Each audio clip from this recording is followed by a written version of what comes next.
The Moorchild.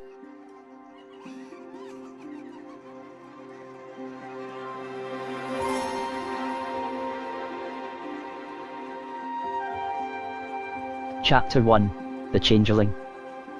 Many babies are ugly. That's not a changeling, said Fiona. Babies always cry like banshees.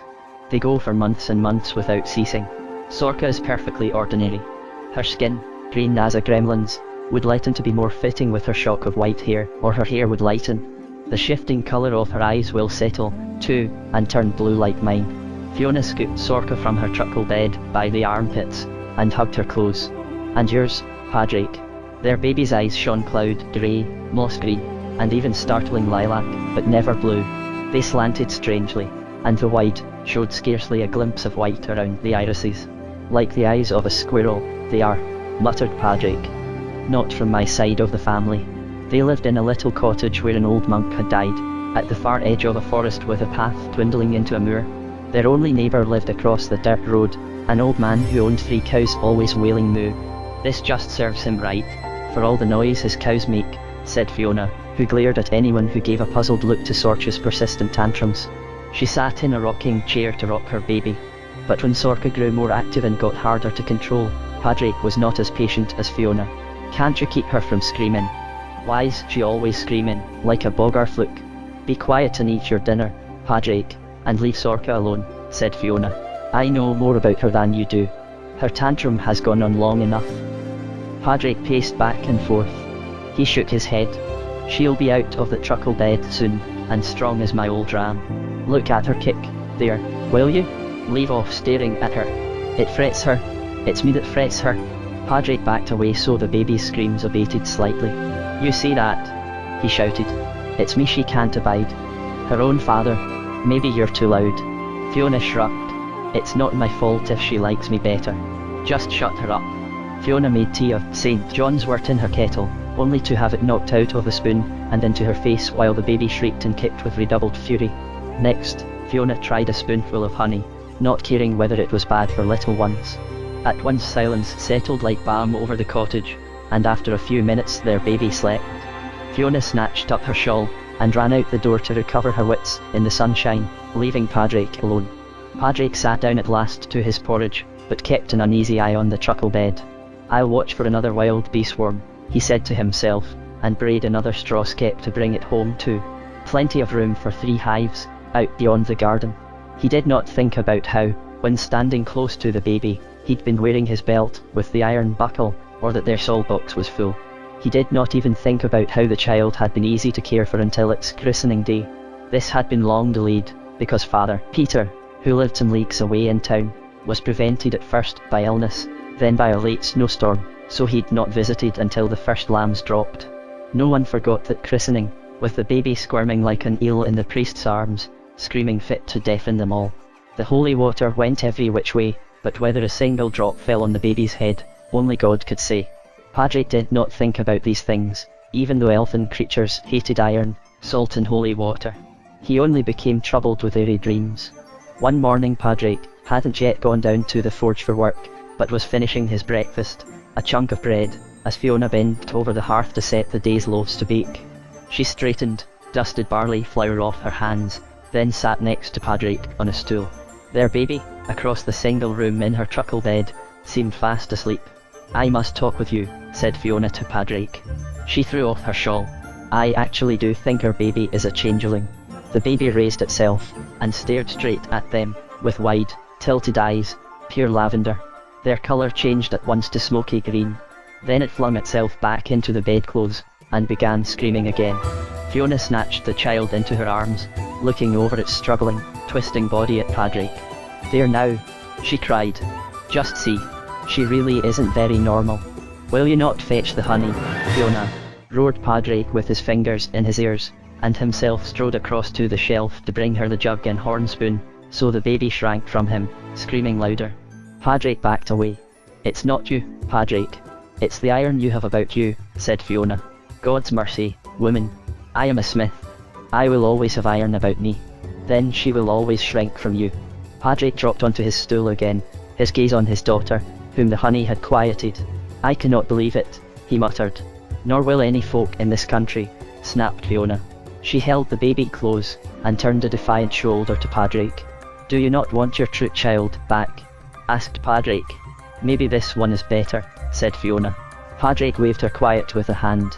"Supposing I did believe you, nay, Fiona, let me have my word now. Supposing it was also. What should we do then, eh? How can we rid ourselves of the pixie, or elf thing, or Moorchild or whatever 'tis, and get our own child back?" "There are ways," said Fiona. "The changeling will be gone in a blink, so they say, if it's made to tell its age. For it may be no baby at all, but older than old. Then we must wait for the great news till it's old enough to talk." Padraig let out a scornful laugh.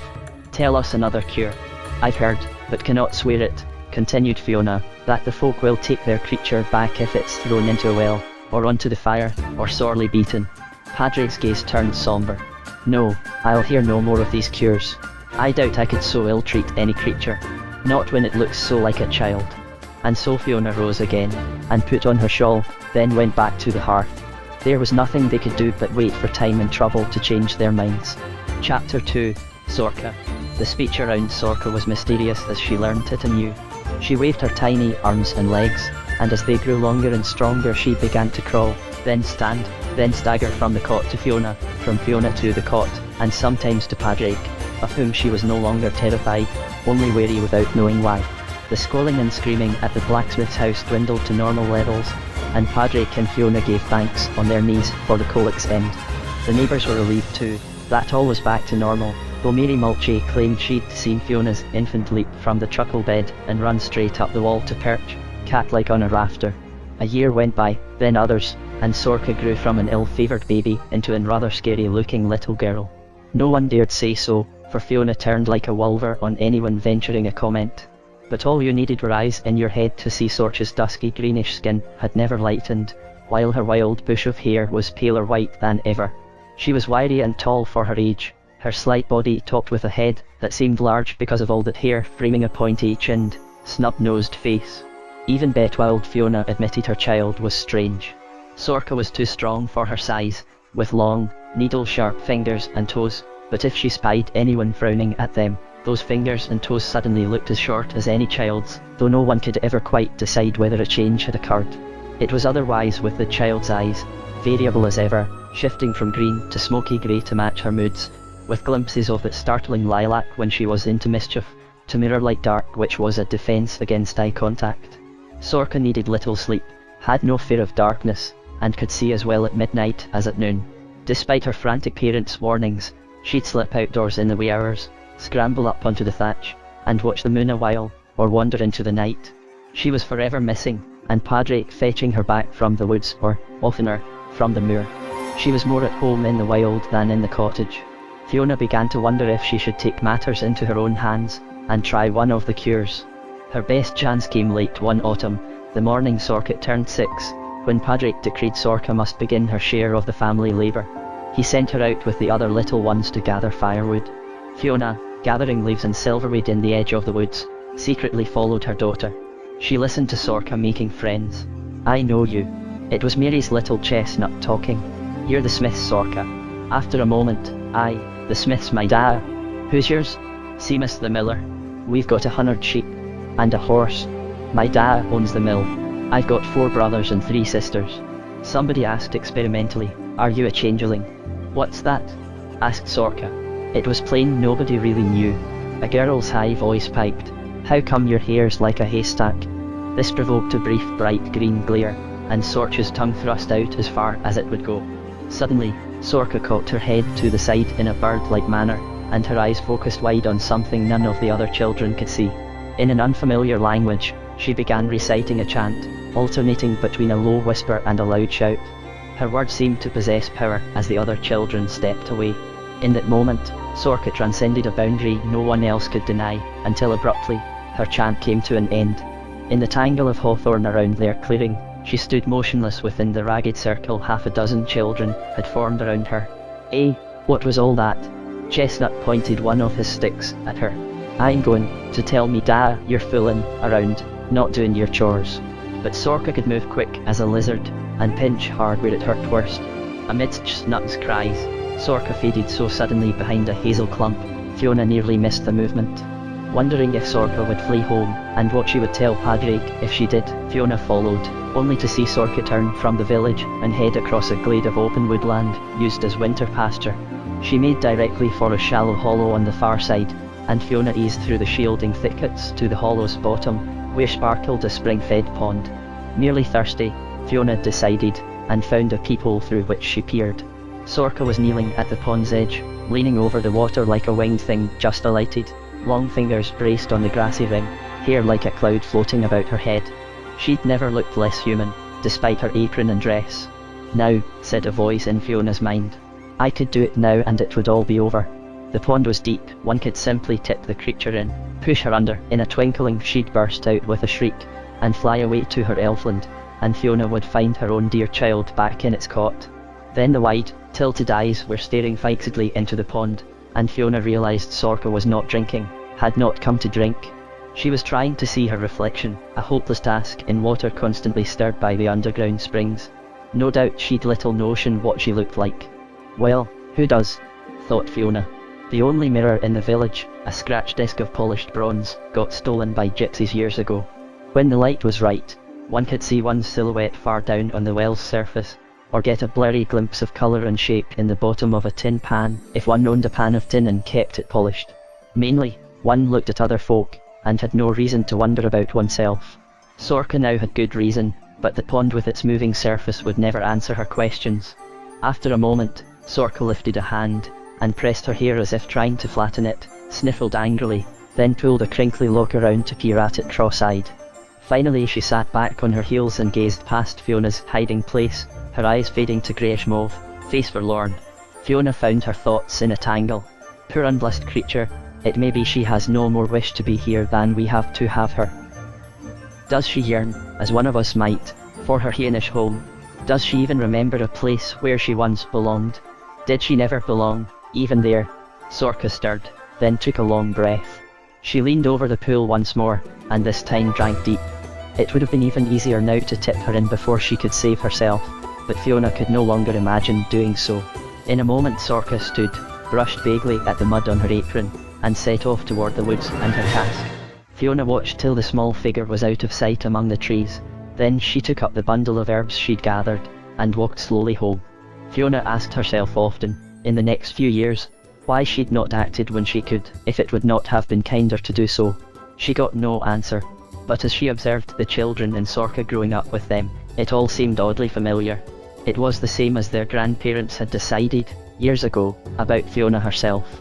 Several days after that first wood gathering, Sorka, squatting beside the hearth to turn Fiona's loaves, asked suddenly, "What's a changeling?" Silence hung in the air, lasting so long Sorka turned to see if Fiona had left the room. But there she sat, rigid as the churn beside her, clutching the plunger's handle as if her hands had frozen to it. "Mama." Jerkily, the plunger began again its sloshing and thumping. "Now where did you hear that word?" Fiona used a voice carefully careless. One of the young uns said it." Sorka shrugged the rest off. "What is it, then?" Fiona muttered. "Just an old tale. Nothing to it, like as not." She paused, forced a smile. "Fairies, prank, is what I've heard. The little imp things put a stick of firewood or some such in a baby's cradle, and do a hosing charm, and nobody ever knows the difference." Fiona sniffed contemptuously. "Likely story. Fancy a mama not knowing her own child." "Sounds witless," said Sorka, staring. "Whoever'd not know a stick of wood from a live baby, charm or not? If that was all, it was certain, sure she was no changeling. Stick of wood. Just more of the young ones plug in. Hassle of numps, they are. Really, she found the other children as alien as they found her. Their play was stupid, their company tiresome. They could do nothing much and never tried, climbed trees like inchworms, scratching their legs and puffing with every hitch compared to her own swift scampering. By the time Sorka was 9, she'd schooled herself to move as they moved when anyone was watching. But it was like living in fetters. She escaped to the moor whenever she could, despite Fiona's fears and Padraig's stern warnings of its dangers. Sometimes, roaming there alone, or perched on a grassy hillock watching the sheep graze and listening for the curlew's hollow cry, strange pictures stirred in her mind, a wisp of colour, an echo of sounds, as if she'd once known them in a dream. But the older she grew, the less she was able to bring the dream pictures clearer, however hard she tried. and she'd a weary feeling she should not try, should not study the faint markings tracing a luminous pattern across the bog, or ask herself what they were, but only be careful to stay off them.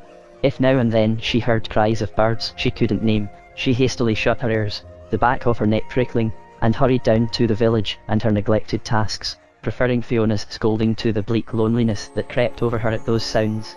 Chapter 3. Tam. In the spring Sorka was 11.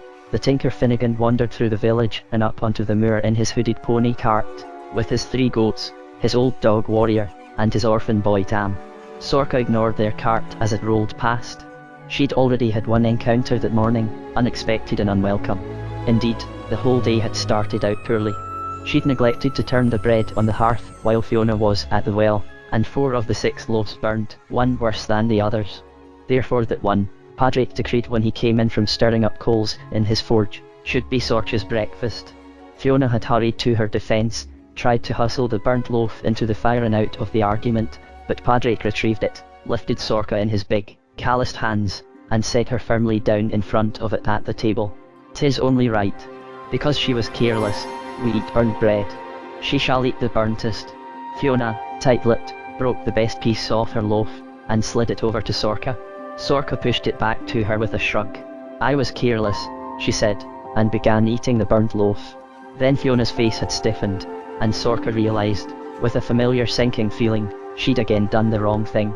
But why? She wondered. Burnt bread doesn't seem a matter for emotion. And I wasn't watching the loaves. Sorka had been outside in the dooryard staring at the splintery wooden wall of the lean-to, where Padraig and his brother-in-law Sigurd kept their cow and its yearling calf. At dusk yestereve, she thought she'd glimpsed an odd mark on that wall.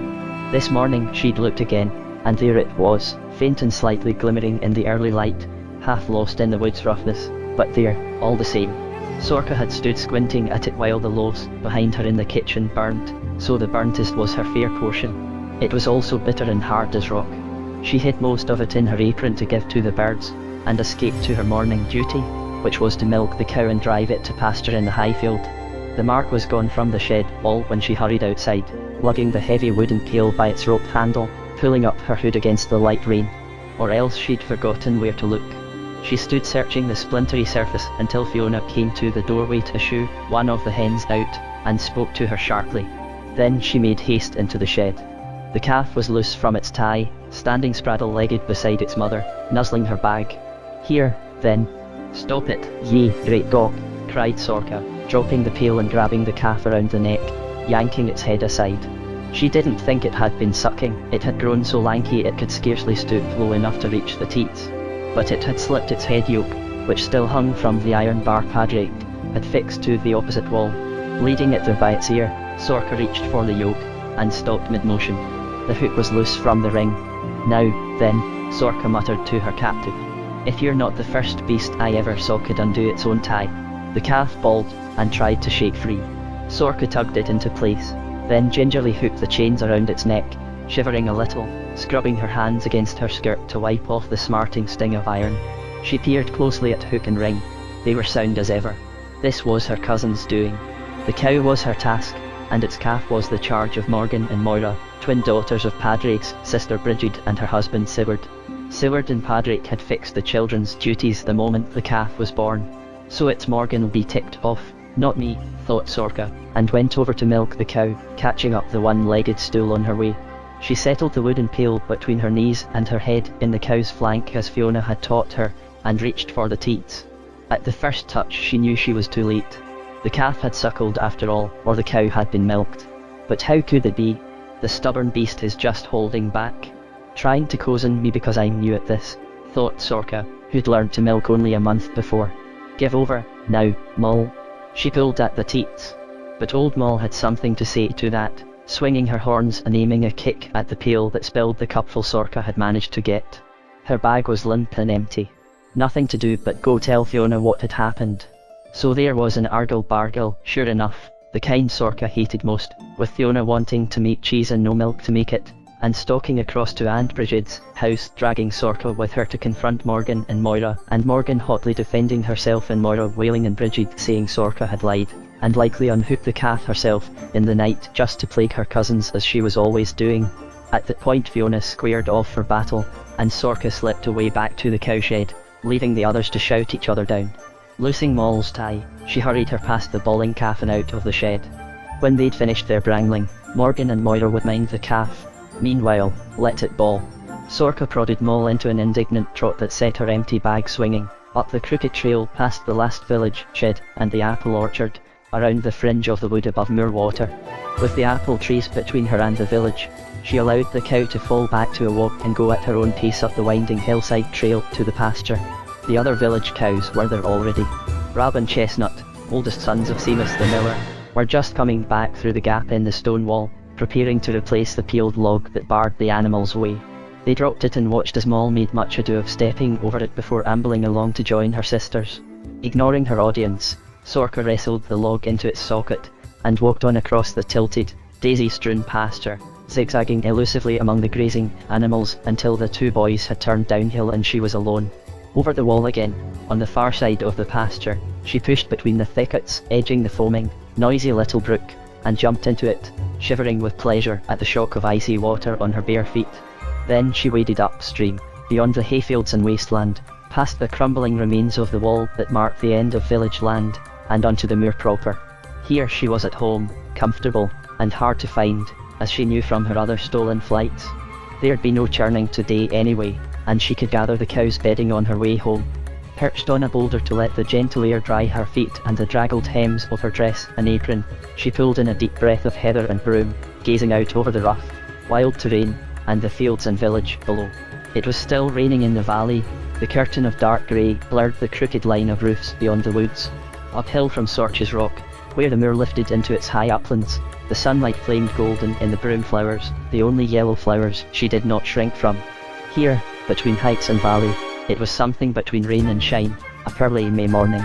Curling up on her boulder, Sorka blinked drowsily at the sky until her eyes closed. A deep-voiced exclamation made them fly open. Sorka stared into the face of the man gaping down at her, then was off the boulder and behind it, peering warily at his astonished scowl, his crook made from a trimmed branch. The long-haired, draggled shapes of the sheep scattered behind him, and the dog was tethered to his rope belt by a thong. A shepherd. One she'd never seen in the village. Yet somewhere, she'd seen him. And his dog. Pixie, the man said, squinting. She stared at him blankly, but her heart had begun to pound. He took a step forward. She took one back. I'm Sorka, the smith's child, she told him. Nay, you're the Pixie, he said, edging closer. You'll not diddle me again, you little varmint. I'm onto you. I. He stood still, his scowl feeding into a puzzled frown. This time you're bigger. He's addled, she thought. A real Tom Noddy. I'm Padraig's child, she repeated. He's the blacksmith in the village. Ask him yourself. What village? Shankill. Down there. She pointed. Ah, Shankill. I never go there. I'm from over the moor. Well, go there now, if you don't believe me. Sorka was backing away, shrilling at him. Ask Maida, he'll tell you. Let me be. She turned and ran as fast as she could, hoping he wouldn't lose the dog after her. But when she reached a high outcrop and peered back, the man was standing where she'd left him, scratching under his rabbit felt cap, gazing after her. The dog had lost interest and gnawed at its flank.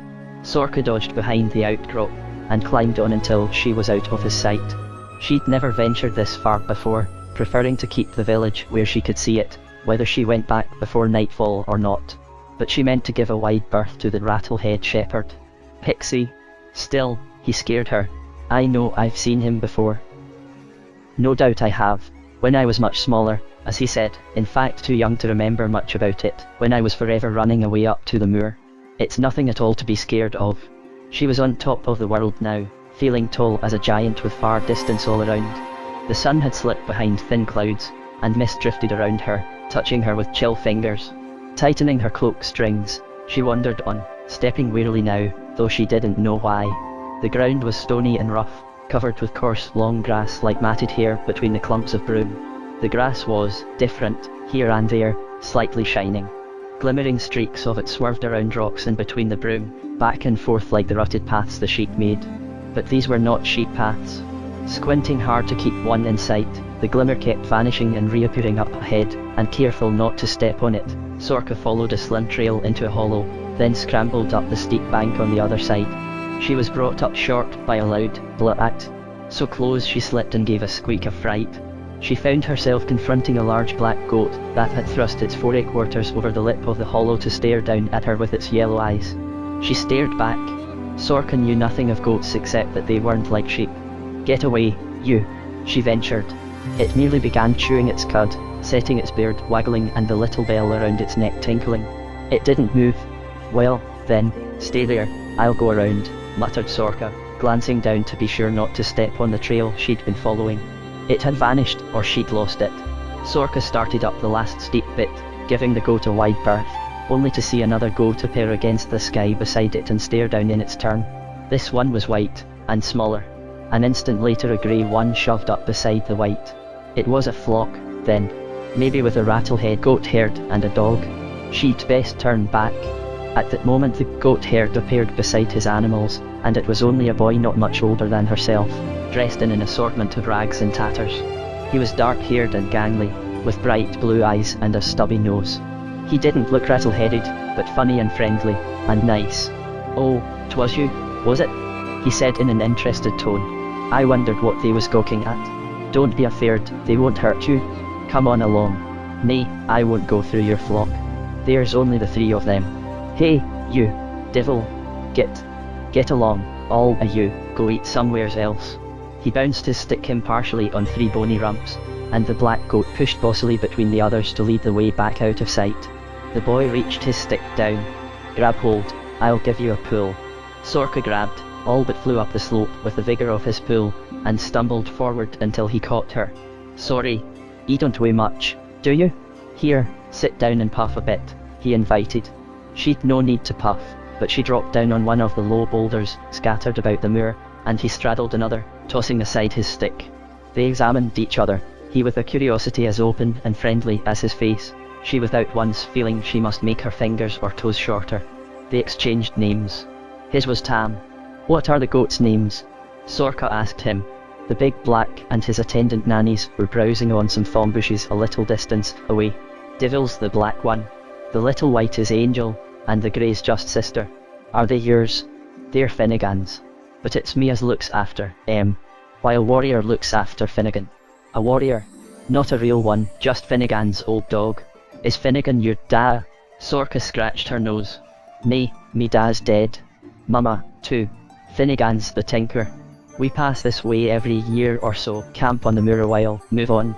Maybe you saw us come through your village about a se'night ago.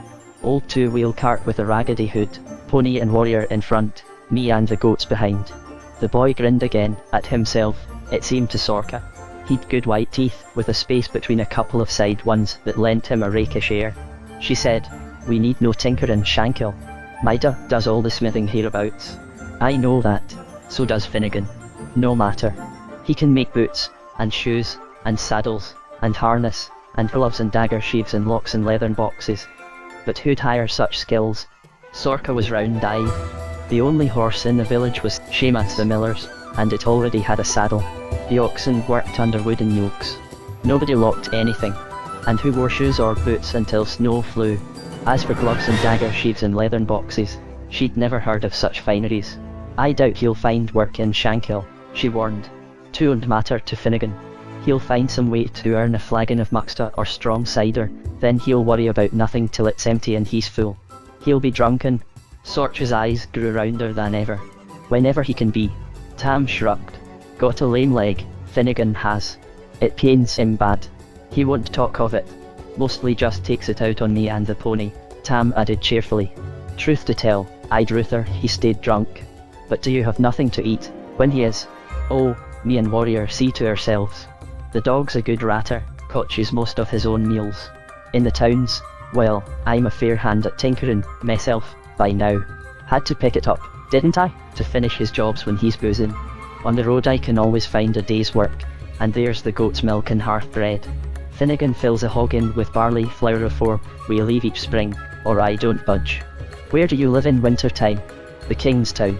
Away by the big river, in the low country." Sorka looked at him with awe, trying to imagine the King's Town, and the big river thrice as wide as the creek, no doubt, and country even lower than the village. She'd never travelled farther than the other side of Moorwater.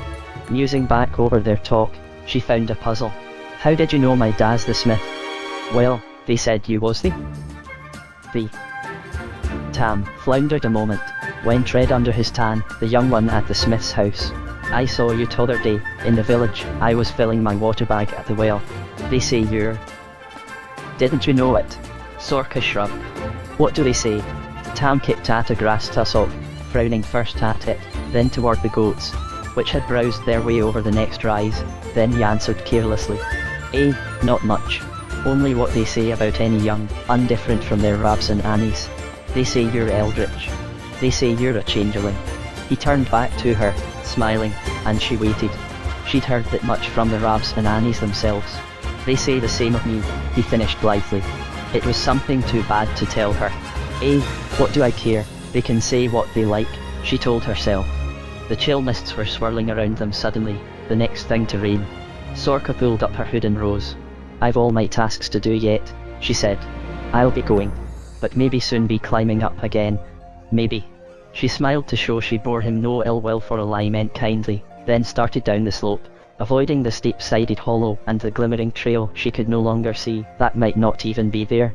Tam fell in beside her. I'm here about most days, with the goats. I could play me pipes for you. He produced from his ragged tunic a longish shepherd's pipe made of a reed, and a shorter one whittled from a willow twig. Or juggle.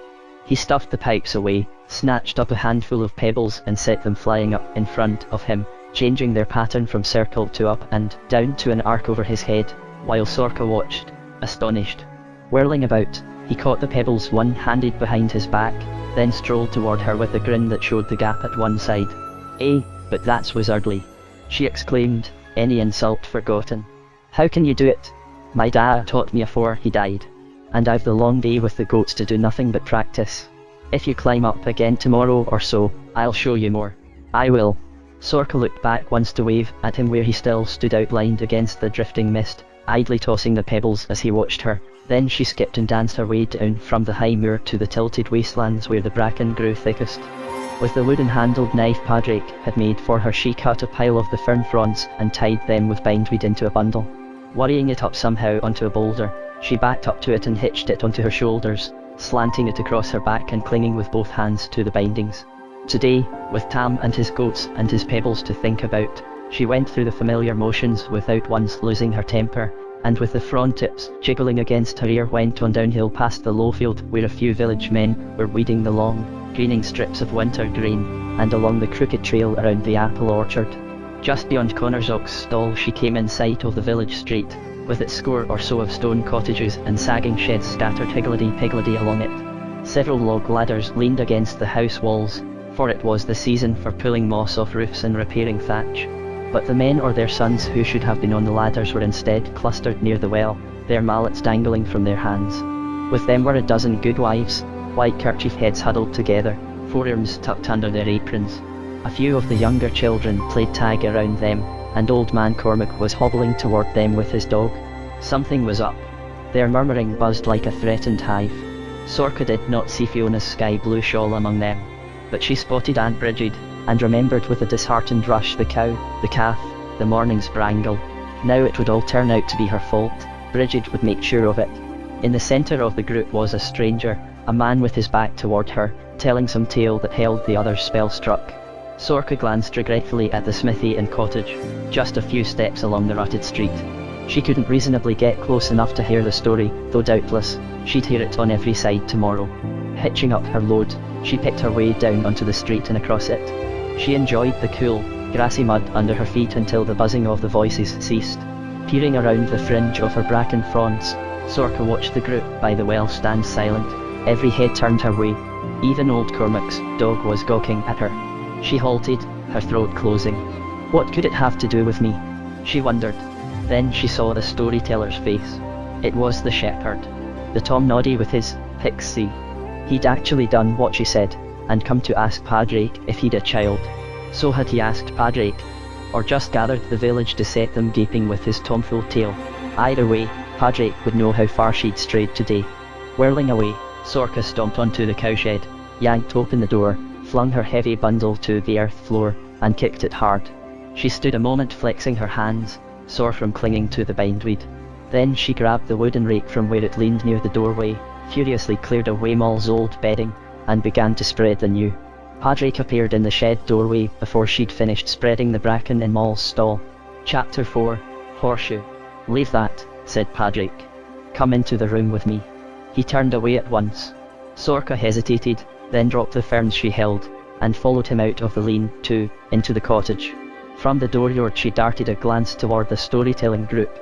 It was scattering, as if every listener had remembered a task. Beyond them, up the street, she glimpsed Fiona's blue shawl. Padraig lifted the latch, ducked under the low door frame, and stepped down heavily onto the sunken earth floor, shoving aside one of Fiona's hens that was disputing the way with him. Sorka caught the bird, and tossed it outside in a flurry of feathers and wild clucking, then followed Padraig, and stood warily meeting his eyes. Shepherd came to my smithy an hour ago, said Padraig without preamble. Asked me did I have a child so high. He held out a big hand. 'Twas you he saw this morning. Sorka nodded. Padraig studied her a moment, then made a half-embarrassed gesture. Said he thought 'twas a pixie. One he'd seen afore.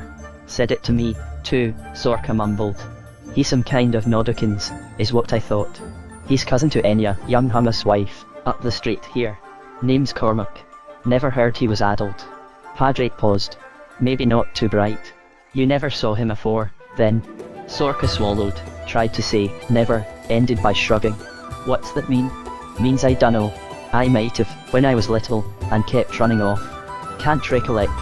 Ah, that could be it. Padraig sounded oddly relieved. Then he frowned again. Where was it this morning? That he ran onto you? Well, up above the high field, like. That'll be wasteland, but Shankilland are grazing. He lives other side of the moor. Never comes our way. It was on the moor, then, said Sorka unwillingly. Aye, there, 'tis. Now, I've told you. Stay on village land. You're ever in mischief. I'll lay odds you was plaguing his sheep. I wasn't. I fell asleep. Asleep? In the middle of the moor there? Child, that's daft. Sorka thought. Well, I was sleepy, however, she knew better than to say it. Padraig didn't like argufying young ones. Instead, she chewed her lip and looked elsewhere. Padraig turned away with an exasperated gesture. Then, you listen to me. Stay off the moor, you hear? You've got no call to be there. You're never to go there again.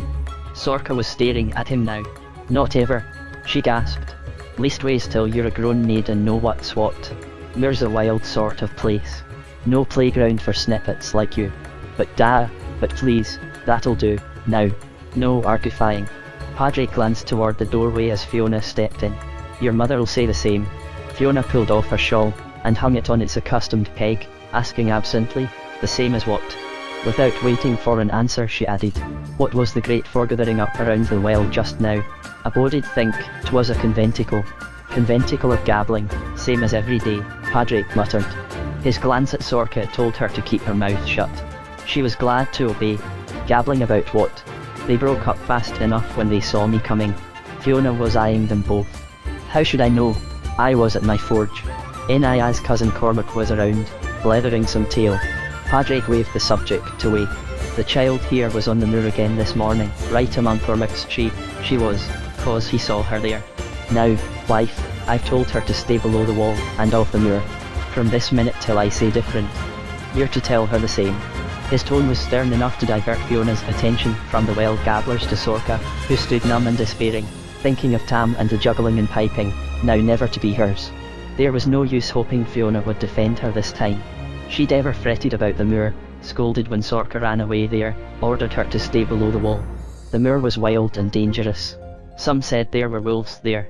Everyone knew there were treacherous bogs, tales aplenty of grown men wandering off the trails and losing their way, breaking a leg in some mishap and dying helpless of pain and starvation, and other, darker tales of boggles and hobgoblins, of moorfolk's mischief and the fool's fire that led you where it willed.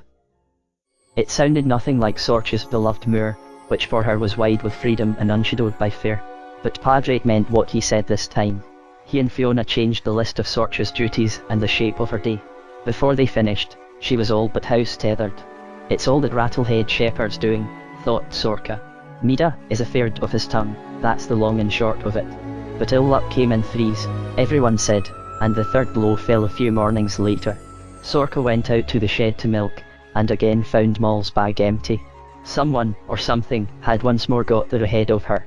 This time no one could blame the calf, now stalled in Seward's shed, across the road. Sorka stood a moment, baffled and angry, just outside the shed door, telling herself to go back home and get it over with, but dreading to face her parents once again. She turned to scan the rough wooden wall beside her, remembering the strange mark she'd seen there, or almost seen, that other morning this had happened. And there it was again, clearer this time, fresher. There were 3 straggling lines crossed by another, all contained within a mark curved like a cupped hand. Sorka stared at it until it wavered and vanished. Then she put down her empty bucket, found a twig, and tried to scratch the pattern in the dirt. It was hard to copy. She was on her 3rd attempt when a shadow fell across her hand, and she found Fiona leaning over her, watching. She straightened, scrubbed at her scratchings with a bare foot. "Nay, child, don't drop them out. Let me see."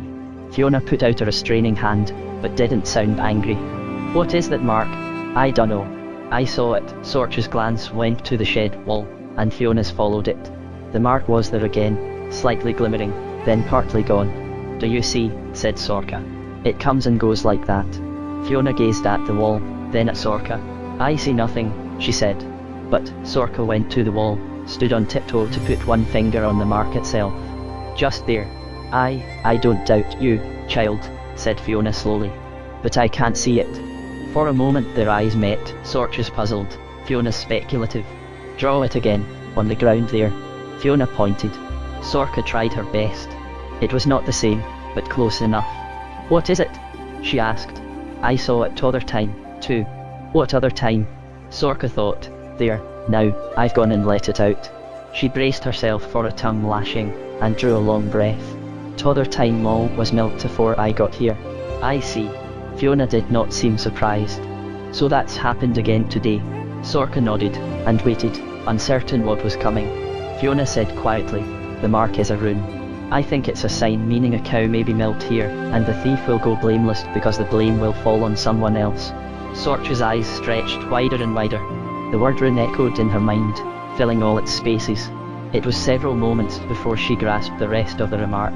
"Somebody wants me blamed," she faltered. "Maybe not that, exactly. Just, there is safety for the thief if you are." Sorka barely heard the answer.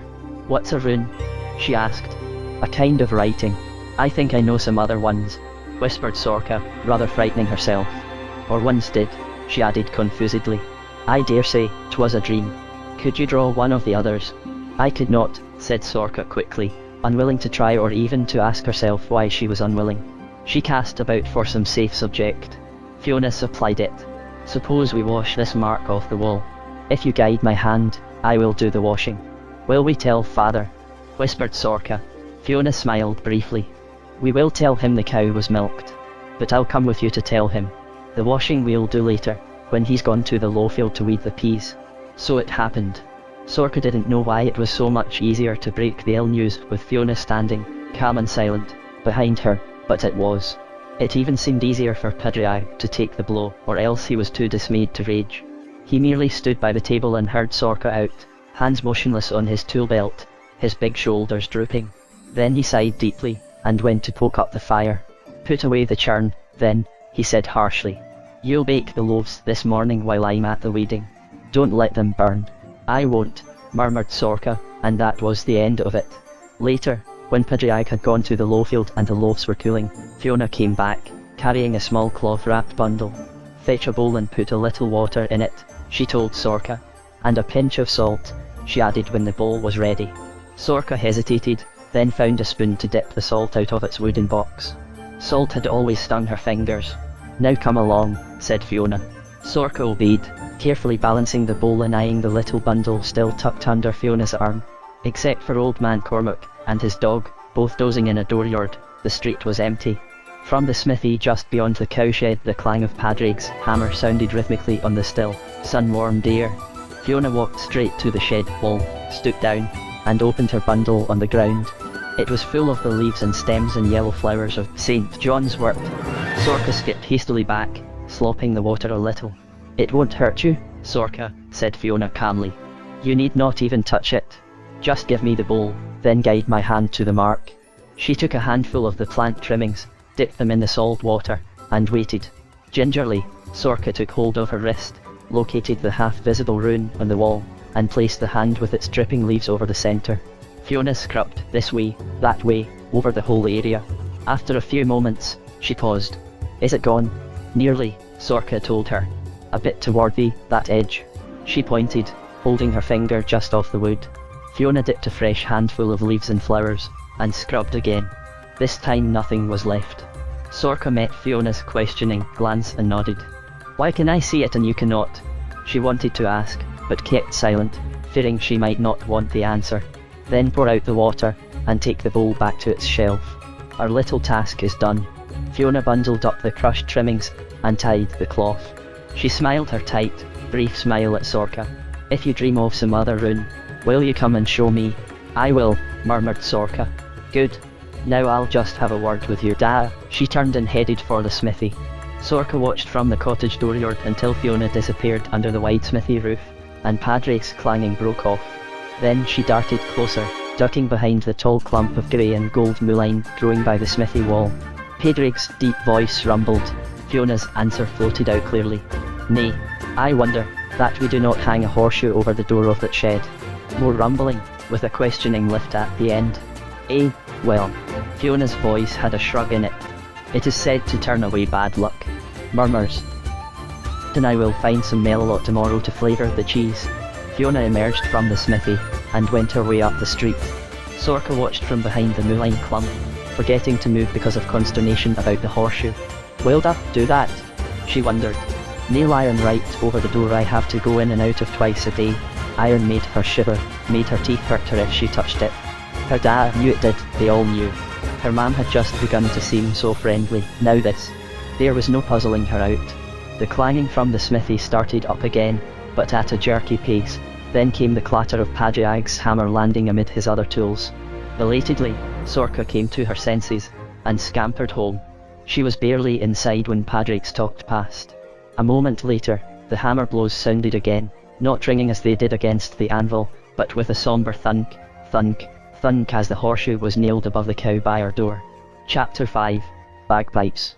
After the horseshoe went up, there was no further trouble about the milking, and for a while, no nuisance to blame Sorka for. True, she'd to force herself into the shed each morning and evening, shivering as she passed under the horseshoe, but this bothered no one but her. A far larger burden was the unused energy bottled inside her. Forbidding the moor and free wanderings, Sorka attacked the churning with a vigour that sloshed the milk out of the tall wooden churn, and she swept the smooth trampled earth floor so hard she raised dust where there'd been none loose before. She'd a rough hand with the bread dough, and washed crocks hard enough to crack them. Since Sorka balked at scouring the iron pot, braving the horseshoe twice a day was bad enough, she was put to scrubbing the hearthstones, the table, and Padraig's other tunic until he complained she'd well nigh worn it out. All this took up only part of her morning. It'll never answer, Fiona had told him at the outset. You may cage her, but she'll slip out through the bars, or beat herself senseless against them. Fiona, what blather? Any child needs to learn to mind a house and do the tasks. This child needs freedom, she needs the moor. The moor? Why, you know as well as I. With an indignant cluck, Fiona dismissed the matter. Doesn't she go daily to gather wood? Pressed Padraig. That's roaming aplenty. When the sheep shearing's done next week, I'll put her to washing my fleeces. And so Sorka vigorously washed the fleeces, but she was too rough when it came to carding them, far too impatient to spin. Her thread turned out full of lumps and skinny spots, and couldn't be given to the weaver. Under Fiona's stern eye, Sorka knitted it into a rather lumpy shawl for herself.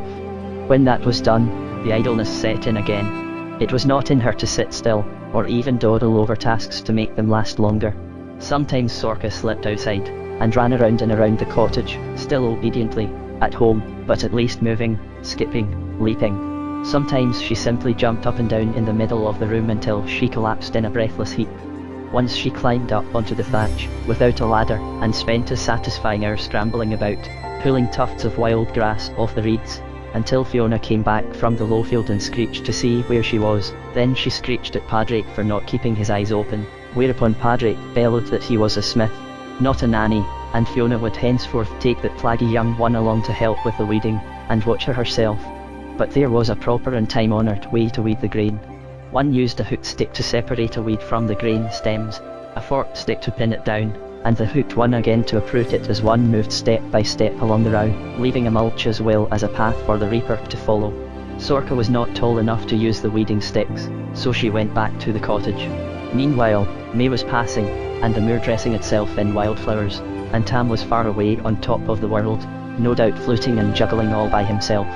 One day Sorka tied all the clothes and bedclothes in the house together just to be doing something. The next, she plucked the tail feathers out of Fiona's hens, and stuck them in her hair until she looked like a new and astonishing kind of bird. But then, forbidden such games in Padraig's most exasperated roar, she fell at last into a silent, dark dejection that began bothering her parents as much as her mischief had. Now what ails her? Padraig demanded of Fiona one morning, grouchy with worry. Dose her with valerian, can't you? Or coltsfoot or cowslip, or... She needs no quieting, she's too quiet, snapped Fiona. Much you know about dosing young ones. Well, do something. Fiona didn't tell him again that Sorka needed her freedom, and the moor. Instead she asked Sorka if a tooth hurt, or her stomach felt queasy, and got a blank look and indifferent shake of the head in reply. Sorka scarcely heard Fiona's edgy questions. She'd finally begun asking herself what was wrong with her, and why she was so different from everybody else, and what would be the end of it. This question weighed on her. For all she knew, answering it would be worse than all the rest. Then one day, alone in the house with her tasks done, Sorka climbed up to swing by her knees from a rafter to see how the room looked upside down, and noticed the door to the put-away cupboard, where Fiona stowed everybody's winter cloaks and beechwood clogs when the snows were over. It was a small cupboard, tucked under the straw-fringed eaves in a dim corner of the storage loft, easy to forget about. But Fiona had been known to bring down a pot of honey she'd laid by there, and Sorka decided to explore it. She got right side up on the rafter, and scampered along it, until she could drop onto the loft and edge her way between the baskets, holding straw rope and torch reeds, the spare sheepskins for winter bedding, a broken-legged stool, and Fiona's soap-making cauldron. No doubt there'd be only more such oddments in the cupboard, but Sorka meant to find out. Crouched on the rough boards in front of it, brushing spiderwebs away from her face, Sorka fumbled with the latch, using a handful of her apron to protect her fingers as she tugged the iron pin out. At last the hasp grated free of its staple, and the cupboard door creaked open. Sucking her fingers, which tingled in spite of the apron, Sorka peered inside. A linen sack, beeswaxed at the seams, turned out to be half full of the goose down Fiona was storing for new pillows. Behind it, a stiffened sheep hide pouch held nothing but a broken knife.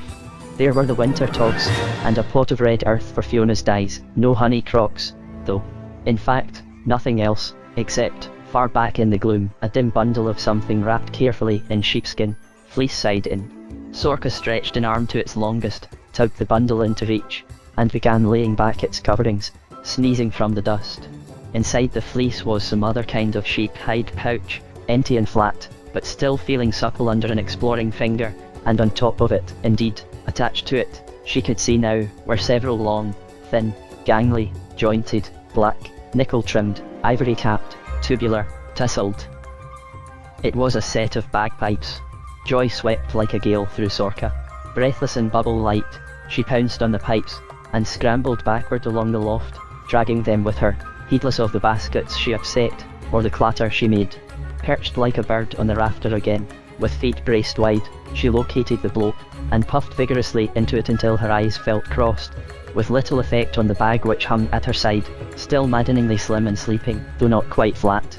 She rested a moment, then drew in a prodigious breath and blew again, at the same time giving the bag a clout that helped it awake and swell, and drew the first startled sob from the drones. Tucking the inflated bag firmly under her arm and blowing steadily, Sorka swung the 3 drones over her shoulder. Her hands found the chanter, and her fingers the holes along its sides with only a little fumbling, and they settled into a position they already knew. Then the shrill, shrieking cry of the chanter shattered the quiet of the afternoon, running up and down and around the scale in a wild little air soon accompanied, as the drones warmed up, by a 3-voiced droning, high and low, on a single sonorous note.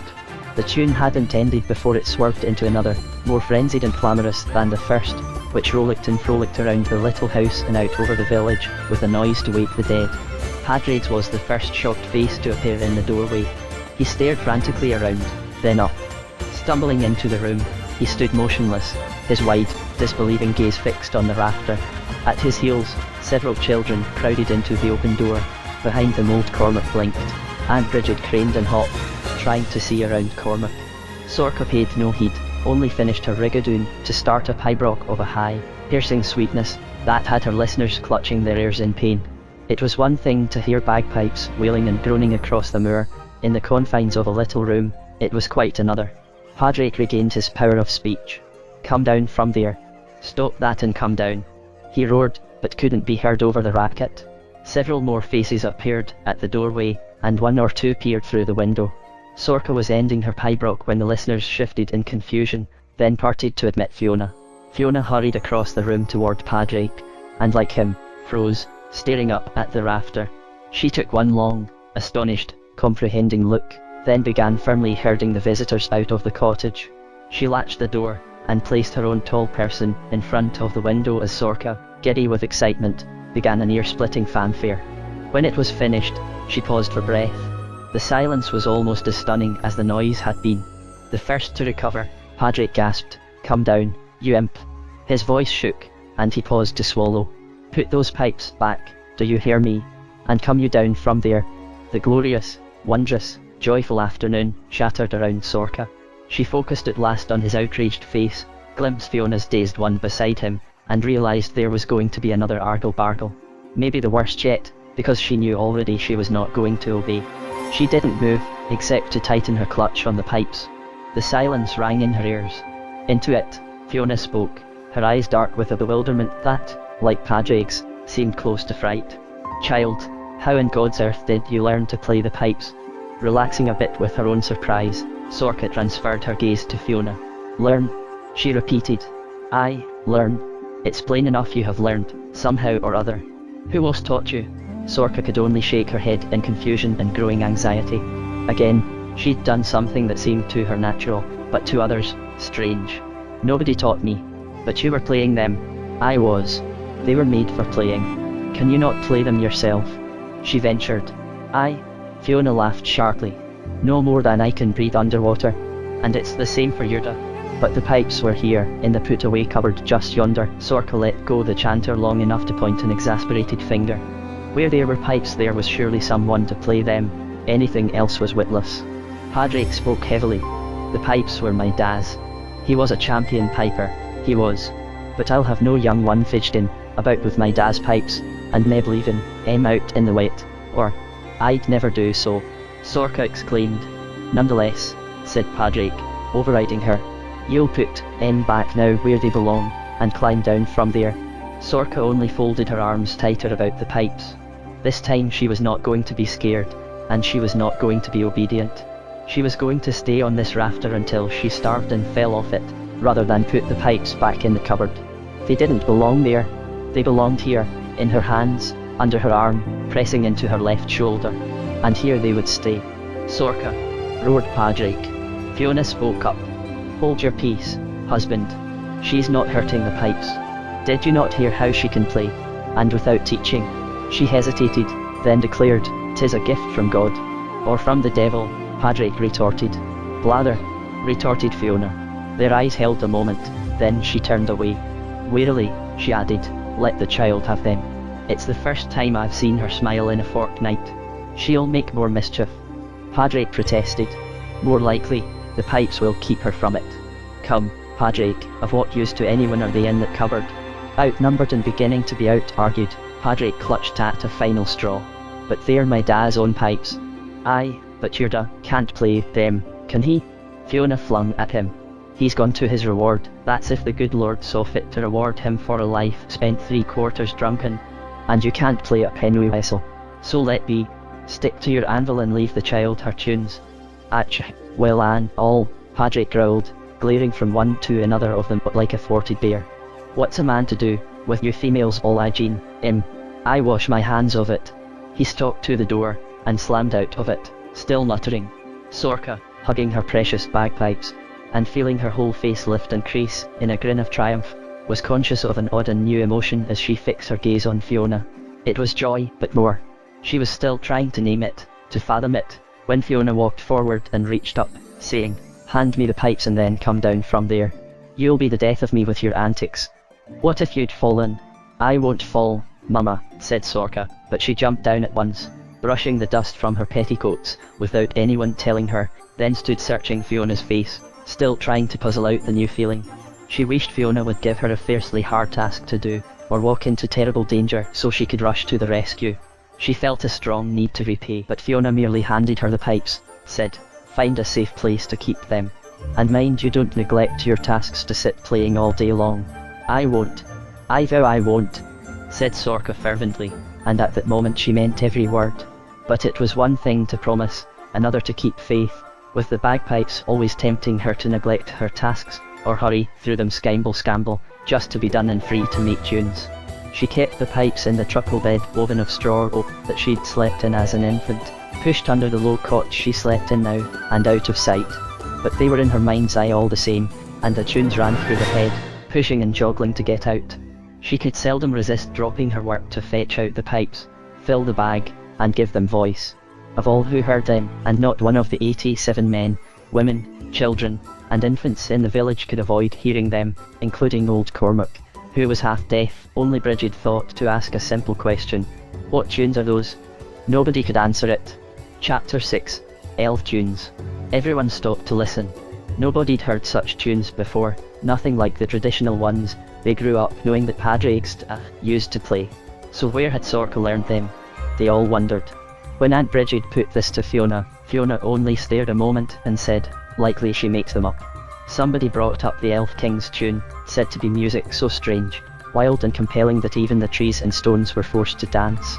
But nobody had seen any trees or stones kicking up their heels, so they simply turned it over in their minds as they filled their buckets. All the same, Bridget summed it up as they prepared to part: "No young one could make such tunes up out of her head. There's something about them not rightly, you man." At that moment the peace of the afternoon, filled only with the bees humming and a medley of birdsong, was broken by the all too familiar initial choking sob of the drones. The birds fell silent as one of the weirder, wilder tunes rose out of the smith's cottage and filled the street, soon accompanied by the wails of infants rudely wakened from their afternoon naps, as well as the howling of old Cormac's dog. "One thing we can do is get shut of the ruction," said Bridget. "Can't you send the creature back up to the moor she likes so well? I doubt there's really any danger for her. If there is," she slid in, "then so be it." It would be a fine evening when Padraig relented about the moor, but by this time even he was as tired of his decree, though he was flummoxed by how to reverse himself. Out-argued in the matter of his dad's bagpipes, he couldn't bring himself to back down on another matter. But then, one mid-morning when everyone was busy with flocks, fields or indoor tasks, old Donal, the fisherman, walked down the deserted village street to the smithy. Padraig blinked a moment before recognising the hulking, stooped figure silhouetted against the brightness of the wide doorway. Rarely did Donal leave his lonely hut among the dunes, between moor water and the sea to venture near his fellow creatures. Only when need drove him to replace his much-patched boots or his supply of fish hooks and eel traps did he come into the village, and then when it was all but empty. "So, Donal," said Padraig, putting aside the iron rim he was fitting to the wooden blade of a spade. "Hooks, is it? Or did one of the traps I made you break?" Donal shook his shaggy head as he stepped into the shade of the smithy. "Traps good," he muttered, his voice rusty with disuse. "I make them to last," remarked Padraig. "Then, 'tis hooks you're after. Which size are you needing?" "Handful of the little uns. 10 or so big uns for the one-eyes and the salmon." "That'll be more than a moment's work, man. I've this spade and another to finish and both Connor's oxen to shoe afore I can get to it. Even call it a sennight." "Aye, well." Donal shifted his feet a bit. "Can ye bring, what? Bring, clean down the t'other side of moor water?" "Donal, come fetch, I'm a busy man, friend. Can't rightly get away," Donal mumbled, beginning to edge toward the door and dart suspicious glances into the shadows behind the forge. "Can but won't," thought Padraig, irritation struggling as usual with pity for the strange old fellow. Sighing, he was about to give in as he always did with Donal, when it occurred to him Sorka was old enough by now to send on errands. "Aye, well, then," he began. The rest was lost in the sudden cough and moan of the drones starting up next door, followed by the chanter's cry soaring wild into the morning. Donal's eyes opened wide and rolled toward the wall separating cottage and smithy. He stumbled back, and seemed about to bolt. Padraig shouted a reassurance, but before he could finish, The fisherman suddenly went as still as some carved image of himself, his gaze fixed intently on the wall. The sounds coming through it had now resolved into one of Sorcha's piercing, curious little tunes. Donal moved not a muscle until it ended. Then he whispered hoarsely, "Who plays those pipes?"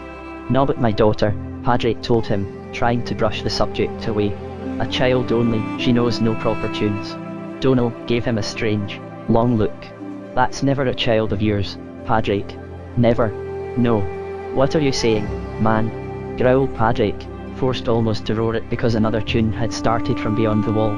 "That's no child playing. No. No." Donal could barely be heard, but his head shook back and forth, his eyes glassy, his meaning plain. "Come, then, I'll show you," cried Padraig, keeping a wary eye on the man as he grasped his arm to urge him out of the smithy. Donal was such an odd one, nobody knew what he might do. However, he did nothing but allow himself to be guided outside, around to the cottage dooryard. Padraig threw open the door and gestured. There was Sorcha, perched on her rafter, piping, while below her, Fiona set the loaves to the fire. Donal stood, wooden, staring at Sorcha, unheeding when Fiona arose from the hearth, with a quick glance at Padraig, and said good day. Padraig demanded, "Will ye believe, now?" But Donal was deaf to him, too. Only when Sorcha abruptly broke off her tune and met his fixed look with a curious wonder at Donal, edged backward, past Padraig. He was still wooden-faced, but shaking in every limb. "Can't you see it's no but my little one?" asked Padraig, exasperated because Donal was making him uneasy the more he stared. "No," muttered Donal. "No, no, no, no, no."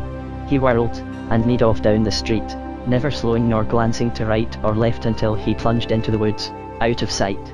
"Poor old Blackbrain," muttered Fiona to Padraig as they stood together in the doorway. "What ails him now?" Her voice was casual, but she was searching his face. Padraig shrugged his big shoulders as if he'd shrugged the whole morning off, the whole week, maybe the whole past uneasy 11 years. It often struck him that life had been sadder but simpler, childless. Likely vexed by the sound of pipes, he growled. "Or Machen's it's the plaggy tunes she plays on, Where in the name o' old Clootie does she get, anyway?" "She makes, up," said Fiona sharply, crossing herself at mention of the devil. "Don't you, child?" she added as she turned back into the house. Sorcha, still blinking over the odd behaviour of the stranger, and hoping it had nothing much to do with her, barely heard the question until Fiona repeated it.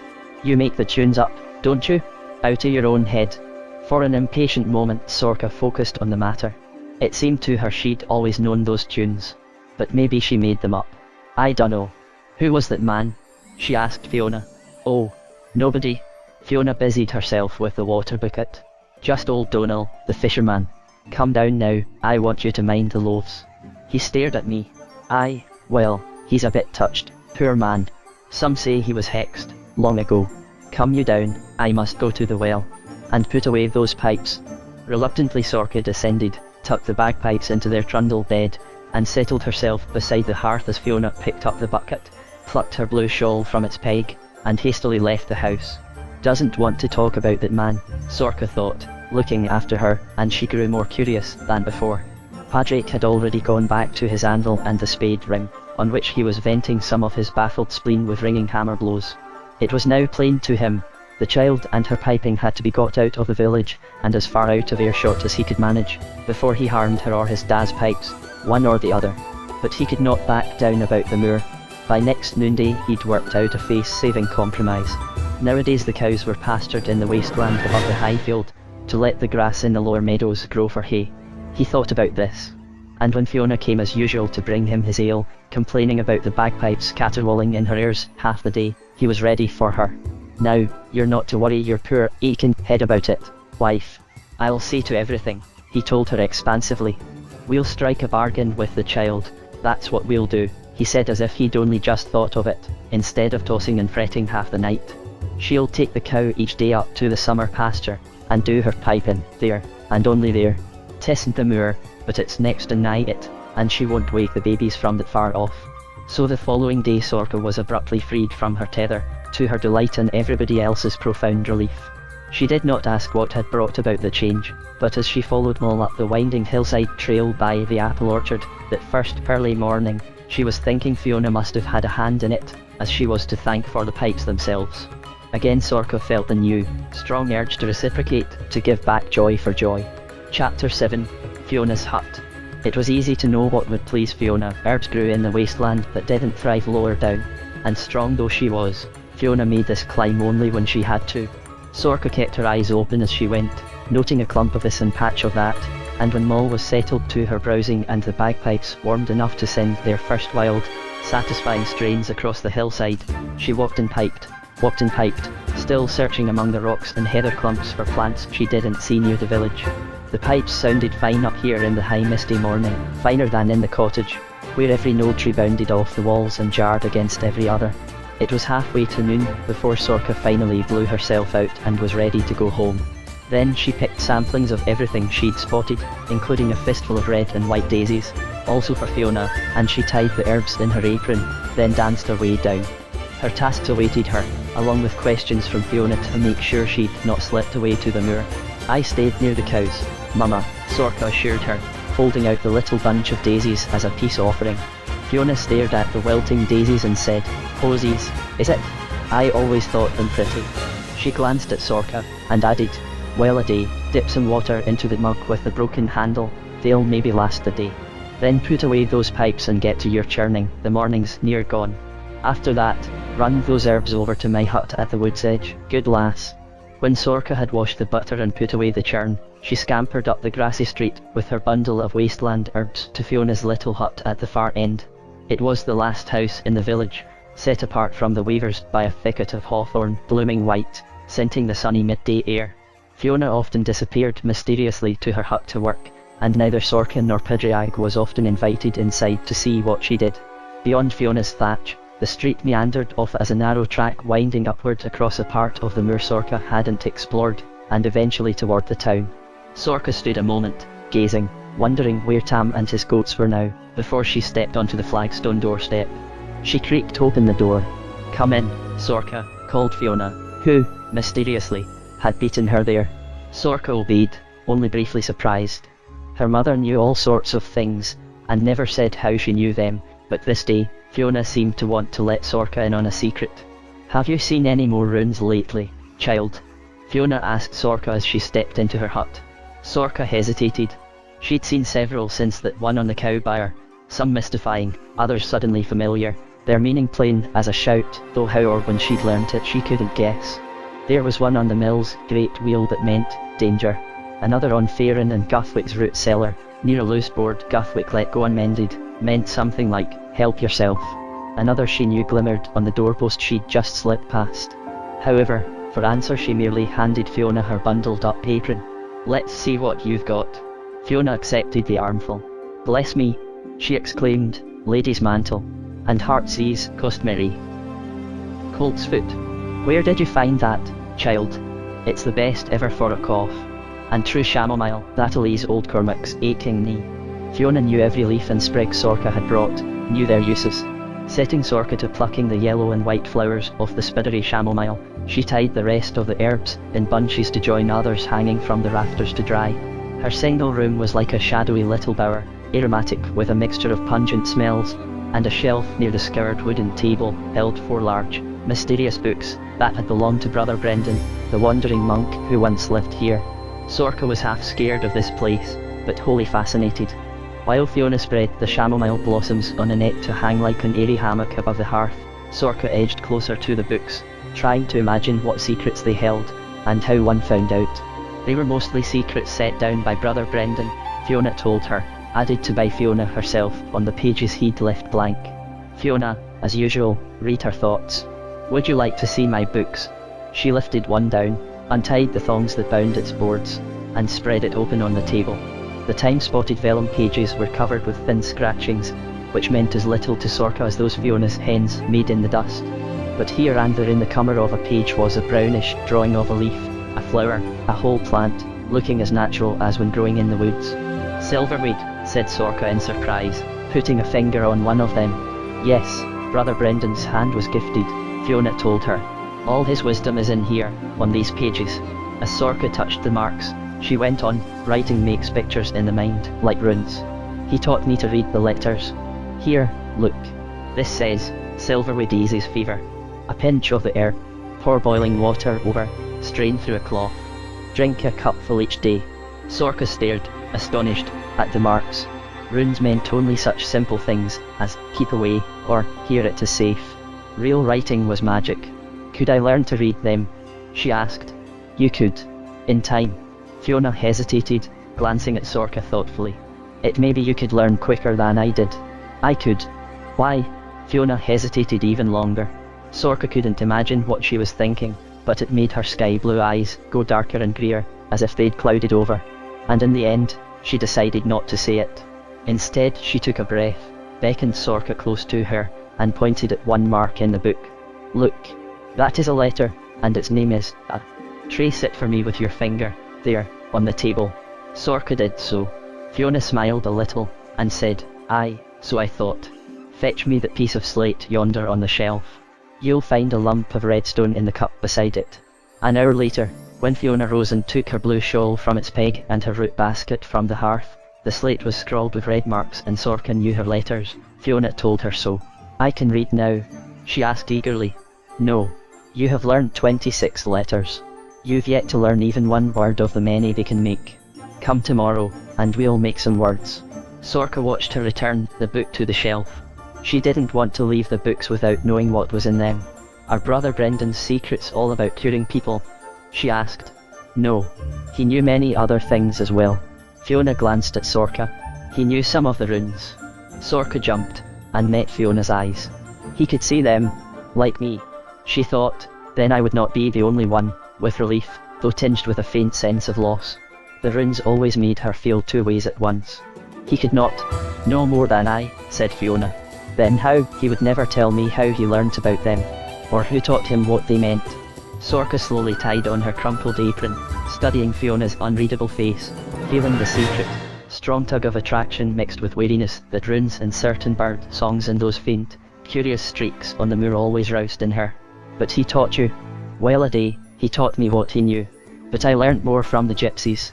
Sorka stared. Gypsies. The ones who pass this way each year. Very like them. A different band.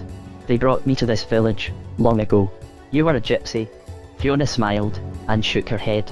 She set her blue shawl and root basket aside, and sat down again, pulling Sorka down beside her on the hearth bench. No, child, only a foundling. The gypsies came across me at a crossroads somewhere in the south country, a newborn lying in a seed basket. They thought at first I was nobbut a bit of sheepskin, then they saw different, and near drowned me as something from a pixie's nest. Or so my good Milligren used to tell me, when she'd tell me anything about it.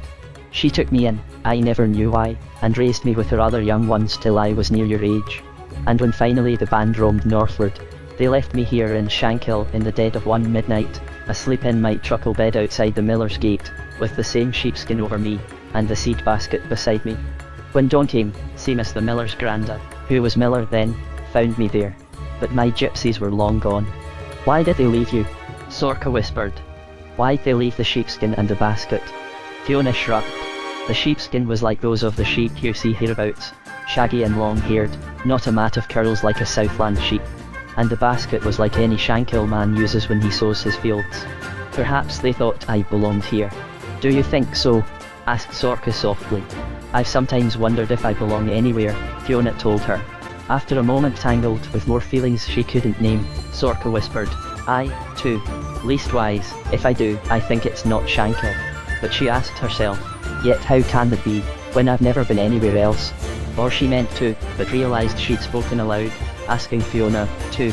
Sorka stared earnestly into her mother's weathered face, hoping, half expecting to find the answer. But she could no more read it than she could so far read the secrets in the books. Abruptly Fiona rose, reaching for her blue shawl. Well, Seamus the miller's granda took me in. I was raised with his brood and married Yurda. By then old brother Brendan had settled in this house, and I came each day and swept and cooked for him, and learned from him until he died. She picked up her root basket, and led the way to the door. And here I am still. The stories and the moment of closeness were over, at least for today. Reluctantly Sorka followed Fiona out the door, remembered the rune she'd seen on it when she came, and turned back quickly. The marks were still there, fading and shimmering by turns. She touched Fiona's arm and pointed to them. I have one now. Fiona peered hard at the wood, but shook her head. I can't see it. Sorka drew it in the dirt of the pathway with her toe. What does it mean, child? Do you know? It means, keep away, Sorka told her, with a little grin. Fiona smiled, then gave her brief, rare laugh. So, I am safe from mischief, am I? For a time, anyway. Whose mischief? Sorka wondered as they started together along the street. Who makes the marks?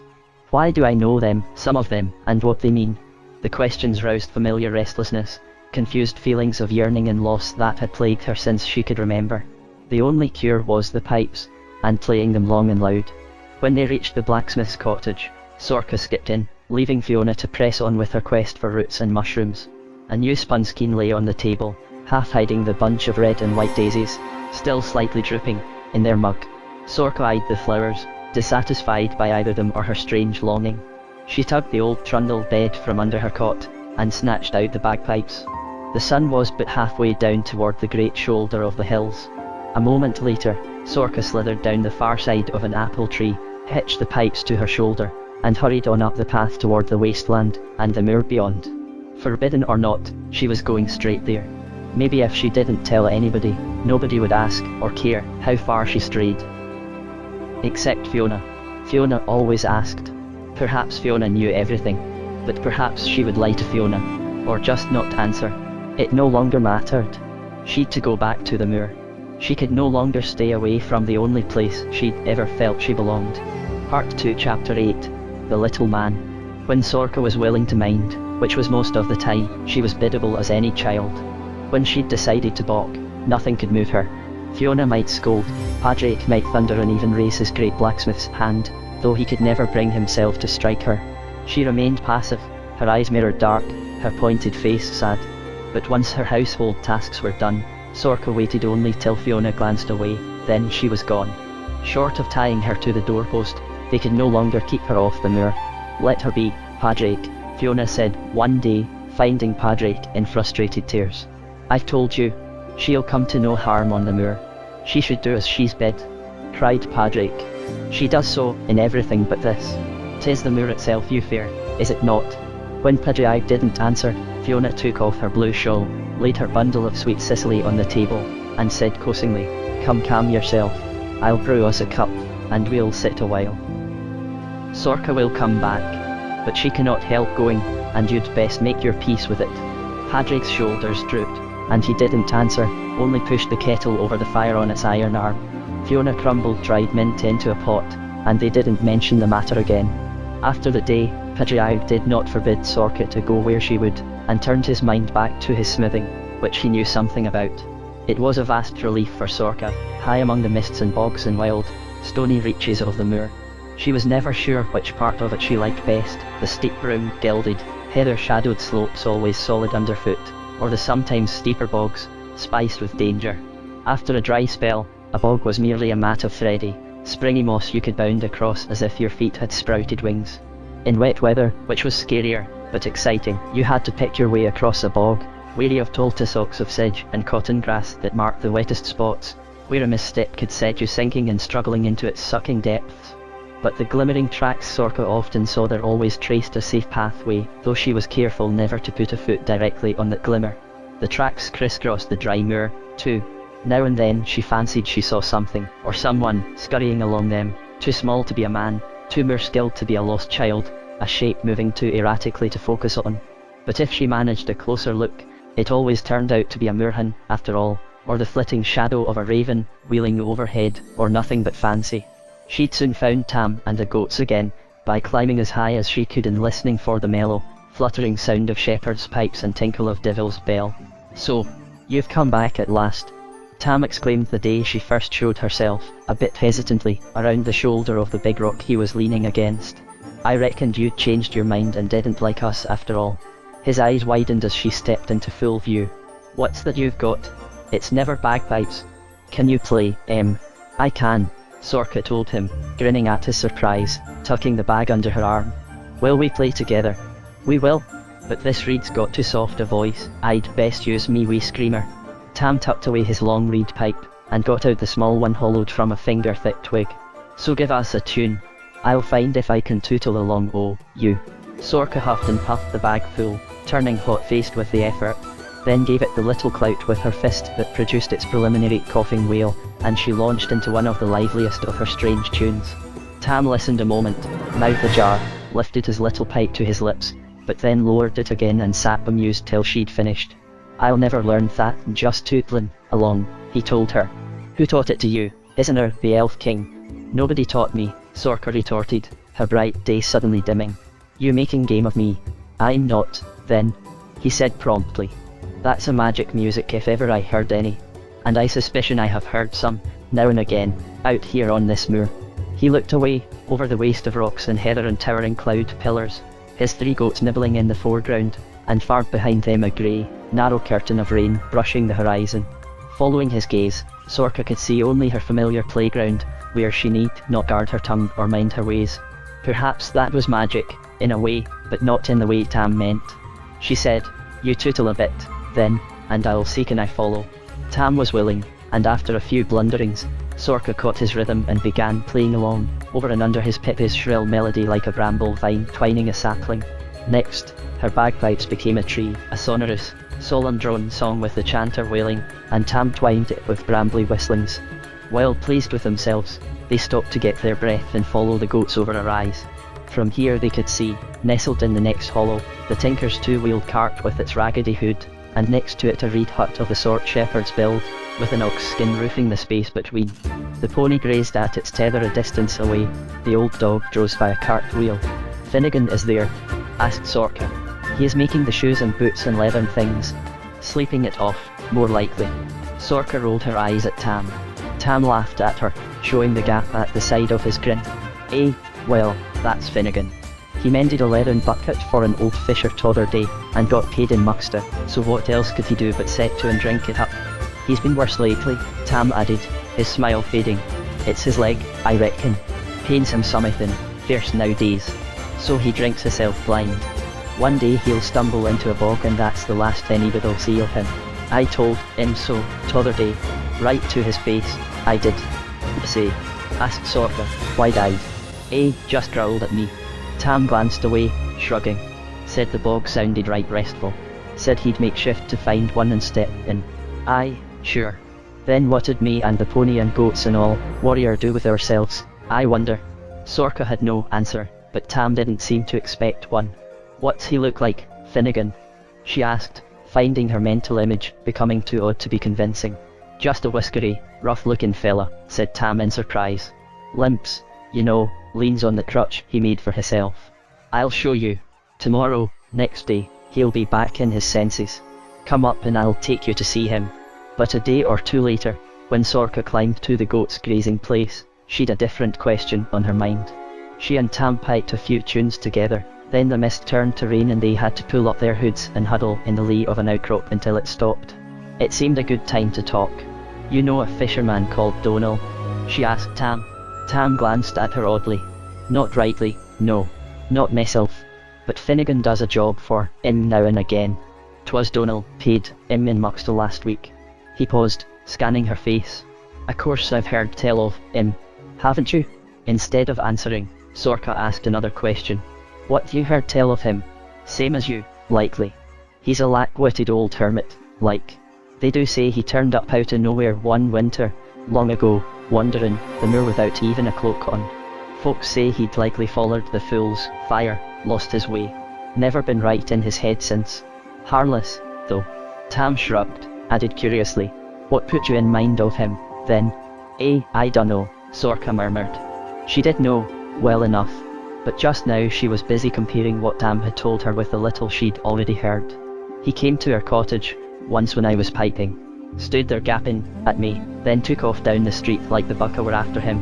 But yesterday midday Padraig had put a cloth-wrapped packet on the table in front of Sorka and said it was Donal's fish hooks, and she was to take them and get his coppers for the work."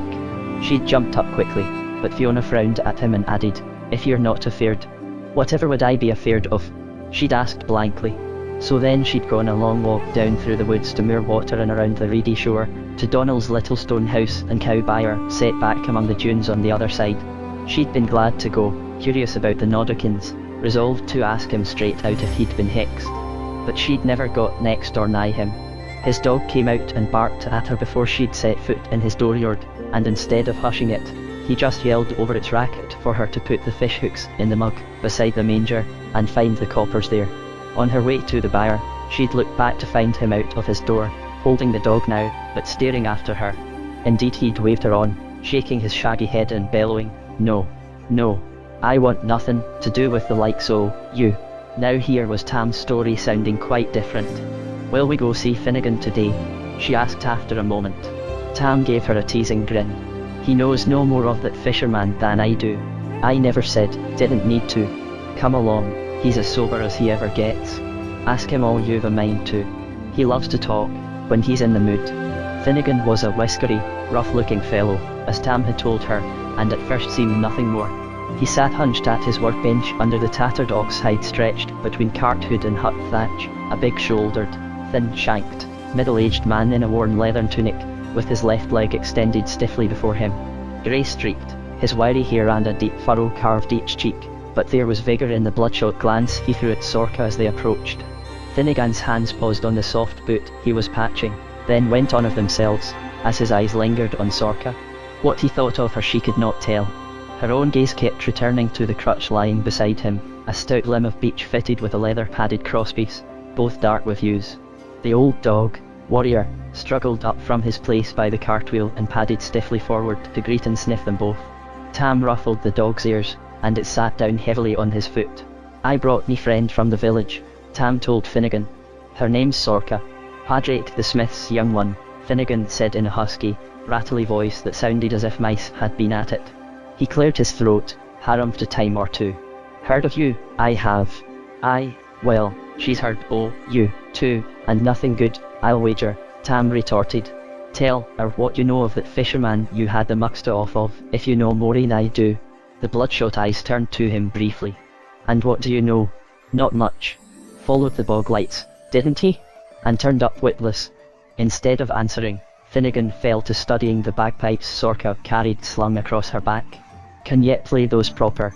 he asked her. "I can." "Let's hear you." "No need to urge." Sorka swung the instrument into position and piped one of the tunes Tam taught her, following it with an airy one of her own. Finnegan's good foot was tapping before she finished, and his whiskery face split in a grin. He said suddenly, "They'll have off you." Started at his change of tone, it had turned faintly malicious. Like his smile, Sorka could only stare at him. "The pipes," he said. "Them one is'll have sure, if you don't take care. Steal the minute your head's turned." "Oh, they're tricky, they are. Tricked old Donal, didn't they?" "Aye, he told me once. One of them merfolk creatures it was. Just tricked him blind." "How'd they do it?" asked Sorka, wide-eyed. Finnegan was silent a long moment, his face unreadable, his thoughts perhaps straying elsewhere for all Sorka could tell. "He'd never say," he answered finally. "Might be a lie. I've heard tell 'twas Donal tricked the fairy, and the creature paid him out for it by macking him queer in his head. No saying which is the truth of it." He paused again, scratched at his stubbled cheek, and abruptly dismissed the subject. "You, boy, fetch me out the ale jug from the hut. Then get back to your goats." He bent his head to his boot mending. Tam shrugged and grinned at Sorka, fetched the ale jug, and they left, pulling up their hoods as a gentle rain began again. Descending the slopes to Shankill a short while later, Sorka mulled over the three tales she'd heard about the fisherman, none much like the others, except they all blamed some eldritch creature. She decided to ask Fiona about it. And Fiona's tale, while different from the rest, including more fact than fancy, had to do with an unearthly creature and some unknown happening on the moor. "It must be 15 years ago, child, when he first came to Shankill. Maybe more. Late afternoon, half the village was coming and going in the street. And here came this stranger down out of the moor, all ragged and haggard, half daft already, I don't doubt, staring into one face after another, asking for his kin. But those he asked after were long dead, grandparents and great-grandparents of the one middle-aged woman who remembered their names. And even she knew of no Donal in her family, except a lost great-uncle, a fisherman who'd left the village 50 years before and never did come home. The family had always assumed he was drowned in moor water, or maybe lost at sea. "Nay, not at sea," he'd said then, staring around in a way to give a body a fright. "Not in moor water. In the mound, it was, where I was lost. She coaxed me into the mound. Everybody'd heard of humans beguiled by the folk, enticed away into their secret home, but nobody ever known such a person, or believed they saw one in this wild-eyed old man, who almost crossed themselves to be on the safe side. He soon gave up asking. Poor fellow, Fiona finished. Went off to Moorwater and built his hut, started fishing, and turned his back on the village. Got more lone and odd the more years passed. Sorka was silent, her skin crawling. A phrase echoed somewhere in the depths of her mind. Time runs different in the mound. Someone had said that once, she could almost hear the voice. But it could have been anybody. She'd heard numberless stories about the folk and their tricks and hidden homeland somewhere inside the hills. Sorka didn't ask Fiona if she believed this one. It didn't occur to her to ask herself. Strange things happened. Everyone knew they did, and some were past explaining. For Sorka, there were strangenesses even about the moor. Elusive shreds of half-remembered stories, or half-imagined dreams, swirled around certain rocks and berry bushes, crept across the coarse grasses, or clung in hollows, very like the wisps of fog that forever came and went. She picked her mental way around them as automatically as she picked her way through a bog, wary of bringing one into clearer focus. Occasionally one tricked her, as in the matter of the sheep wool. By mid-June, shearing was nearly done, but gleanings were still to be had on the high slopes where flocks, now nibbling other hillsides tidy, had grazed in winter. To Sorka, absently plucking tufts of wool off the brambles as she wandered homeward one day, gathering it seemed as familiar a chore as twig collecting. She brought Fiona a good bundle of wool, along with a handful of spiderweb she'd chanced upon. But Fiona's reaction was disconcerting. "What's this, then?" "Why, you know I never bother with these tattered, stickery bits when we've got good fleeces."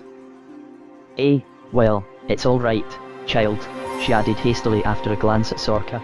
"They'll do for scrubbing pads." Then, as she caught sight of the wad of cobweb Sorka held out, "And what is that for, pray?" Sorka thought, for thread, for cloth, for strong thin cord, but jammed the wad back in her pocket and said quickly, "It stops bleeding, and such." And that was so. "For sure that's why I brought it," Sorka told herself. Nobody spins cobweb. Yet she knew the feel of fish line twisted of cobweb, and could see the cloth finer, stronger than any woven of wool or flax, silvery, shimmering, airy as the skin of a bubble. Surely she'd seen it. Somewhere, sometime, and had gleaned wool, too. The subject encountered a closed door in her mind. Fiona welcomed her haphazard offerings, but Sorka soon learned what to search for that would be more useful. Buckbeam, now in rosy, white-fringed bloom throughout the bogs, bearberry, and certain mosses. And in the highlands she gathered stonecrop with its fat leaves and yellow stars, which Fiona liked for supper mixed with dandelion greens, and a little oil and apple vinegar. Sorka, once she'd tasted this odd dish, liked it, too. One day she told Tam, as they dawdled along after the goats, "That chestnut, that snobby boy, he says me bad, he does." "What's he say, then?" "That my toes are too long, and I've got devil's eyes. Says I might burst out and startle him in the night." Sorka spread out a hand and stared at it crossly. "Fingers, too," she added. "Let's see yours." Tam showed Sorka a sturdy, sun-browned hand, fingers longish and supple, if grubby and ragged-nailed, but not as long as her fingers it was easy enough to see. "Don't heed it," he told her, thrusting his hand into his pocket. "He's a ninny. Too nod-headed even to know about the Kingstown. Told me I'd made it up." He grinned at Sorka sideways, showing the gap in his teeth, and Sorcha's lips curved in reluctant response, though she turned them down again at once. "Well enough for you to say, 'Don't heed it,'" she pointed out. "I'm feared not to, lest he does me a mischief." "What mischief, then?" "Any he can. He pushed me into the woods pond t'other day, just 'cause I was playing me tunes into his ear. It's deep, that pond." Sorka shivered, not quite able to seem casual. The fright had led to a scary discovery. Nobody had tried to save her, not one person. The children stood and watched while she'd saved herself. "You can't swim?" Tam asked her. "I dunno." Sorka forced the quaver out of her voice. "Leastways, I never tried, and I didn't fancy learning that way. I'd a drowned, I think." "How'd you get out, then?" "Never rightly went in. Just dipped my skirts, like, but would've, hadn't I skipped out of the way right lively. There was a branch hanging over." Sorka let the rest trail into an evasive shrug. It hadn't really been close enough to grab, that branch. She'd had to leap for it, fly, like. and her swift scramble into the higher branches felt like running, effortless, sure, feet and hands working without conscious thought, unhesitating. Only when Sorka sat perched in a safe crotch, heart pounding, peering down at the upturned faces of Chestnut and Nancy and Moira and Morgan and the rest did she realise she'd shown herself a good deal odder than before. She'd been careful not to climb a tree that way with anybody watching for years. Too late now to pretend she couldn't do it, like them. She wasn't like them, and couldn't understand the things they did. She wasn't like anybody she knew, even Tam. Don't heed, said Tam again, but watched her face and sounded angry. Howsomever, don't turn your back on, either. Stupid, murdering, clodpoles. Here, sit down, I'll show you a new trick I've been working at. He pushed her gently to a seat, and produced from his leathern pouch 5 smooth creek stones, the size of walnuts. A black one, a white, a brown, and 2 he'd coloured, one with red earth, the other with a golden, transparent yellow. He must have begged when somebody was washing a beehive to make meat. They were pretty, they were in his cupped hands, like some kind of strange bird's eggs, and Sorka couldn't help smiling. That's better, said Tam. Now watch, see if you can say which colour'll come up next. He began to juggle, slowly, so she could follow the movements, tossing the stones in a lazy oval in the air, catching them again in reverse order. It was easy. Sorka was soon naming their colours surely as they came thunking back into his hand. The lazy oval speeded into a whirl, and once, Tam seemed to have found 3 white stones somewhere in the air. By the time he caught them all in the pouch and buckled its flap, Sorka was shrieking with delight. Tam gave a pleased grin, swaggered a bit, and they thought no more that day of the pond. But it was hard for Sorka to forget for long, for she could avoid the people who hadn't saved her at the tasks they shared.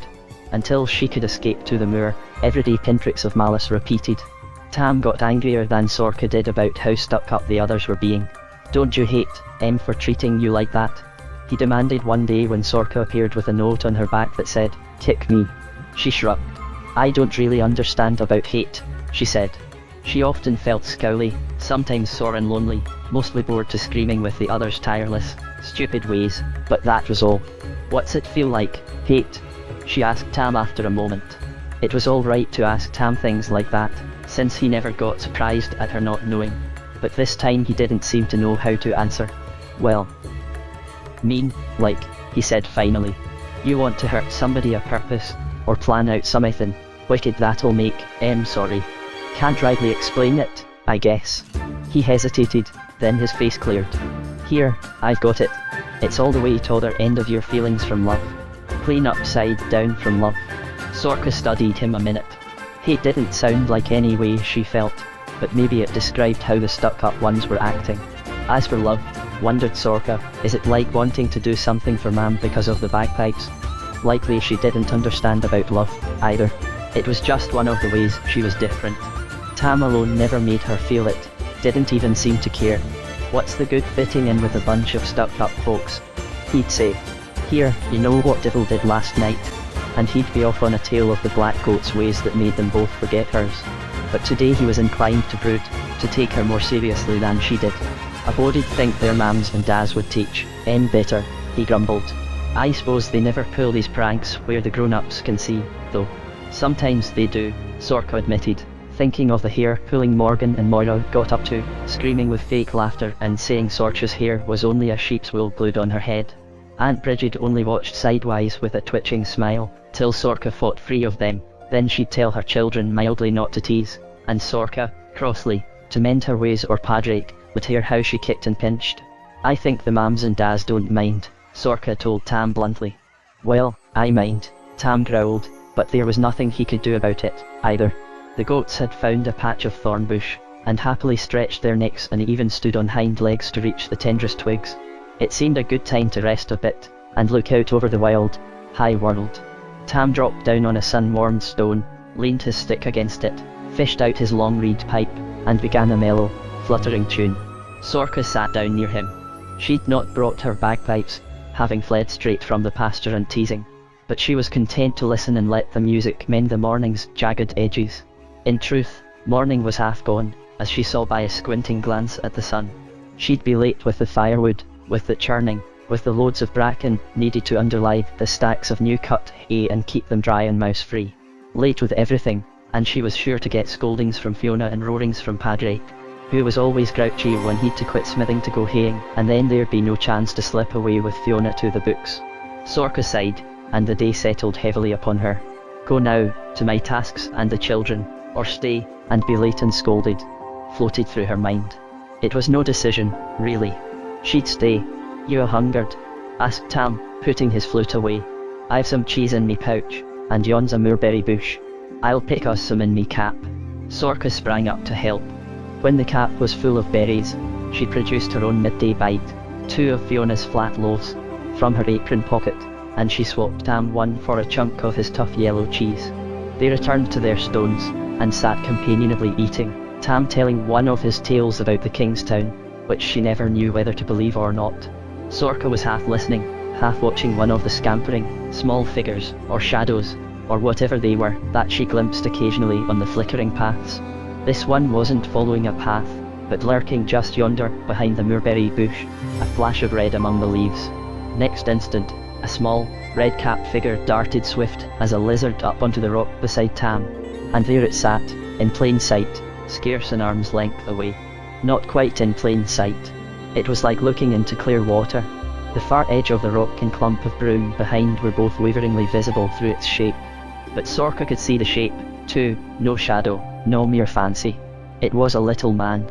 He was no taller than the miller's little Octo, who was only 6, but he'd a straggly beard, and grizzled, pale hair showed through a hole in his scarlet cap.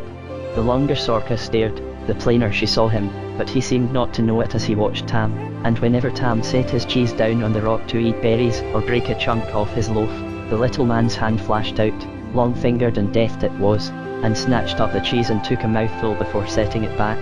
Soon Tam would reach for the cheese and set the loaf down instead. Then the little man would grab the loaf. Tam was still telling his story, plainly unaware of how fast his lunch was vanishing. Sorcha couldn't help smothering a giggle as she waited for him to notice. At last he did, breaking off his tail as he blinked down at the mere scrap of cheese he was holding. Here, did I eat all that already? Where's the rest of my bread? It's the little man, Sorcha told him, gasping with mingled laughter and bewilderment. Why do you let him nobble it? Tam looked quickly where she pointed, looked all around, then back at her, flushing a little. Do you take me for a fool, then? Nobody there. The laughter died out of Sorcha. Defensive, half frightened, she pointed again. That little man, he took a bite every time you put a thing down. Made a good meal, he did. She stared at the little man, who was still there, but staring wide-eyed at her now. Can't you see him? Right beside you. Tam looked hard at the spot, and made a sudden swooping grab, but missed by a hand's length. The little man was gone in a flash, diving for the moorberry bush, stopping to peer back at Sorcha with one astounded, terrified glare, then scuttling out of sight among the leaves. In a moment, a meadowlark shot out of the bush, and flew away over the moor. He's gone, said Sorcha.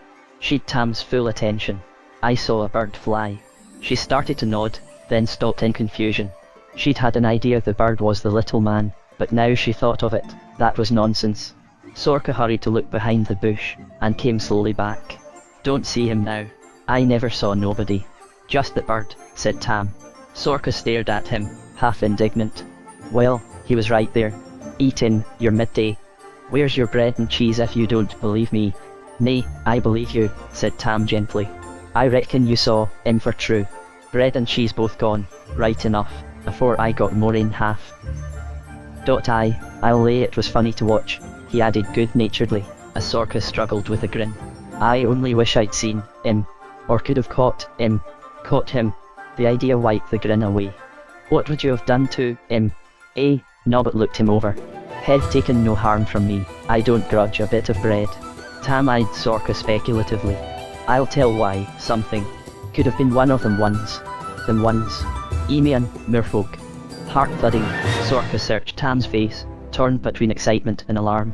You're macking up tales now, just to plague me. I'm not. Other folks have spied such creatures, I've heard tell it. Likely heard that Rattlehead Cormac going on about his pixie.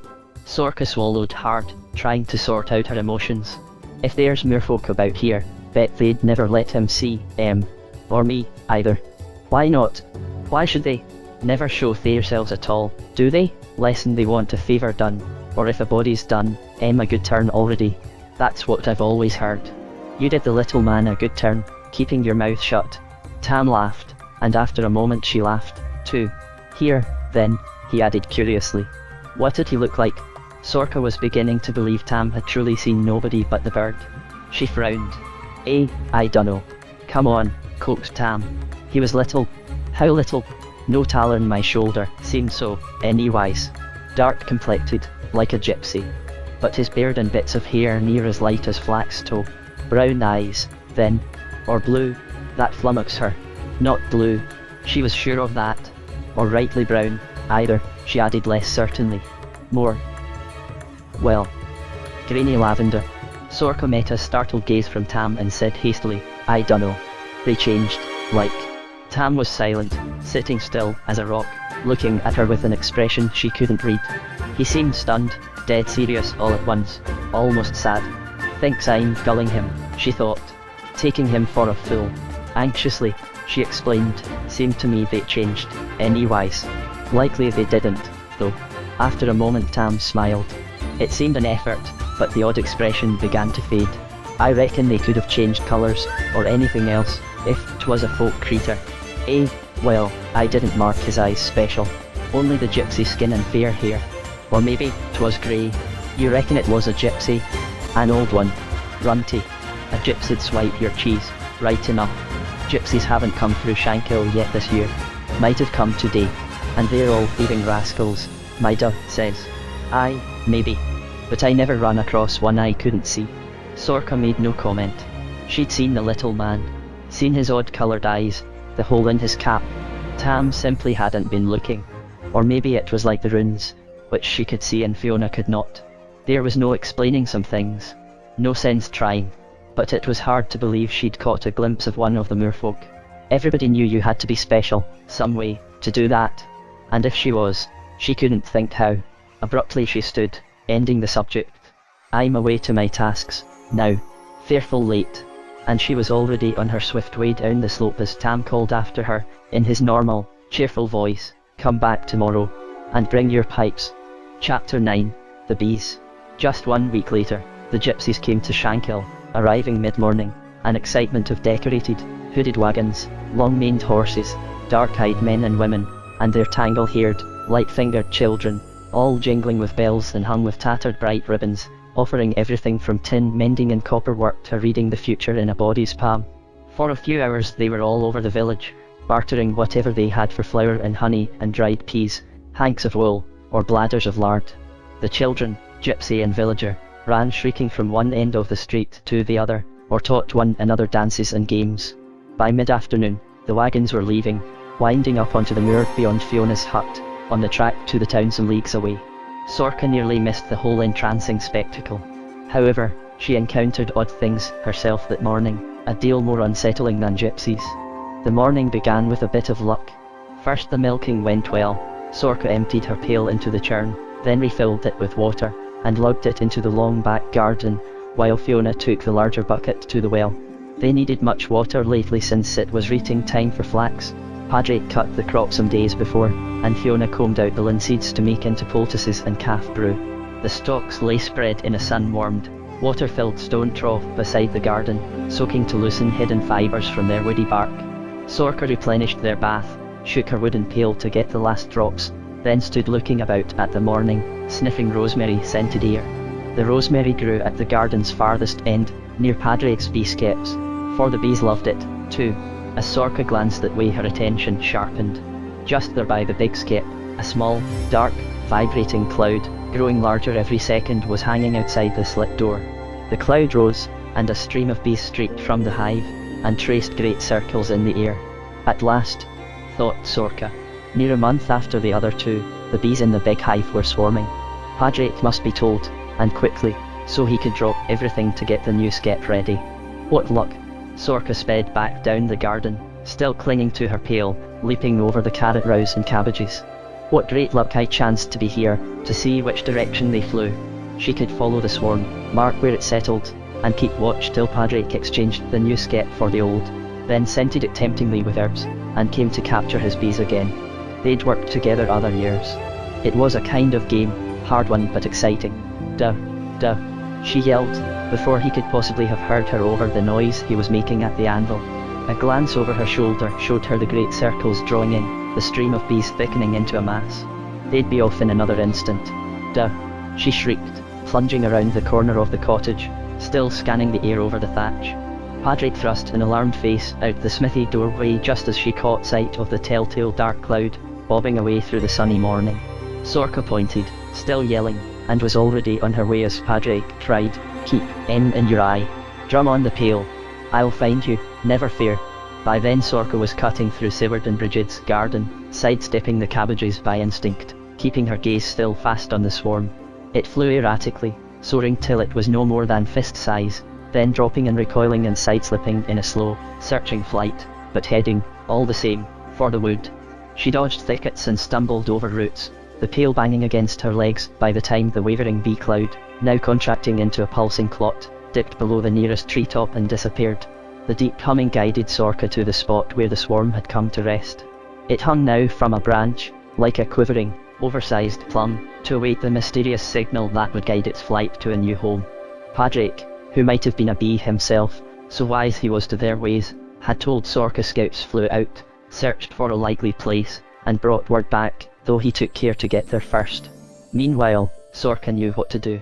No swarm would move off during rain or thunder, Padraig had taught her so. It was why she'd brought the pail.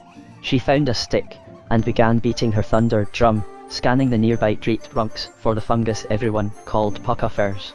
She was still beating the pail a quarter hour later, when Padraig came crashing through the underbrush, bringing his saw and a wet cloth sack, and the wood-handled iron scoop he used as smoker. For a while they were busy, Sorka setting the crumbled fungus alight in the scoop, waving the smoke back and forth under the massed bees to lull and pacify them, while Padraig sawed off and trimmed a longish branch. When it was ready, he flung the sack deftly over the swarm, pulled the drawstrings, and thrust his pole through the knot. Then he ran for home. Sorka, staggering under the burdens of pail, scoop, and saw, stumbled after him. By the time she joined him at the end of the garden, he'd freed his captives, and stood, watching.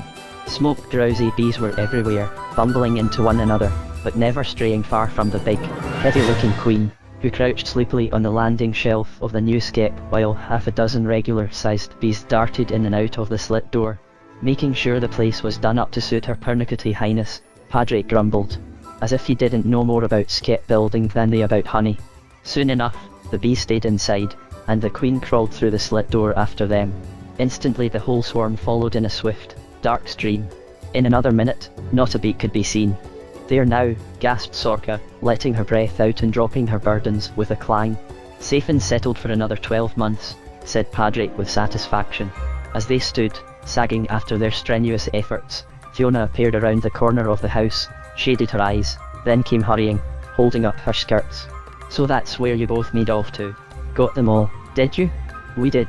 And a good job we made of it, eh, daughter?" Sorka nodded. They exchanged a glance of satisfaction.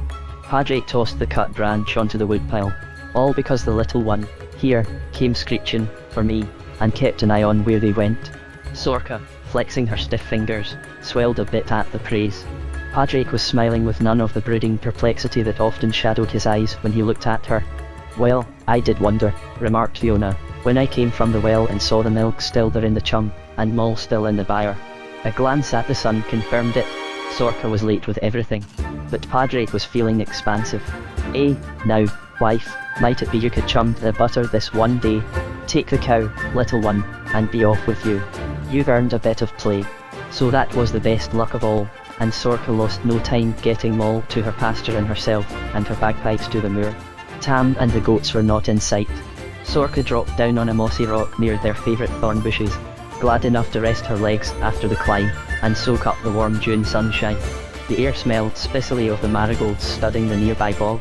The tall spires of pink foxgloves leaned there, too, schooled by the winds to cant ever eastward, but propping each other up.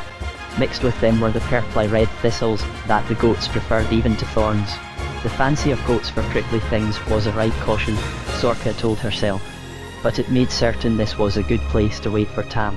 After a bit, Sorka slid off her rock, swung her pipes around to the front of her, tucked the bag under her arm, puffed herself breathless to fill it, and began pacing a few steps this way, a few steps that, and she played to the summer air.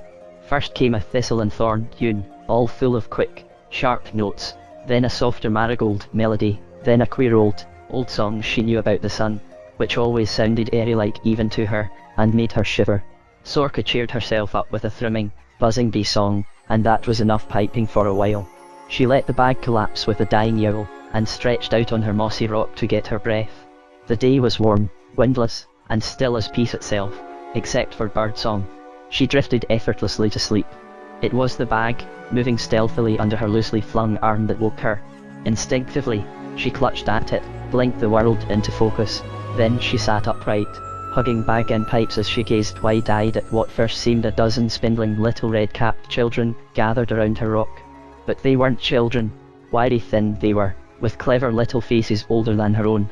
One had a long-fingered hand still on her precious bag, tugging slyly at it. Sorka twisted it away from him. "What are you about?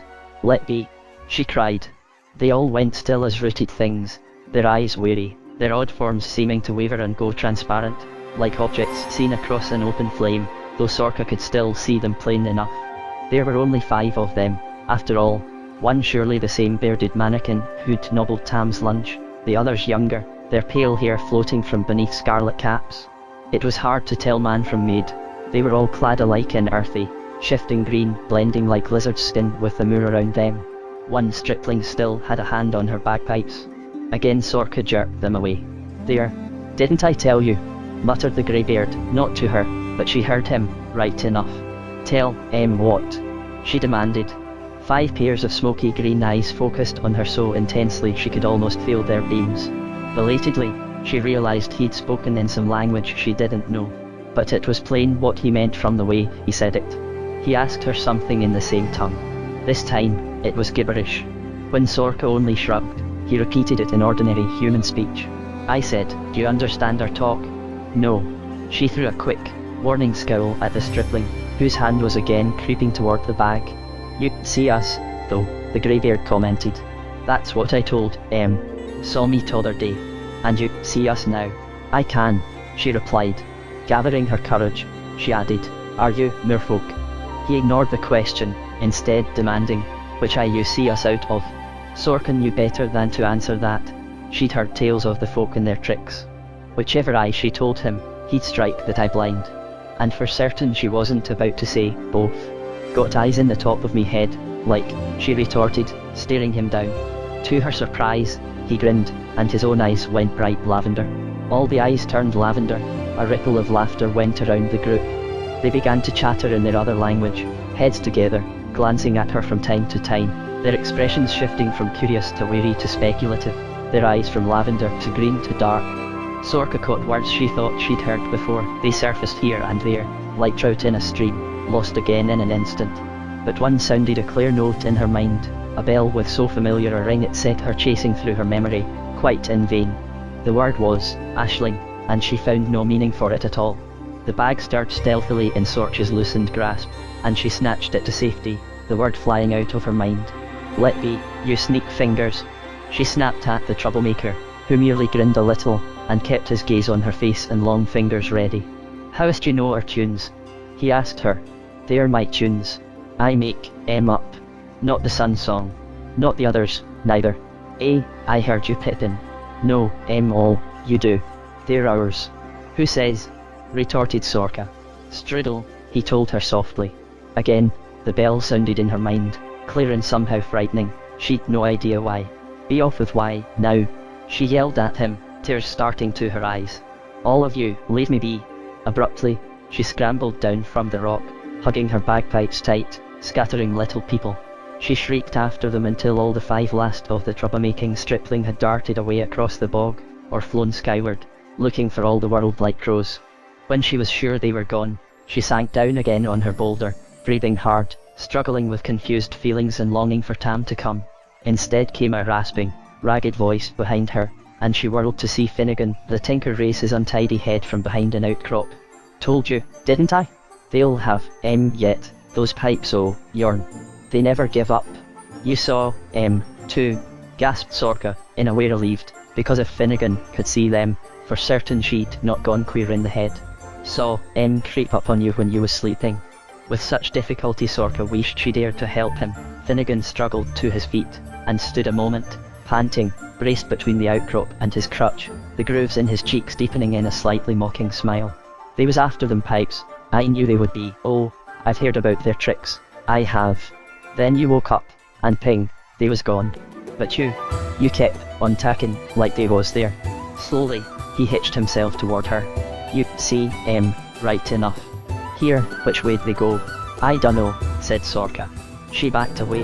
Ever, which way? I paid no mind. Musta seen something. Saw, scatter. What's it to you, anyways? Again she edged away. This time he merely stood, swaying a bit, smile fading as if he'd forgotten her. Doubtless he was as drunken as he could manage, but for certain it didn't make him merry. Wished I knew where they go, he said, as if to himself. He half turned to hobble away, then hesitated. If he say next time, come tell me, here. Likely won't be a next time, said Sorka with a shrug. He gave a brief, sour chuckle. Aye, that there will be, bantling. Again he turned, settled his crutch more firmly under his arm, and this time he didn't glance back. Sorka slung her pipes to her shoulder, and ran in the opposite direction. At the top of the next rise, she paused to look back. The tinker was making his slow, unsteady way toward the path leading down toward Moorwater. Pity him she might, but she couldn't like him or his spying. However, she meant to keep the matter to herself, or Padraig would be on again about a stubborn young one who would go onto the moor, come doom, come devil, however her elders warned her. The morning, which had started so well, once again was going all awry. Giving a hitch to the bagpipes, Sorka plodded on upward, almost wishing she'd stayed in the cottage to churn. Finnegan's taunting chafed her. It was wounding to find out that the folk, far from thinking her special, only wanted her bagpipes, and dismaying to think they might keep at it until she no longer dared come here. No better than the Shankill young ones, they were, ragging her and claiming her tunes were theirs, the way the children claimed firewood, and trying their plaggy tricks. She found Tam just over the brow of the rise, stalking in her direction, hustling the goats ahead of him with a free use of his stick, looking as cross as she felt. There you are, then. She greeted him, as if the morning were all his fault. I've been waiting and waiting. That's Finnegan's doing, none of mine, he said shortly. You seen him anywheres, by ill luck or worse chance? Sorka saw now he was more than cross, he was troubled. She nodded. He's halfway to Moorwater by this time. What's he done? Left the pony untied. Took me a 3-league tramp to find her this morning, and she'd got her right for stuck in a rabbit hole. Limping, now. And last night I caught him kicking old warrior out in his way, kicking him hard. I told him one more time you do that, you do it one more time. Tam was angrier than Sorka had ever seen him.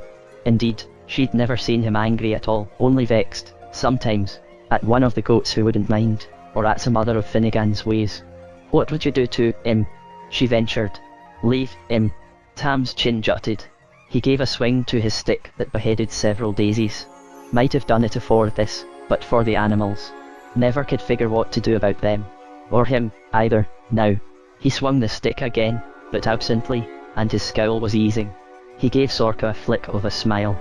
If he's gone for the day, good riddance. Maybe he'll get to Sozzle to find his way home. Where'd you see him? Down by the thorn bushes. He was spying on me. Spying. Tam's brows snapped together again. What for? 'Twasn't only me he was watching. Or only him I saw. Sorka chewed her lip a moment, hesitant to talk about her other encounter. She didn't know why. This a riddle, then? Tam inquired, with a tinge of leftover exasperation. So Sorka told him about that, too, omitting her daft idea she'd heard one or two of those folkish words before. By now she couldn't call them to mind. The folk were after your dad's pipes. Tam exclaimed, wide-eyed. Finnegan said they would be. Old slide boots. How'd he know? Here, you're not gonna tell me he saw too. He did at first. Likely they didn't know he was there. He said I woke up and ping they was gone. They did go all wavery like, Sorka admitted. Same as the one that nobbled your bread and cheese. Tam nodded slowly. You see, anyhow. But him and me can't, lessen they let us. He burst out, 'twas my doing, that was, him spying on you. I went and told him about that little man. Now I'll lay he wants you to watch where they go. He does. I dunno why. Tam heaved a sigh, glancing toward the goats. who'd found a moorberry bush thorny enough to suit them. He flung himself down on a grassy hillock. Finnegan's got some rattlehead notion about nicking some of that fairy mead he's heard tell of. Barrels and barrels of it, stored somewheres, down where the folk live. Makes you young again, sets you a-dancing. So he says. Sorka dropped down beside Tam, staring. Gone noddy, has he? No tellin'. Tam gazed off across the moor, his shoulders drooping. You wouldn't credit it, but he used "be good enough fella." Good to me, he was, bit rough, but who cares for that? I learned to give him his own back, once I got some size on me. Fine leatherer, eh, wizardly. We'd go to all the fairs. Tam broke off with a shrug. Now look at him. I'd leave him tomorrow, but what'd become of the old gowk? Hurts him first to ride in that cart, and Laura, if we have to winter here, we'll freeze solid. Anyways, I like to keep moving, I do. Sorka had almost forgotten her own troubles, listening to Tarn's naughtier ones, and trying to visualize the life Tam sometimes gave her glimpses of. Where would Y go, if you left him? What would Y do? She asked. Oh, then. Tam's eyes brightened, and his grin spread like the sun coming out, showing the gap between two teeth. Then I'd go gypsying, down to the Kingstown, and all around to the fairs and the holy day doings. I would, and play me flutes and juggle and pass me cap and live like a lord, without nobody to plague me but myself. Sorka listened, entranced, seeing the world open out into a place of unimaginable variety, uncountable sights and sounds. Could I come too? She cried. He could. Tam seized on the idea instantly. We'd play our tunes together, you on your pipes and me on me flute. The city guls'd be filling our hats with coppers, you see if they wouldn't. And when the snow flew, we'd go on southwards to the long sea, where it's warm all the year. He went on for some time, spinning the tale and inventing answers to Sorcha's questions, each answer more fantastic than the last, until they were both laughing, and Finnegan seemed no more than a buzzing fly to brush off and be done with. But soon enough Sorka came back to earth, looked about her at the familiar sweep of the high land, the ever-present clouds gathering on the horizon, and said, wouldn't we ever come back to the moor, then? Tam smiled and said, whenever we'd a fancy to. Come on, the goats are straying. Chapter 10, The Gypsies. An hour or so later, Sorka wandered back down to the village, only to see the first gypsy wagons beginning to leave it. She halted with a cry of anguished disappointment, then hurled herself down the last steep path beside the apple orchards, let goat-like onto the street, and fled along it to the cottage. She flung open the half-door and shot in, stumbling over one of the hens, all but going head over heels in her effort not to damage her bagpipes. God's mercy, what has the child done now? Shrieked Fiona, reaching to save her bread dough. It's the Black Boggart after you. I've done nothing, not nothing. Sorka protested breathlessly. Fell over that addle-pate chicken. It's the gypsies. They're leaving. Must, to reach the town afore nightfall. They've been here all the morning. But I never got me hand read, wailed Sorka, stuffing the bagpipes into their trundle bed, and giving it a kick back under her cot. And I had a lump of beeswax saved in pocket to barter for it. Never got to play the games. She was on her way out, headlong. "'Twill go to the moor," said Fiona. Without answering, Sorka raced toward the well, and the green around it that might have been a ragged-edged market square, had the village been big enough to hold a market. It was to the market in the town the gypsies were headed. A few coppers more in their pockets always made a stop in Shankill welcome. The colourful turmoil of noise and activity filled the trampled, open space around the well as water fills a bowl. Dust rose, and harnesses jingled as the gypsy men backed their horses between the shafts of gaily decorated wagons. The women stowed away unsold trinkets, and yelled to their children, most of whom were still racketing up and down the street with the village young ones. A mixed dozen circled in a clapping ring dance. Sorka ran up to join it, but was pushed away at once by the miller's son Chestnut, who cried, "Not you!" and his sister Nancy laughed, echoing, "Not you!" before breaking out of the ring to push Sorka, too. Her cousins joined the new game, as did several others. In an instant Sorka was in the middle of jostling, and the laughter turned wilder, until she felt as if she'd got tangled up in the mill wheel. Sorka waved her hand at Chestnut to shoo him off her, when a transformation began to take place. All of a sudden, he hunched over and groaned. To everyone's surprise, a long, furry tail swung from his back.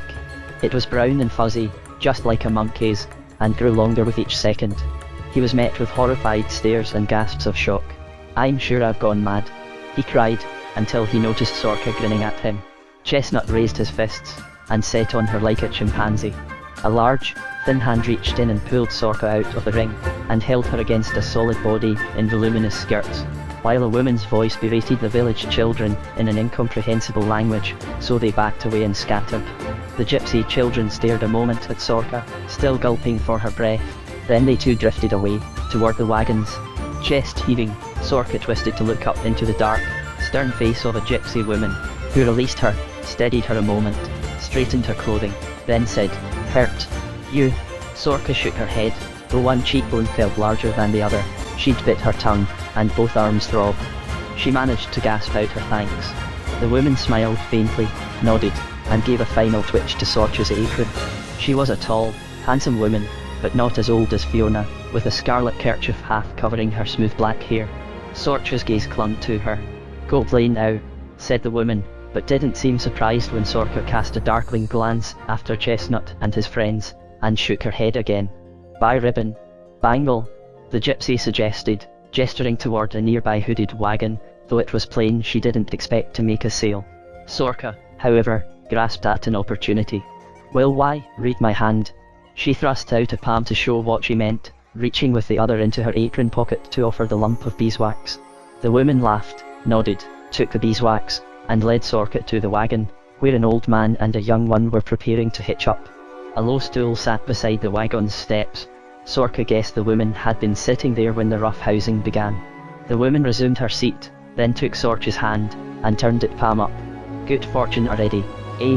No hurt," the gypsy said teasingly, and bent her head over the spread palm. At once her black eyebrows drew together. For a moment she went still as a rock, her grasp tightening until it felt to Sorka as if an eagle's claw held her. "Is it to be a bad fortune, then?" she wondered. Abruptly the gypsy released her. Slowly she raised her eyes to scan Sorcha's face with a strange expression, grave, alert, a little pitying. With her left hand she made a gesture in the air between the two of them, then ducked her dark, proud head in a hint of a bow. Reaching into her pocket, she produced the lump of beeswax, and held it out to Sorka, whose eyes swam with sudden tears of disappointment and simple hurt. Pride drove the tears back, and fought the quaver in her voice. "Well, why not do it, then?" she asked. "Cannot," the gypsy told her. "Is it not enough, the wax?" Sorka said on a sudden thought. She rummaged in her pocket again, and found a silverweed root she'd meant for Fiona, who liked the red dye it made.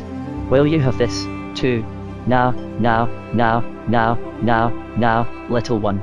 The woman's strong, thin brown hands gently pushed away the offering. "I try read hand. Cannot." She met Sorcha's baffled glance a moment, then reached down and scratched a few symbols in the dirt with one long finger. "You read," she told Sorka. They looked like nothing Sorka had ever laid eyes on. Not like runes, nor the words she was learning from Fiona. "Is it gypsy talk?" thought Sorka, staring at the symbols. "But I don't speak your tongue," she objected. The woman nodded gravely, again taking Sorcha's hand, this time pointing to the palm. "I don't speak," she said, then smiled, rose, picked up her stool, and moved to the wagon steps, glancing toward the two men buckling the last of the harness over their team. She looked back at Sorka. "I wish for you very good fortune." She hesitated, her smile fading. "But beware." Again she gave the slight, formal duck of her kerchief head, murmured, "Zadevlesa," and disappeared into the wagon. The younger man strode back, called something to her in their tongue, hoisted the wooden steps in after her, and slammed the door. A moment later the wagon rattled after the others along the steep track leading past Fiona's cottage and up over the moor toward the town. Sorka stood watching the cloud of dust slowly settle, the first wagons appear at the crest of the rise as shapes against the sky. Then, with dread, she looked down at her spread palms.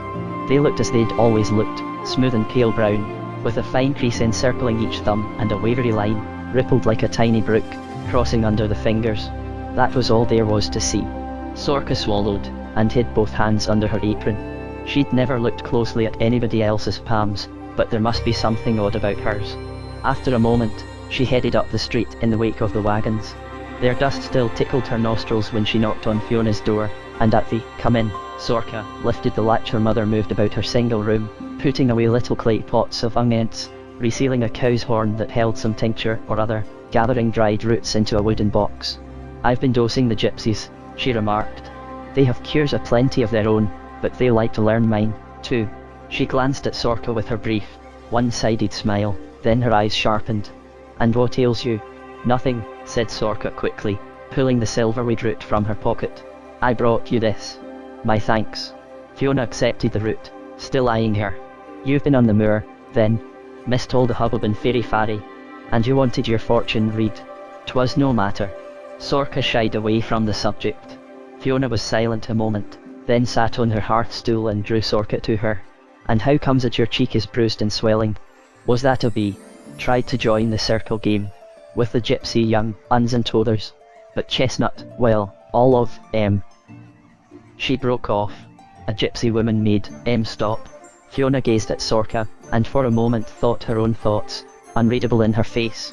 Then she sighed, reached for a little pot, took out the rag stopper, and smeared a thin coating of some unguent over Sorka's cheek, which immediately felt cooler. It's well already, Sorka told her. Fiona smiled briefly, and said it would be soon. I treated a dozen worse ones today, and bound up a broken arm. The gypsy young ones play rough, too, with one another, and never heed my advice. One lad should have been in his cot, not lurking about with our village imps. Burning with fever, he was. Have you other such bruises? Sorka shook her head, idly took one of Fiona's hands, and managed a swift look at the palm. At first she was startled. It was a perfect network of fine creases, the deep one curving around the thumb like a richly branched vine, others slanting crosswise, up and down. There were many more lines than marked her own palm. But her surprise faded, because there were also more lines in Fiona's face than in most people's. The puzzle was still a puzzle, and now the gypsy was not here to ask. Disconsolately, Sorka wandered toward the shelf holding the books. Will you tell me some new words? She asked. I will. Bring a book and your piece of slate. And so they worked for an hour as the gypsy wagons and monkey tail trailed into memory. I'll heed those children, said Fiona finally, straightening, then staring at her own tensely folded hands before looking in the direction of Aunt Brigid's house. Don't stop, Mama, said Sorka, not mentioning the tail. She wasn't sure herself where it had come from. They are so stuck up, they'll never like me. Is it so sure? Said Fiona slowly. Nay, likely they'll forget it. If I stay out of their eye for a spell. Sorka reached for the egg basket, and escaped before Fiona could think of more questions. She hoped Padraig would not come to hear of it, least said, soonest mended. Whether Fiona told Padraig, the straight of it Sorka never learned, but not to give Aunt Brigid a tongue lashing was asking too much of her. Fiona came home flushed with satisfaction, remarking that if Morgan and Moira didn't hear of it on their backsides, she'd be astonished. No doubt they did. Brigid might turn a blind eye to their bullyragging, but not to their getting caught out. 10 long June days passed in their accustomed way, bruises faded, and Sorka, as inconspicuously as possible, drove Moll to the pasture each morning before escaping to the moor. On the 11th morning after the gypsies departed, a special doctor from a faraway town arrived to inspect Snut's monkey tail. And so, word spread to Fiona, and indeed the whole village, about what had happened to him. At the earliest rumour of curses, Fiona, hurrying in from the well one morning, set the bucket down so carelessly water splashed her skirts. She seized Sorka by the shoulders. Tell me straight out, now, daughter, she said. Did you call down a curse on the young one who savaged you, even meaning no real harm, did you? Nay, I did not, then, Mama. Sorka stammered. Mind, I wouldn't blame you, Fiona muttered, releasing her, and turning to hang her shawl on its nail. But how could I do so? I don't know how. Fiona studied her. He's been taken a bed, the young one, and a doctor's been called to do an operation to remove it. Well, he's seldom ailing. Maybe he's learning a good lesson. Instead of answering, Fiona trod over to fill her kettle, her steps dragging. Stay away from him, she said. Stay out of sight. Since Sorka habitually tried to do so, she held her peace. But a few days later, when Padraig came in for his midday meal and called her to him, telling her heavily he'd been hearing she'd overlooked Chestnut, Sorka was goaded into defending herself. I've kept me eye on him, true enough. So would you if he did you a mischief whenever your back was turned. Keeping an eye on him's one thing, but overlooking witchcraft, said Padraig. Well, what do I know of witchcraft? Sorka was near to tears. He's telling lies. This was usual, but a monkey tail was not, and though Sorka took care to be more elusive than ever, it didn't blow over. The monkey tail itself was able to be chopped off, but Chestnut was left with a hole in his backside. Then the pathetic invalid sprouted 2 round, furry hairs on top of his head, though his complaints were silenced by his worn-out parents. Nobody could prove the blacksmith's child had been out of her cot the night Chestnut's hairs sprouted. Yet nor could Padraig and Fiona, silently remembering her night wanderings, prove she'd been in it, not all night long. The question with no answer sent undercurrents of fear and ill will roiling through the village. One pale summer evening, not long before Midsummer's Eve, a grim-faced company of Padraig's neighbours appeared at his cottage door. They wouldn't come in, and instead asked that Padraig come into the dooryard for a private word. Padraig put aside the new biscuit he was plating, and stepped outside, but didn't shut the door. Fiona, vigorously scrubbing out the iron pot with a handful of rushes, let her movements slow and go quiet. Sorka stopped sloshing out the mugs. They heard little but the rumble of voices until, it's for the good of the village, for the health of our young uns and beasts. It was silent. I'm told there's a good enough smith just over the moor in next village, remarked Seamus the miller. I might try him. Do, then, if he care to walk a league, said Padraig evenly. But the child's done no harm, and so I tell you. We know what we know. She must go back where she come from, that's what we're saying. And where's that but here, then? Just turn her out, do I? A young one no talon my elbow. Man, you're daft. Padraig snapped. I'd never do it. Seamus's voice came again, ominous this time. Then if you won't, blacksmith, we'll have to deal with it ourselves. You'll deal with me first, said Padraig doggedly. We will if we must, Seamus told him. We'll give ye till Midsummer's. That's time enough. Fiona and Sorka stood motionless until the footsteps faded up the street, and Padraig came slowly back into the house. He and Fiona exchanged a long, expressionless glance. Sorka waited anxiously, looking from one to the other, swallowing hard, but not daring, not wanting, to question outright. In the end, no one spoke. After a moment all 3 went back to their tasks, avoiding one another's eyes. Chapter 11. The Moorchild. Midsummer, celebrated on St. John's Day and the eve before, had always been Sorcha's least favourite revel, one she dreaded and avoided entirely if she could. To begin with, the great hillfire lighted at sundown, Midsummer's Eve, on the highest point of the wasteland, was always built of rowan wood, no other. Sorka shrank from rowan as she did from St. John's wort. Even in her early days of wood fetching she'd balked at having any truck with such fearful stuff. I'll fetch any other wood you like, but not that, Mama, she said. Why does it have to be rowan? It's a magical tree, that's why. A rowan fire breaks the power of the witches, child, and all the other bogies and fairies and hobgoblins and who knows what all that goes walking abroad Midsummer's Eve. If they walk abroad, why don't we just stay safe in the cottage, and bar the door? Because we light the hellfire. Our grandads and their grandads all did it, and so will we. Now leave off your arguing, and go to the thickets with the other young ones. But Sorka wouldn't touch rowan. She'd run off up to the moor instead, and Padraig would have to search her out and carry her, stubborn-jawed and unrepentant, back to the cottage. There was no doing anything with her. Every village family supplied fuel for the midsummer fire. It was bad luck not to.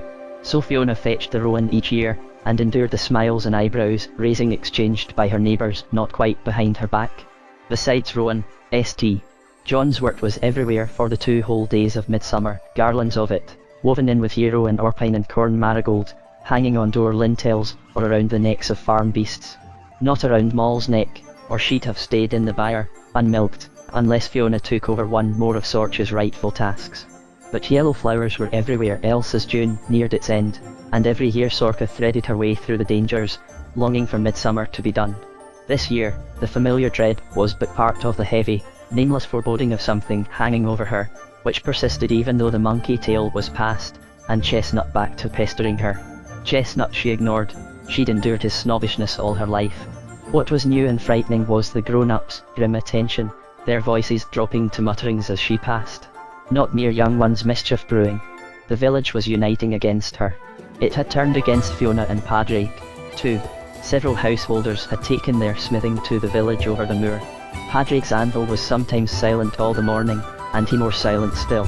They'll soon tire of a league's walk for a handful of nails, Fiona scoffed, but she herself was being cold-shouldered wherever her tasks took her. Sorka knew well what a blunderhead of a daughter she was, her spinning nubbly, her apron ties forever half torn off. She splashed the milk, burned the bread. But Fiona kept an impassive front. She's not backward about scolding me for every little thing, Sorcha told Tam the day before Midsummer's Eve as they wandered after the goats. But when there's others around, Savin, of course, she's on my side. Stands by me, she does. Acts like I was no different from the others. She let me keep the bagpipes, too, and go to the moor, Sorcha thought, feeling the familiar surge of guilty gratitude, mixed with the knowledge, more hopeless every day, that she was different from the others, and there was nothing she could do about it. She could never even find a gift that truly pleased Fiona. Then, why shouldn't she act so? Said Tam staunchly. 'Cause they've all started tacking it out on her, that's why, retorted Sorcha. Turn up their noses, like, when she bids, good morning. And, they say things. What things? Tam was scowling. Ask her how is it I'm feared of rowan and yellow flowers and such. Oh, it's powerful odd, it is. She mimicked, contrarious. What's so contrarious? Sorcha burst out, about running, shy of poisons. Tam was silent a moment. Most folks don't think of as poisons, he said at last. Sorcha eyed his profile, then looked away over the moor. But bogies and them do, you mean? Well, I know that, don't I? Why else is such stuff everywhere around at midsummer? It made her cross to think of it. Seems to me bogies just got good common sense, she snapped. Anyway, that was all fool's talk, like Padraig's, overlooking, and half the street blaming her for the monkey tail. She was no bogie, she was certain, sure of that. She glanced at Tam suspiciously.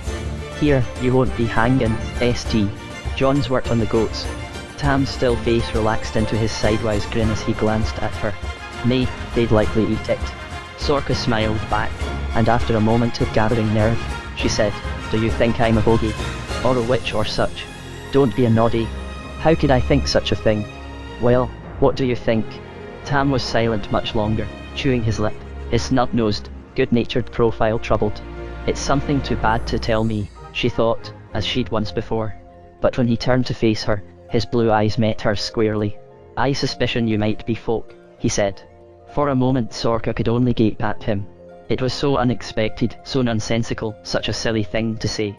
And she'd never thought Tam silly. She hardly knew how to react without hurting his feelings.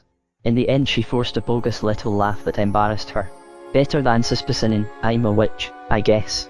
Tam flushed. I'm not just ragging you. I've wondered about it. Often. Maybe I'm a lackwit. Leastwise I can see you think so. I don't.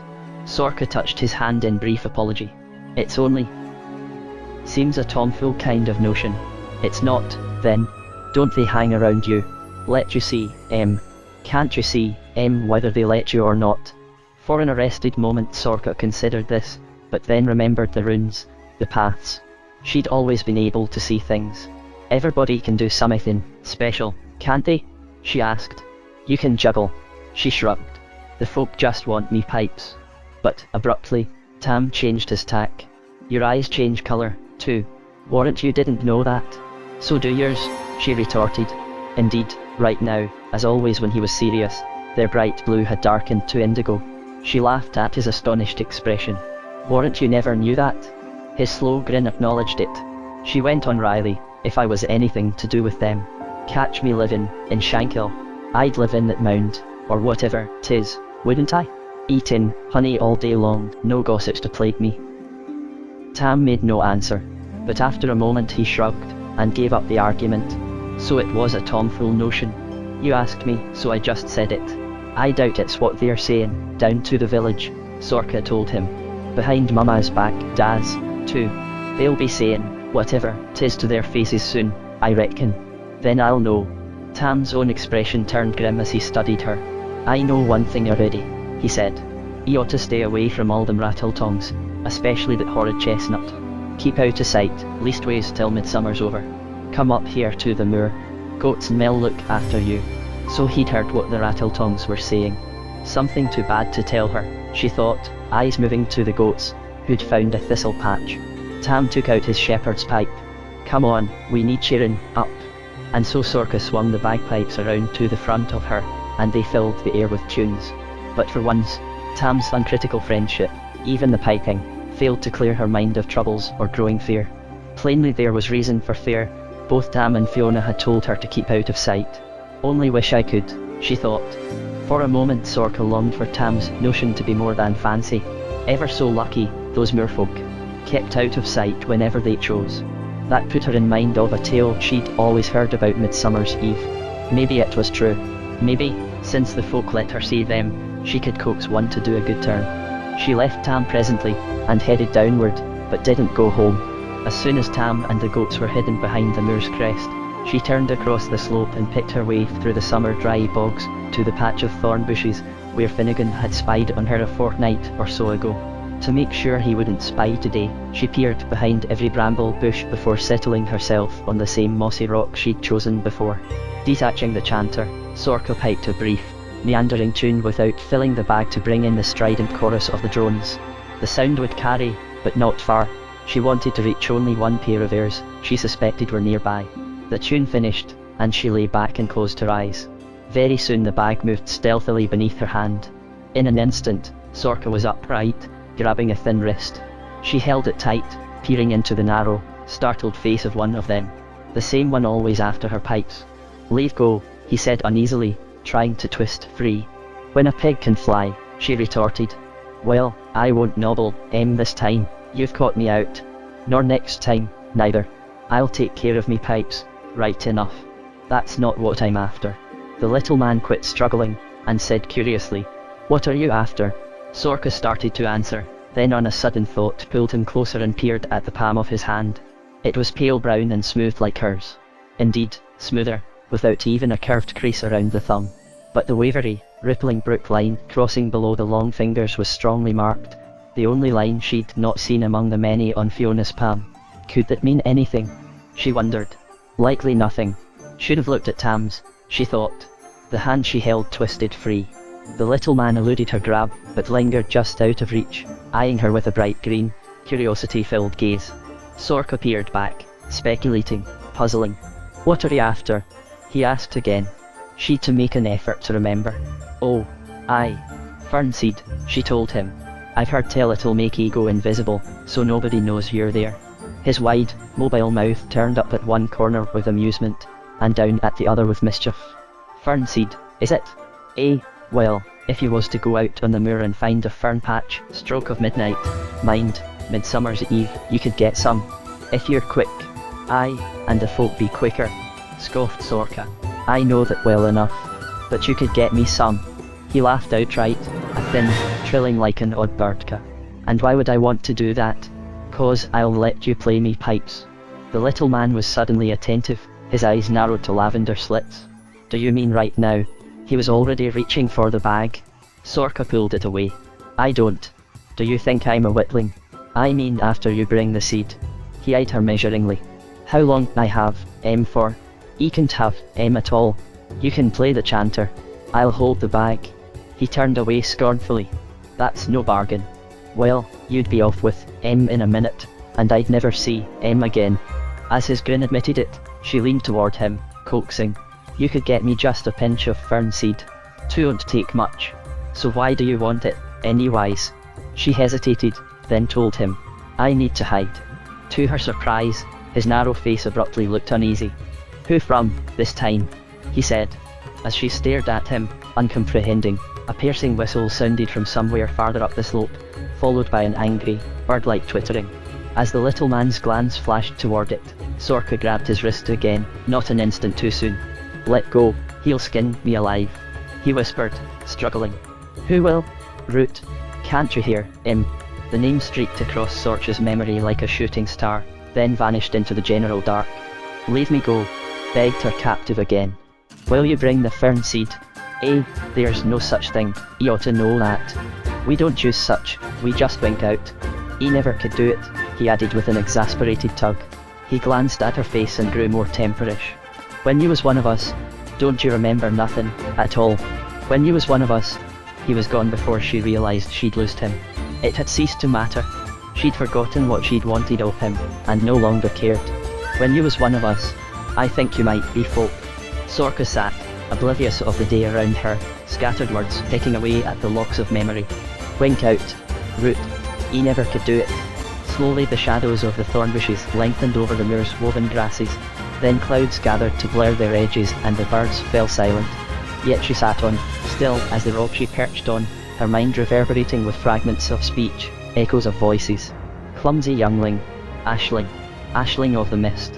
What's your name, dear? Aisling of the mist. Oh, is it you, little duckling? Time runs different. She can't hide.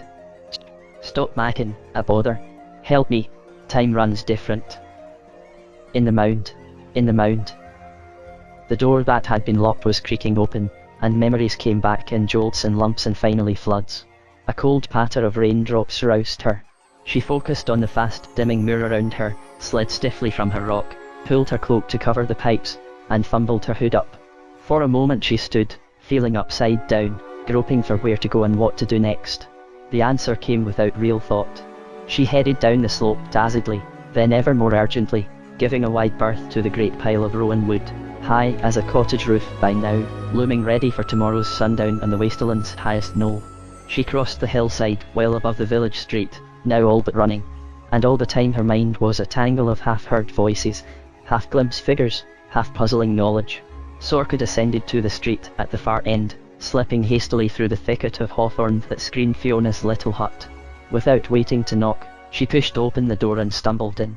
Then she stood, leaning breathless against it, unable to go farther or think what to say. Fiona peered at her in alarm. God's mercy, child. What is it?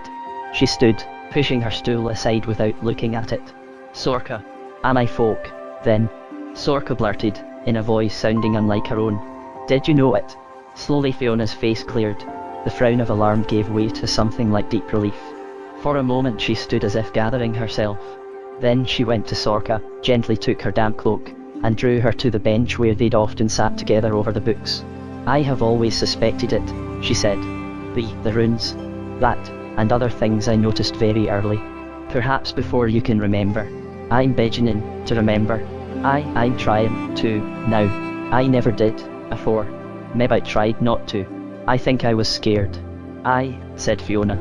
And I suspect I scared you. She spoke almost to herself, and before Sorka could ask her what she meant, she said firmly, Now tell me what has happened.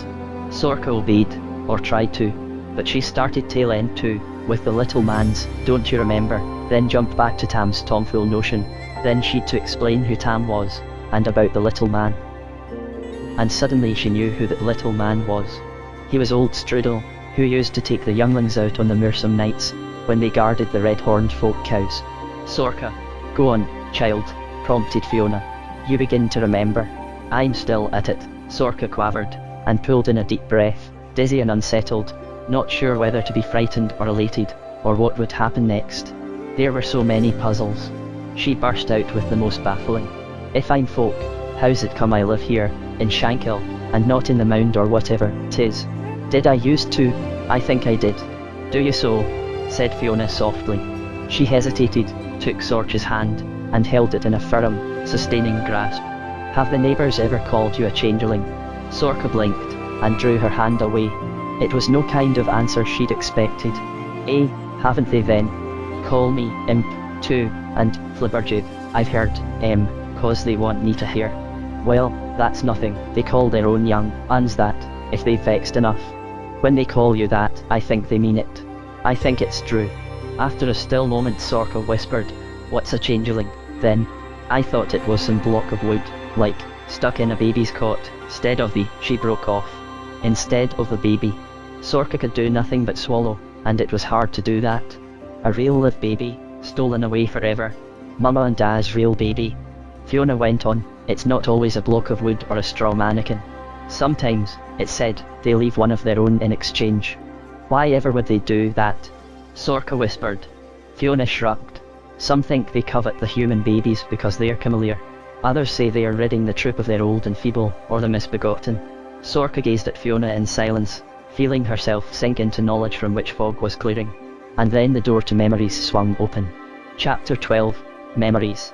Sorcha remembered when her name was Aisling in the mist, and running with the folk every twilight through a twinkling cavern, up the twining staircase of the mound.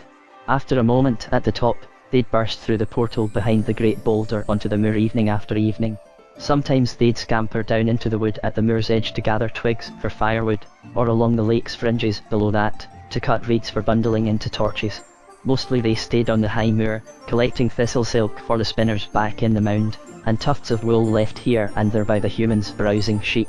They found twists of cobweb for the weavers and cord makers, wild fruits, herbs and mushrooms for the cooks, as well as bracken and leaves and grasses to renew and sweeten the beds. Occasionally a couple of the bravest folk, Strudel and Root, stole away to the village, into a farmer's stable to spend a cackling hour tangling a horse's mane or tying cows' tails together.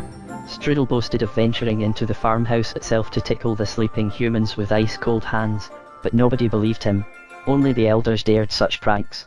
Some whole evenings Aisling had to watch over tiny moon-white folk cows with their red horns and eyes, to drive them at midnight back to their hidden byre. Now and then folks did no work all night, but stole the old Matavon's bagpipes, and took turns playing them, or tied his beard to his waistcoat button, then snatched his red cap, and danced just out of reach when he grabbed at them. Before dawn they filed back through the boulder-hidden portal again, then down the long stair, often mounting the handrail and spiralling down, one after the other, back to the folk burrow, ready to sleep a while and eat something. Later, Aisling might venture into the mound's central common, a vast, airy cave called the Gathering, which was a hollow and rough crystalline rock that twinkled in the upper dimness, catching light in a million pinpoints. The light came from coal-fire torches embedded in the walls, scattered cook fires around which folk collected and dispersed, and the greenish glow ever present in the mound. There was constant flitting up and down that twisting stairway as moorfolk, with their dark, clever faces and floating, pale hair went about their pursuits and work necessary to keep their band prosperous. Everybody's time, whether in the mound or outside in the humans' world, was spent in dancing, feasting, mischief, idling, or dreaming. Food gathering was a game of light-fingered skill, stealing eggs from the moorhens' nests, nuts from the squirrels' hoards, or lentils and milk from the villagers and their cows. Folk boasted of their pranks around the cook fires. One had stripped a farmer's honeycombs, another emptied a fisherman's basket as fast as he filled it, and a third shared a shepherd's lunch. It went on, seamlessly, though sometimes Aisling had to go abroad by day to find out about dogs, iron and crosses, or humans not safely asleep, awake and wary. Aisling could find paths in the sunlight, and note runic signs left by folk on barns or gates or doorways. She could make the secret runes themselves. She'd stroll down the paths to find them, yodeling, pinch, trip, pull their hair, change into an adder, a hornet, a bear. But things all changed for Aisling when one day she found some wild berries, while wandering bush to bush, no heed to where she was straying, until she fell over a big, brown, grey-faced ewe lying in the shade of a clump of bracken. The ewe stumbled to its feet with a blah-ah-ah-at, and galumphing off. Aisling whipped her head back and forth to find the flock scattered about the hillside, and herself in its midst with every woolly, grey face turned her way. The shepherd, not a boy, but a full-grown man carrying a dangerous crook, strode across the flank of the hill straight toward her, jaw dropped and eyes half starting from his head. "Hide! Hide! Hide!"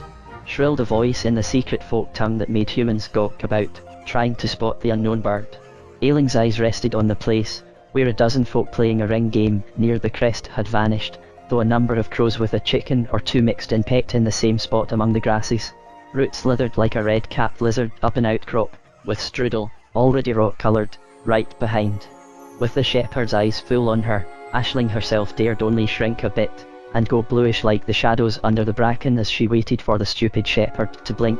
Suddenly, a near-transparent shape, Strudel, darted from behind a berry bush, flinging a handful of dirt into the shepherd's eyes so he had to squint and rub them.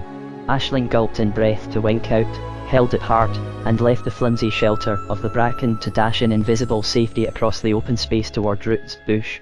She'd scarcely started when a large hand grasped the back of her neck, yanking her off her feet to dangle like a puppy held by its scruff. Her trick had not worked. Aisling kicked and clawed, trying to change to an eel or bright yellow horned toad, with red spots, or even to hold her breath again, whether the man was watching or not. But nothing worked while she was snared. From all around came cries of the unknown bird, as the folk shrieked for Aisling to try what she was already trying, warning her it was a man. Then the shepherd's dog rose among the grasses, and barked, and the voices ceased amid clapping of wings. The crows flapped aloft, and the few chickens stretched out their necks and ran helter-skelter. Aisling couldn't see whether Root was still behind the berry bush, nor Strudel on the outcrop. She couldn't see any folk at all, twist how she would, because her captor had turned her to face him and held her, still by a handful of jacket, to look her over. Aisling raised her eyes to meet the astonished gaze. "A pixie, all right enough," muttered the shepherd. "Meb a dark elf." "What are you, little one? Can you talk a Christian tongue?" Ailing's lips clamped shut. The dog trotted closer, barking until the man silenced it. "Can't or won't," said the shepherd. "Why, full grown. Shouldn't think so. Knew the size of my 5-year-old, but skinnier, no more weight to you than a kitten." He turned Aisling this way and that, then lifted her higher to study her long, arched feet. "Eh, how my little dog, I'd like a peek at you. But you might do him a mischief, so you might. There's tales of your kind." The shepherd scrutinized Aisling a moment longer, then he burst into a gleeful laugh. "So I went and caught one, sure enough. I never held with them stories. Eh, they'll call me a liar, over t'moor in my village." He paused. "Lest I bring you back with me." Aisling squirmed and hissed. The shepherd's eyes narrowed. "By Goyakins, I think you do know what I'm saying." He peered at Aisling, frowning a little. "Here, now, I mean you no harm, pixie." Aisling squirmed again, this time with annoyance. The folk didn't care to be confused with distant, possibly low-born cousins. "Here, we'll strike a bargain. They say your kind has got stores of gold hid all around these hills. Is it so, then?" Aisling went still. "If you muff it and get caught, remember about the gold," floated through her mind. "It is," said Aisling, her voice so snarly and squeaky she could barely hear it herself. The man said, "Eh," and held Aisling up to his hairy ear. Aisling gathered her strength, and shrilled, "It is," straight into the ear, so the shepherd held her away hastily. "Right, then. Just show me where, you see, and I'll let you go, I will."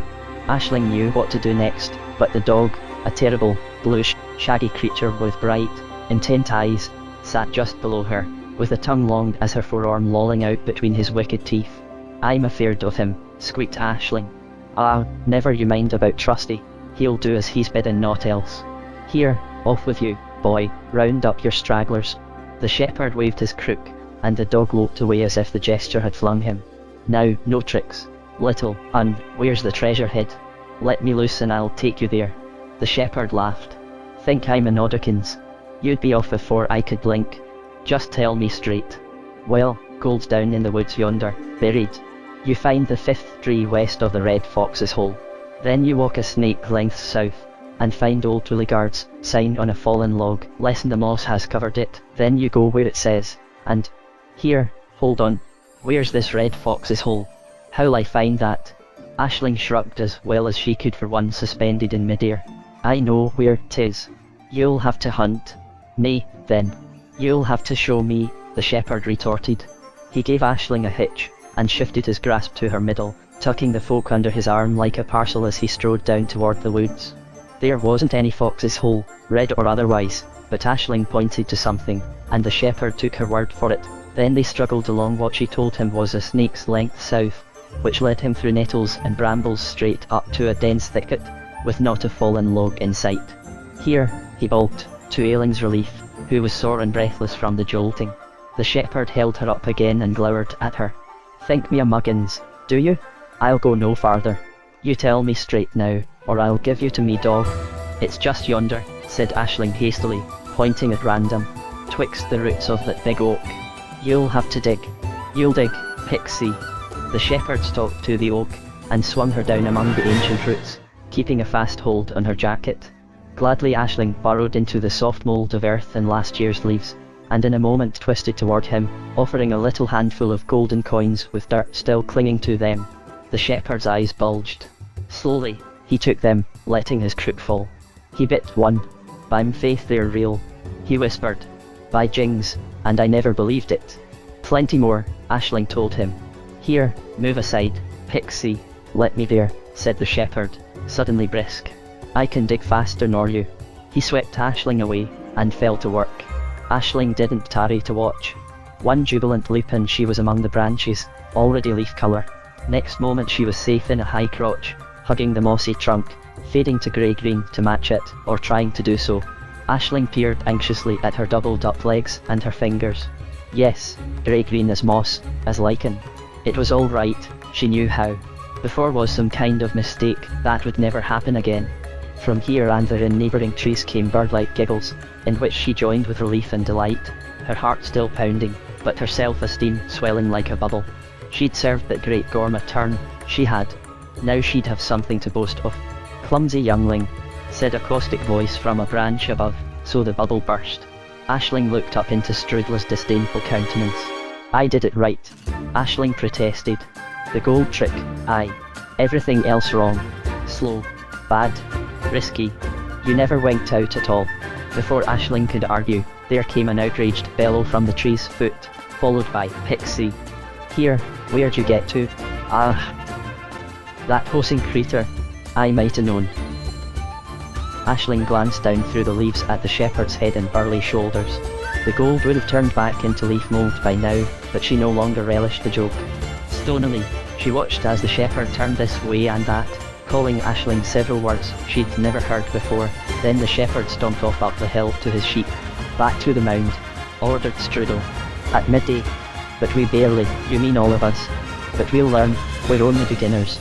"Nay, just you. The others are beginners. You're a blunderhead." Strudel landed on Ailing's branch, seized her hand, and leapt, half floating, to the ground, taking her along willy-nilly. Aisling wailed and tugged to free her hand. "Let me try again, I'll do better." "Give over, now." Strudel silenced her with a yank, slithering swiftly for the nearest folk path. "You maybe can't. There's something amiss with you." Strudel climbed nimbly up a rough-hewn wall, pulling Aisling behind. They reached the top of the rock ledge where the folk prisons loomed. Imprisoned folks never got to go out onto the moor anymore, except on May Day, for the harvest dancing, or on Midsummer's Eve. One of the prisoners, a scraggly green folk wearing a jaunty red cap with tilted eyes, let out a terrible hiss as they scampered past.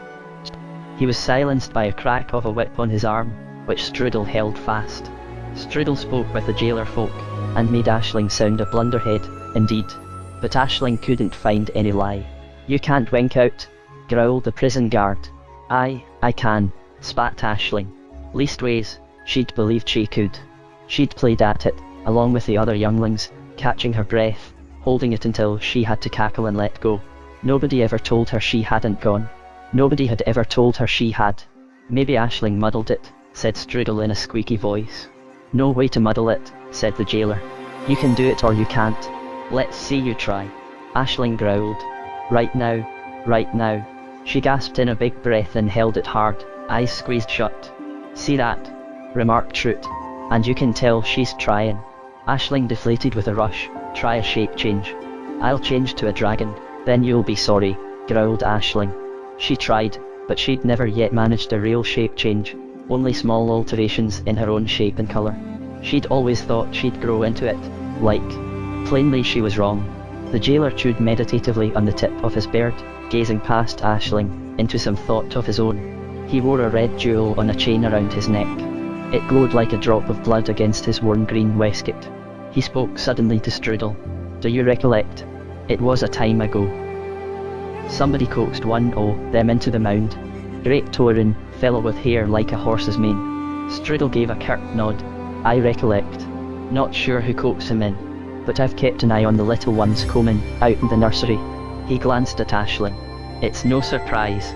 "What isn't?" hissed Aisling. "Winky, was it?" asked the jailer. "I think. I'll fetch her." Strudel loosed Ailing's arm, made a floating leap down to the floor of the prison, and became one red cap among many. Then he vanished like bog mist. Aisling lifted a foot to scamper off and escape, but the jailer whacked the backs of her knees with his whip, so she fell onto the stone floor. "A fisherman he was, I think," the jailer said to himself, or Aisling, she couldn't tell. "Brawny young lad." She coaxed him to follow her. "See, the folk do it, now and again. Well, they take a fancy to but she tired of him afore the baby was born, sent him back outside. I wager that fisherman's sorry now he ever took up with the folk." "Why is the fisherman sorry now?" squealed Aisling, pretending not to care about this boring story. One bright eye opened to peer at the jailer from under her tangled eyebrow. Why, that lad be 50 years older, from the minute he stepped outside again. Likely found a young brother working, his nets and boat, friends dead and gone. Aisling wasn't sure what friends meant, or brother, either. Time runs different in the mound, the jailer remarked as Aisling closed her eye again. What happened to the baby that was near to born? She hazarded. Aye, that's the question, cried the jailer, jabbing a long finger at her. Aisling gave it up and turned to watch for Strudel, who at that moment scrambled onto the ledge, along with Winky. Winky was a beauty, her floating hair more silvery than most, her tilted eyes a purer lavender, the curve of her cheek more gentle. She swept a smiling, surprised glance from Aisling to the prince. So, Winky, the prince greeted her genially. Whilst you coaxed that fisher lad into the mound, love. Tall young fella, black hair. Quite a time ago. Winky pondered a moment, a long, graceful finger gently patting her pursed lips. Aisling watched anxiously, wanting her to remember about the fisher lad and explain what he'd to do with this blundering morning. Winky's face cleared. Oh, aye. The fisherman, she exclaimed. His name was Paul, or maybe Hero. He was lovely, so handsome. Ah, said the prince. And he was among us here for quite a space, was he not, dear? He was, Prince. Virgil. That was his name, I think. Yes, Virgil. But he kept wanting me to go home with him. They always do. I've warned you? Winky shrugged her delicate shoulders. So finally I said, yes, I will, if you go first. So he left, but of course I stayed here. There was going to be a baby. She smiled and shrugged again. It was a long time ago. This long, said the prince, and pointed to Aisling. Suddenly everybody was looking at her. Aisling stared up at them, going numb all over as she finally caught the glimmering of what this had to do with her. Winky smiled down at her. Oh, is it you, little duckling? What a dear baby you were. Sweet as honeycomb. With a light touch on Ailing's hair she turned back to the jailer. That's all you wanted of me. That's all. Run along, dear. Winky left, glancing back for one more smile and a little wave to Aisling, who sat gazing after her like a small stone image, trying to comprehend. She herself, was that baby? Winky was her mother. She whispered the word, trying it out, with no idea how to react to it. The younglings teased about mothers, but never knew nor asked which was whose. Nothing was different for Winky, who'd jumped lightly off the ledge and gone back to her life. Not for me, either, then, Aisling was just deciding, when the jailer spoke to her. So, it's all clear now, little one. That's your trouble, he said.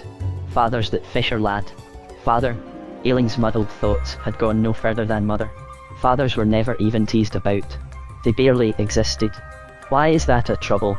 Well, you're misbegotten. Half human, you see. Danger to the band, having you around. He smiled at Aisling, then turned to Strudel, who was leaning with folded arms against the rock wall behind him. You know of a chance. Half a dozen, was the answer. Take the nearest. The jailer turned back to Aisling. There, you see how simple. Aisling found herself on her feet without knowing she'd moved, and shook her head. Why, you'll be changed, dear. We'll just swap you for a human child who'll make a good servant to the band. Half humans never work out amongst the folk. No, never do. But I'm half folk too. Aisling swallowed hard, trying to swallow the next thought.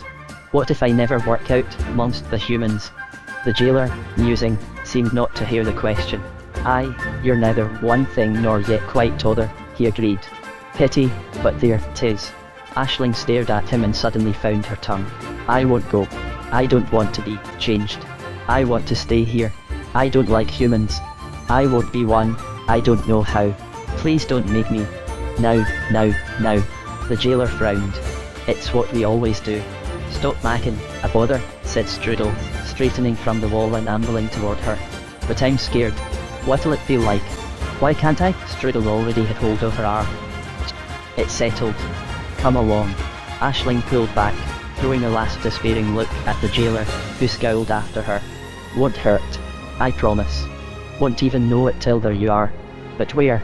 Aisling asked him. Nearby. Outside. In your father's world. The fisher lad's world. Aisling blinked rapidly, her thoughts rushing about. Will I be 50-odd years older, then? She quavered. Strudel laughed at her. No fear, you'll be starting all over. Luck to you. He closed his eyes. Aisling wanted to ask him what that meant, but Strudel gave a tug on her arm, and jerked his head toward the shelf's edge. This time she didn't resist. As they crossed the gathering, Aisling glanced toward the stairway spiraling up toward the moor. "Will I go through the door, then?" she asked. "When I'm changed?" No, nothing like that. Quit your fretting." "But when will it happen?" "When it can." "But..." With another yank on her arm that meant Strudel was tired of her plaguing him, she gave a choked gulp, and hot tears sprang to her eyes, blurred the twinkling cavern and the cookfires and the restless throng of the folk. The tears spilled over to run down her cheeks, confusing her worse than ever because she'd never done such a thing as cry before. But then, she'd never felt so miserable before. Strudel eyed her in astonishment. "Eh, crybabying, are you? Now, that's a human trick, that is. But I can't help it. How'll I do without the folk? The mound?" Aisling could scarcely talk for the great lonesome lump of grief in her throat. "Ah, don't fret about that. You'll forget all about us. We'll see to it. Forget the mound. The folk." Aisling stopped crying to stare in dismay. This seemed worse than all the rest. "Emean soon as I'm changed. Dunno just when." Strudel waved a claw.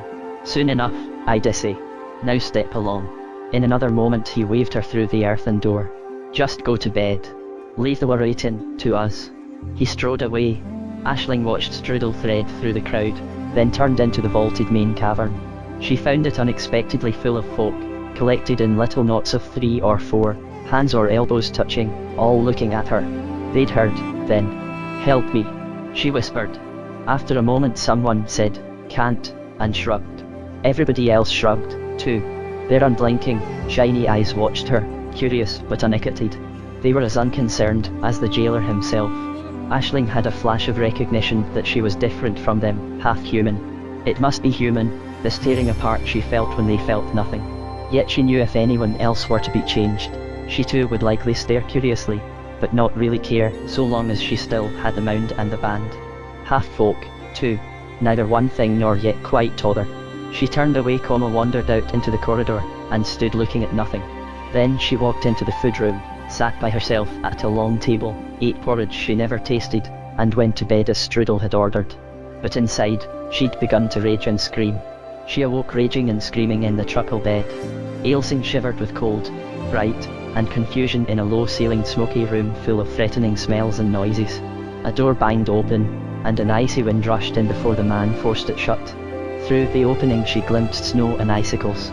"It's winter, then," she thought. But only a blink of the eye ago, so it seemed, it had been late summer. Time ran different in the mound. The man was standing over her, staring down. A wave of terror swept her because he smelled of iron. He wore iron. He seemed fearsomely made of iron. She shrieked and waved arms so short and helpless she realized at last what "starting over" meant. Another face came and went in her line of vision, a woman. "She can't be hungry," said the man. "Stand away, Padraig. I'll take her up. Poor little Sorka, there." She was gathered up bodily, swung about until she gasped with dizziness, and had to quit screaming to breathe. The woman crooned and called her Sorka again. She struggled, yelled, pushed against the woman's constricting arms until she was put down again in the truckle bed. It smelled of straw, not ferns and leaves, and crackled every time she moved. Exhausted, she lay still, hoping to sleep and wake up back in the mound. Or even to forget, as Razor had promised. But she woke up still in her prison. For days that stretched into weeks she dreamed of the mound, but awoke still there in the low-ceilinged little room smelling of wood smoke. The Iron Man clumped in and out. The women moved here and there, clattering some things and thumping others. But she herself seldom dared stir from the truckle bed. Once or twice, waking to find herself alone in the house, she fought free of the covers, scampered across the floor on her 2 short legs, and took a run around the room and up the wall just for the joy of movement. A startled face at the window one day put an end to that. She barely made it back under the sheepskin before a neighbour boy was in the room staring down at her. When the women of the house came home and found them so, there was a hideous argle-bargle that made Ailing's ears ring. After that, she could scarcely move when the woman Fiona was there beside her, smothering her in wrappings as tight as a moth's cocoon, picking her up and putting her down, and when she protested, offering her poisons like St. John's wort. Aisling hated the truckle bed, scorned the woman, and feared the man. She never stopped raging unless she was so tired she had to sleep. Painfully she forced herself to accept she'd been a blunderhead again. She saw now she must try on her own to forget the mound, instead of screaming to get back there. She must scream only enough to get honey and ease endless tedium. She must try to act like a human child. She must play at learning the simpleton speech she already understood well, and pretend she could no more climb a wall than an ordinary baby. She must blot out all she knew. She didn't really believe she could do any of these things, but began trying, and it began to work. To keep herself from thinking of the folk paths and cookfires and twinkling lights, she counted stones in the cottage wall, the book on the shelf, the birch boughs holding up the thatch, and listened closely to the kettle's song, or watched the ribbon of smoke as it curled up from the hearth to swirl out the hole in the roof. She pretended she'd never seen heather or sat in a treetop, that she'd never been anyone but Sorka, and slowly the door to memory swung shut. Chapter 13, Midsummer's Eve. I told him I'd never work out amongst the humans. Sorka cried out. I said so, I did. They wouldn't listen. They just... Who wouldn't listen? Asked Fiona. Sorka broke off and gulped a breath. After a few more hard swallows she said, I mind how it was, now. They told me. Mida, he was from outside. But my mama's moorfolk. So I'm cotched in the middle. Pity, but there 'tis, she quoted bitterly. Fiona sat still as her own clasped hands. I've heard the tales. A young bride stolen from her husband, a lad beguiled by love. Never knew if they were true. Did they say your father's name? I dunno. Some details of Sorcha's flashback were fuzzy. Can't recollect. Yet. Her jaw clamped with sudden rage. I mean to keep trying. And chance I remember, I'll find him and pay him out. I will. It's his doing, all of it. Surely hers also, said Fiona. Sorka looked at her a moment without really seeing her. Nay, not hers. She's folk. She wouldn't. No better. This produced a puzzled frown, but there was no sense getting into love and hate and all that.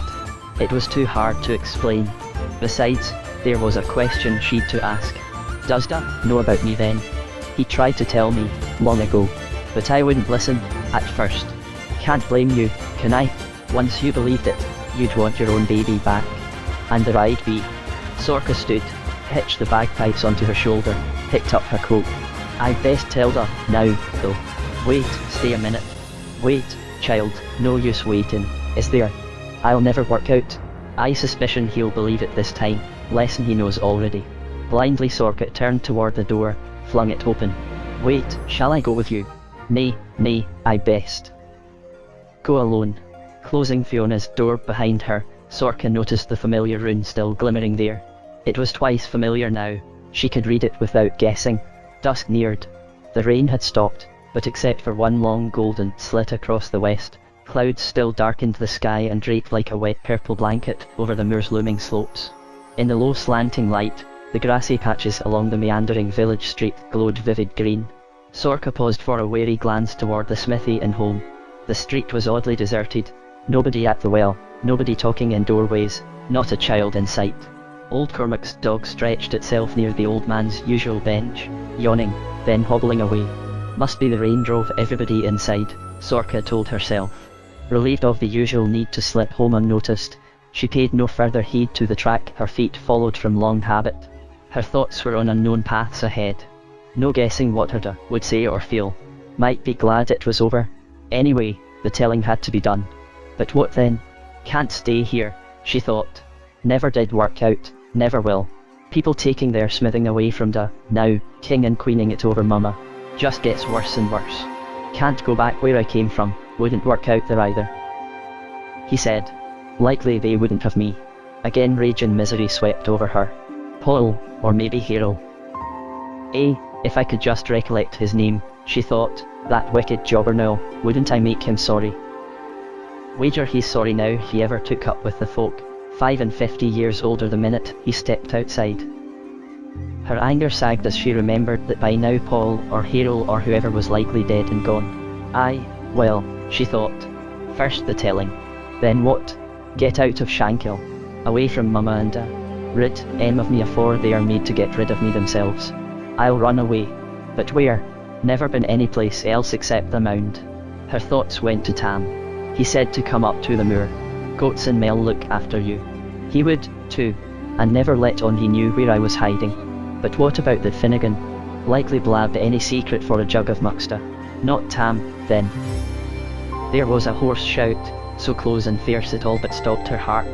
It's the devil who turned Chestnut into a monkey.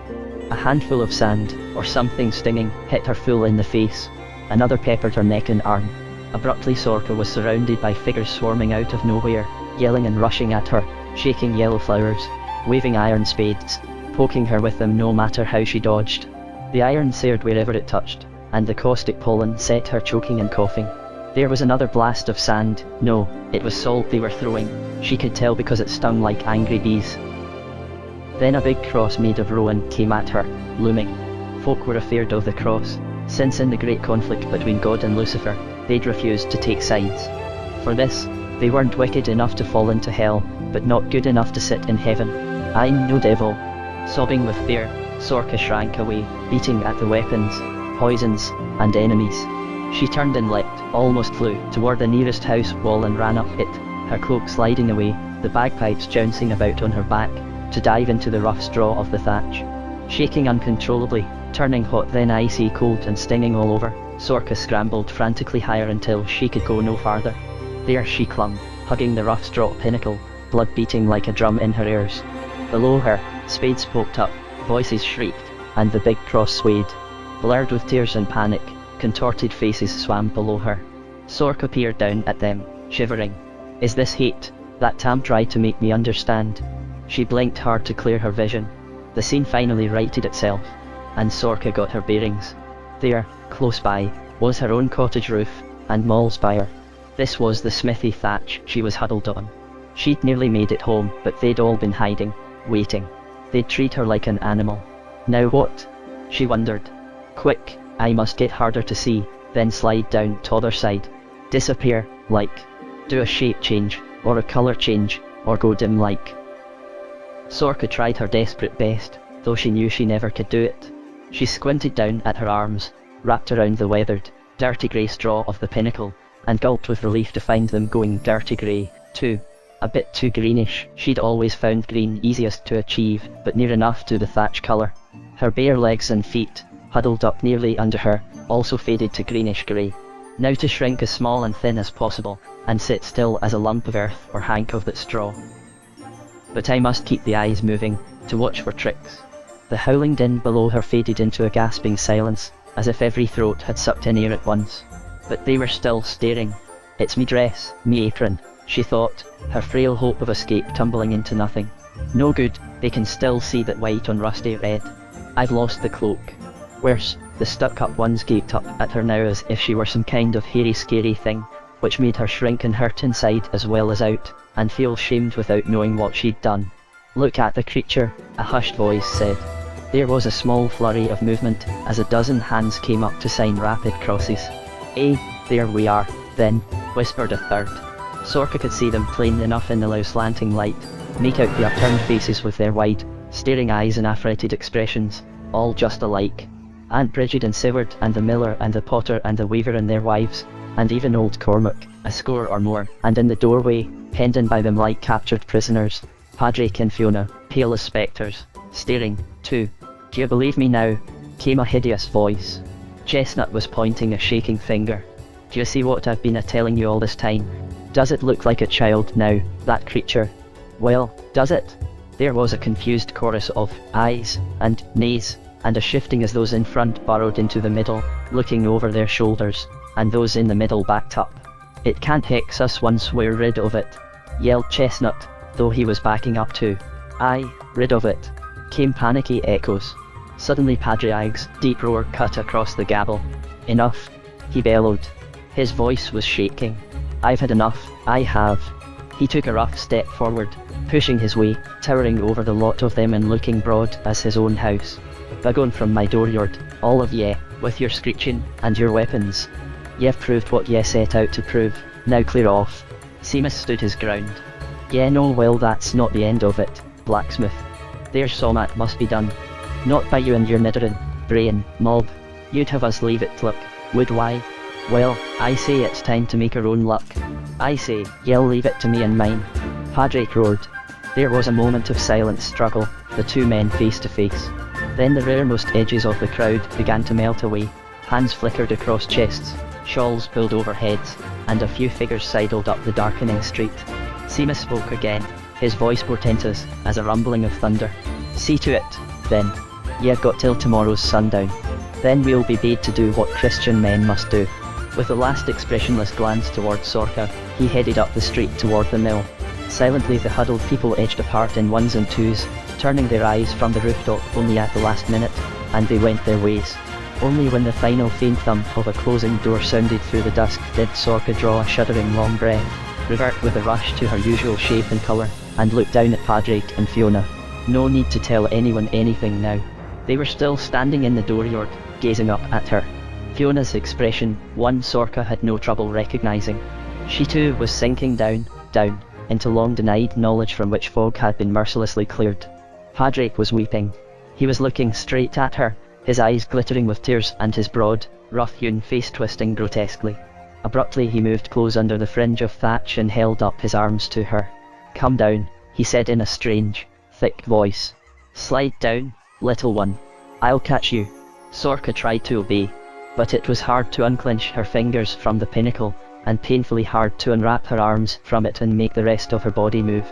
Slowly, stiffly, she hitched the bagpipe's strap up on her shoulder and eased feet first down the slope of the roof into Padraig's waiting arms. He cradled her against him, bagpipes and all, and carried her into the house. The room was thick with shadows, hovering and dancing away from the light of the hearth fire. "Wife, a rushlight," he told Fiona. She stood, still carven and wordless, just inside the door. Then, like a sleepwalker, she moved to the cupboard, found a tallow-dipped rush and its holder, bent to the hearth, and straightened to set the flickering light on the table. "Food, now," said Padraig. Fiona turned back, swung the pot off the fire, and reached for the bowls and wooden spoons. Lowering Sorka to her stool beside the table, Padraig freed her from the bagpipes, and himself tucked them into the truckle bed, then sat down heavily beside her. She watched him, feeling muddled and weary, gingerly exploring the raw spots where the iron things had touched her and the salt had stung. Padraig's eyes were still wet, his jaw like a rock. "I was on me way to tell you," she ventured. "Didn't know, myself, till an hour ago. Never meant to hoax you. Never meant to be changed. 'Twasn't my doing." Padraig made as if to speak, but his lips trembled. He ended by nodding hard. After a moment Sorka gathered herself to ask what she must know. "Duh." She swallowed painfully. "Duh. What do they mean to do with me, tomorrow sundown?" At the hearth, Fiona's hands stilled on the porridge dipper. Padraig tried twice, then blurted in a hoarse, rough voice, "God help us all, little one. That's Midsummer's Eve. They mean to throw you into hellfire." It made her skin crawl with shuddering. She stole a quick look at Fiona, found her clinging to the chimney shelf as if it were all that kept her standing. "I'll never let em do it," Padraig told her. His voice shook, but his eyes stared straight into hers. "Never, never. Ye'll hide up under the thatch there, where you found me Da's bagpipes, and I'll be down here. They won't get past me, my hand on cross they won't. I won't let em take you." Sorka gazed back at him, memorizing him, wanting never to forget. "Is this love?" she wondered. Whatever 'twas, it eased the pain of hate. "Nay, duh," she said. "They'd throw a brand onto the thatch and burn me out. You, too. I know a better place to hide." "Where, then?" "I'm feared they'll find you. Won't get a chance. They dasn't come out in the dark hours, you know that. Afore daybreak I'll be off. When they come for me, say I'm gone. It'll be the truth." Again Sorka glanced at Fiona, who'd started shackily for the table with a porridge bowl in each hand. "I promise not to come back," Sorka added softly. Fiona set the bowls down with a clatter. "Ye'll go to the moor, that's where ye'll go, I know it," she burst out. "'E would do it, 'e always would. I couldn't stop you, I couldn't keep you." "Now, wife," muttered Padraig as she broke off. "'Twasn't meant to be, that's all. Can't help what she was born." His big hands knotted around each other. "Wicked. Wicked it is," he whispered, as if to himself. "Never harmed nobody, not a purpose. So quick and handy with the bees." Fiona said nothing, and set bread and buttermilk jug on the table, then winced as her gaze fixed on the raw spots on Sorcha's arms. She turned and went out of the house, returning after a moment carrying Sorcha's cloak and a handful of fresh plantain leaves, which she rubbed gently but thoroughly on all the places that hurt. The relief was immediate. "Eh, thank ye, Mama," breathed Sorcha. Fiona nodded, ran a hesitant hand over Sorcha's tumbled hair, then tossed the plantain aside and dropped onto her stool. But she didn't look at her food or at Sorcha either, only into space, or into herself. At that moment Sorcha knew what gift Fiona really wanted. And she saw the risky but only way to get it. "Eat, little one," said Padraig. Sorcha ate because Padraig said to, then, after the first mouthful, because she seemed to grow hungrier with every bite.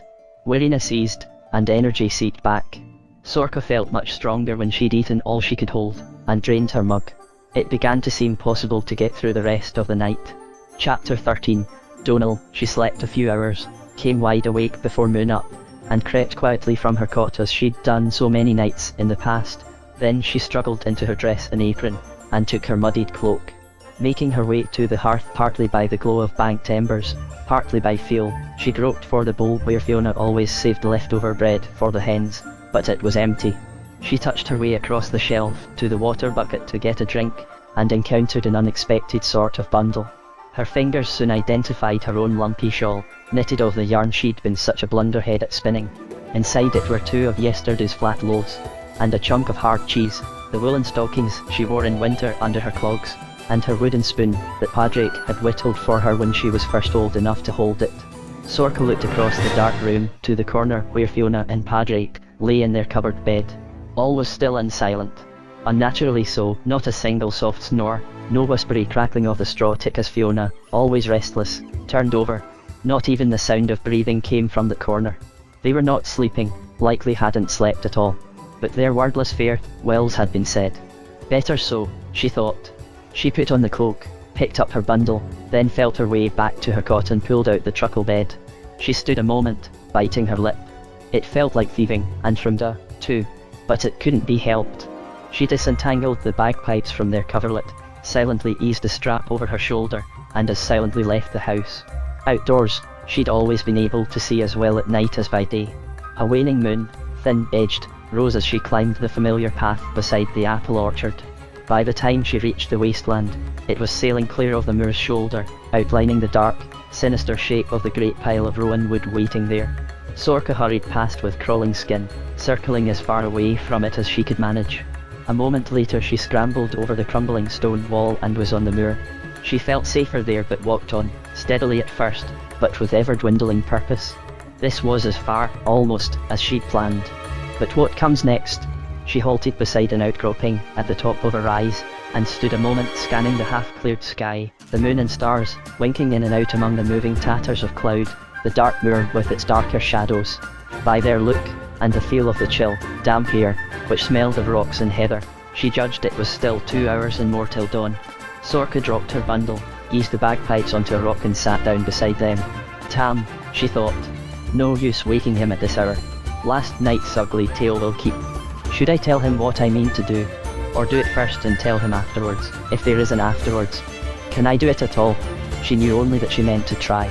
But how to find out more of what I might need urgently to know? Her memories were scraps and fragments. Strudel would likely tell me more fancy than fact.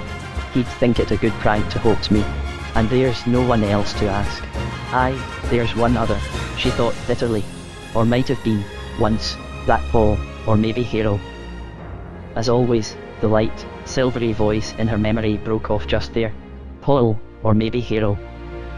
Suddenly, unexpectedly, the voice went on. Donal. That was his name, I think. Yes, Donal. Sorcha sat motionless on her rock, staring into the night. 55 years older, once he stepped outside, but not dead and gone at all. Donal, the strange old fisherman, the old Blackbrain, the Nodrikins. In the mound, it was, he'd said. She coaxed me into the mound. All his meandering, rattlehead talk was true. Now that she'd his image in her mind, the lonely, stooped figure, the stubbly face and mistrustful eyes, the nervous caution, Sorcha no longer cared to pay him out, or make him any sorrier than he already was. But she didn't mind making him help her. She slid off the rock, gathered bagpipes and bundle, and headed downhill toward moor water and the dunes. He was there. His dog, a whitish shape touched with the glimmering moonlight, lay stretched across his doorstep. Sorcha made no sound treading the sandy path toward the hut, but the dog woke, scrambled to its feet with nose and ears extended, found her at once, and barked. Then, get on with it. Tell him I'm here, she told the dog, and stood waiting, halfway along the path, in plain sight. When the door creaked, and Donald's hulking, rumple-haired figure appeared in the opening, Sorka said loudly, "It's me and I need us to talk. Make your dog leave me be." For an instant Donald went rigid. Then, as Sorka told herself, it was a fair wonder how fast he could move. He was inside, with the door closing, before she could draw breath. "Wait, I'm no bogey. You know that." The door halted, leaving a crack. Through it, Donald's rusty, quavering voice said, "Go away. I want nothing to do with the likes of you. I might too late for that. Best hear me out." The crack was narrowing. "Nay, I'll not." "Why should I?" "'Cause you're my da," shrieked Sorka. Alarmed, the dog began to bark again. But the crack stayed motionless, then at last slowly widened enough to show a glimpse of Donald's shadowy hulk.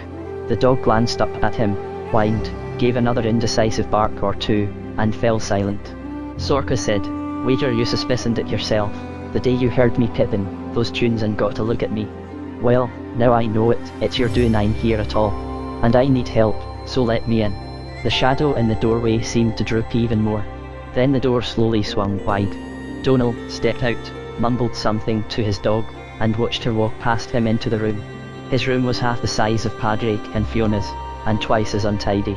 So much she could see at once by the low flickering of the hearth fire. When he kindled a stub of candle, the details jumped at her.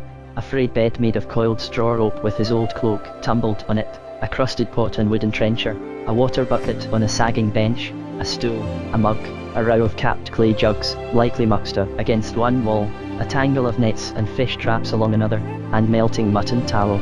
Brawny lad. Hair like a horse's mane. He was lovely, so handsome, floated through Sorcha's mind. She turned to face him, and found him studying her, his eyes dark and moody, but unalarmed. "He looked like her," he muttered. "Not so comely as her, nay, not by half. But he looked like folk." She was a rare beauty. His face softened, then went hard again. "Tricked me, she did. Gulled me proper. Should've known better than to follow her off," Sorka retorted. Donald's eyes opened wide and defensively. "Told me she'd come out in the mound and live with me here," he added, with a kind of mumbling apology in his rusty voice. "I'd looked after you, I would, true, hadn't she tricked me." What a noddikins, thought Sorka. Believe anything, he would. "Eh, well, it's over and done now. Past mending." She hesitated, then came out with it. "You could get a bit of your own back, though, should you want to. Pay her out proper." Donald backed off instantly, all the old suspicion back in his face, his hands flying up toward her off. "Nay, I want no truck with her now. You, either. Too late. Past mending. You said it yourself. Why, needn't have any truck with her. Needn't leave this room." Sorch waited till his hands came down and twisted each other anxiously, then finally dropped to his sides. "How, then?" he asked her. "Just tell me some things I can't recollect. About the mound." She hesitated, swallowed hard, but held his gaze with her own. "I mean to go down there. Soon's I can." "They'll never let why stay," he whispered. "Don't mean to stay. Mean to get a bit of my own back. They tricked me, too. Anyways, they tricked my mama, my..." She didn't know what to call them, now. Fiona and Padraig stole their real baby away, that's what the folk did. "Aye," said Donal, slowly. "I allus reckoned that's what happened. But what can he do about it now, little un... steal her back?" Another silence, accompanied by one of Donal's wild-eyed, suspicious stares. "How?" he said at last. "Dunno yet. First thing is to find the way in. I used to know well enough where 'twas," she added crossly. "Do you? You found it once?" "Nay, found her. I was just walking over mere Midsummer's Eve, 'twas, and I come across, sudden like, a whole passel of them ones that dancing to a piper, and her amongst, She come over and took me hand, and I danced with, too. Wasn't so gawky and stiff then, only 20 years old, young and strong." His voice had turned mournful and dreamy, his eyes vacant. Sorka lost no time rousing him from his maunderings. "So after the dancing, where'd she take you?" "Don't rightly know," said Donal, as she'd half expected. Blinking, shaking his shaggy head as if he'd long puzzled over this himself, he went on wonderingly. "One minute we was there, on t'moor, next minute, in a glitterin' big place, with a feast like you never saw laid out, all pheasants and peacocks and oranges and sugar plums on great gold trenchers, and goblets foaming with fairy mead. They told me I dasn't eat or sup, I paid, no mind. Impatient, Sorka quit listening. The only foods she remembered were wild herbs and birds' eggs, along with lentils nobbled from Shankill storerooms, occasional rabbits from Shankill traps. Certainly she'd not dined on peacocks, much less oranges, which the gypsies talked about but nobody else had ever seen. That was all Glamoury conjured up to hoax the likes of Donal, first cousin to the gold peace trick, that was. Never mind the feasting, she interrupted. What else did why, see? Where's the nursery? The spinning house? The buyers for the red horns? Likely they'll be schooling that child in some such place. Donal merely turned wide eyes to her, and shook his head. Botheration. You're no use to me at all, she exclaimed. What do you recollect? You stayed a right good while. I didn't. Leastwise. Seemed only a little time. Though I were no lad when I come out, he added bitterly. All 'cause I ate folk food, and such folk meat. He swung around to her. Don't you take a bite nor a sup, long as you're there, or it'll go hard with ye. Folk food won't hurt me, eat it in me cradle. She brooded a moment, watching the stub of candle flickering, giving out more smell than light, a drop of tallow rolling over its lip. So why came out? Where? She asked him. The spark of animation in his face died. Tmoor. Woke up cold and stiff in me joints. All by myself. And old.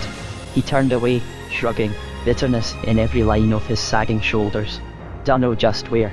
I mind there was thorn trees, tore me cloak trying to find me way in the dark.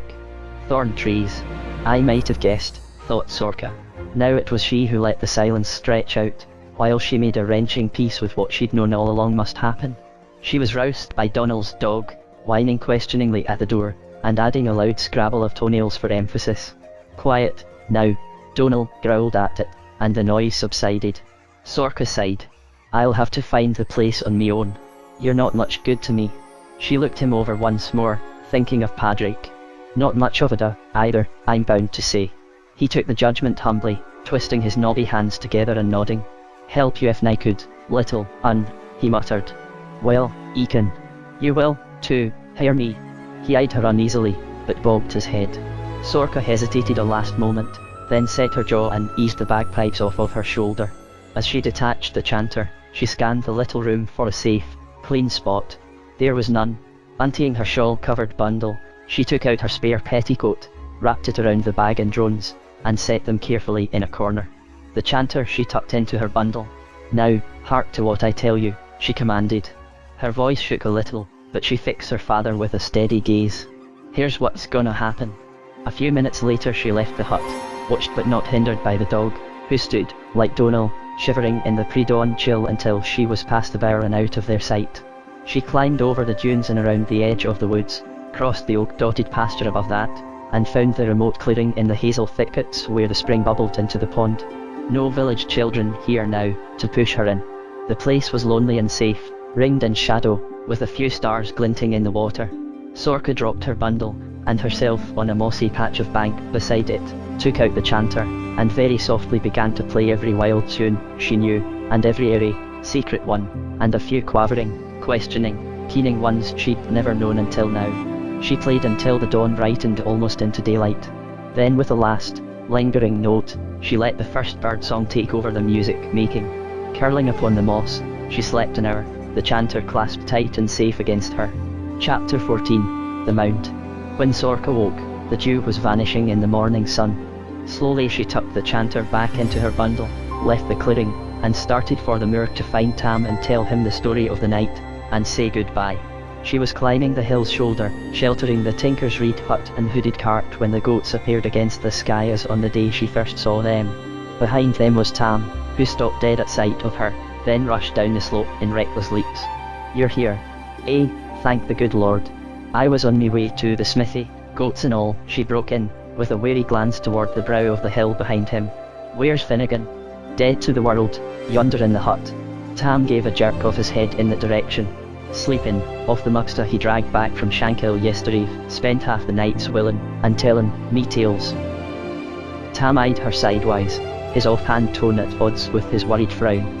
No truth in I say.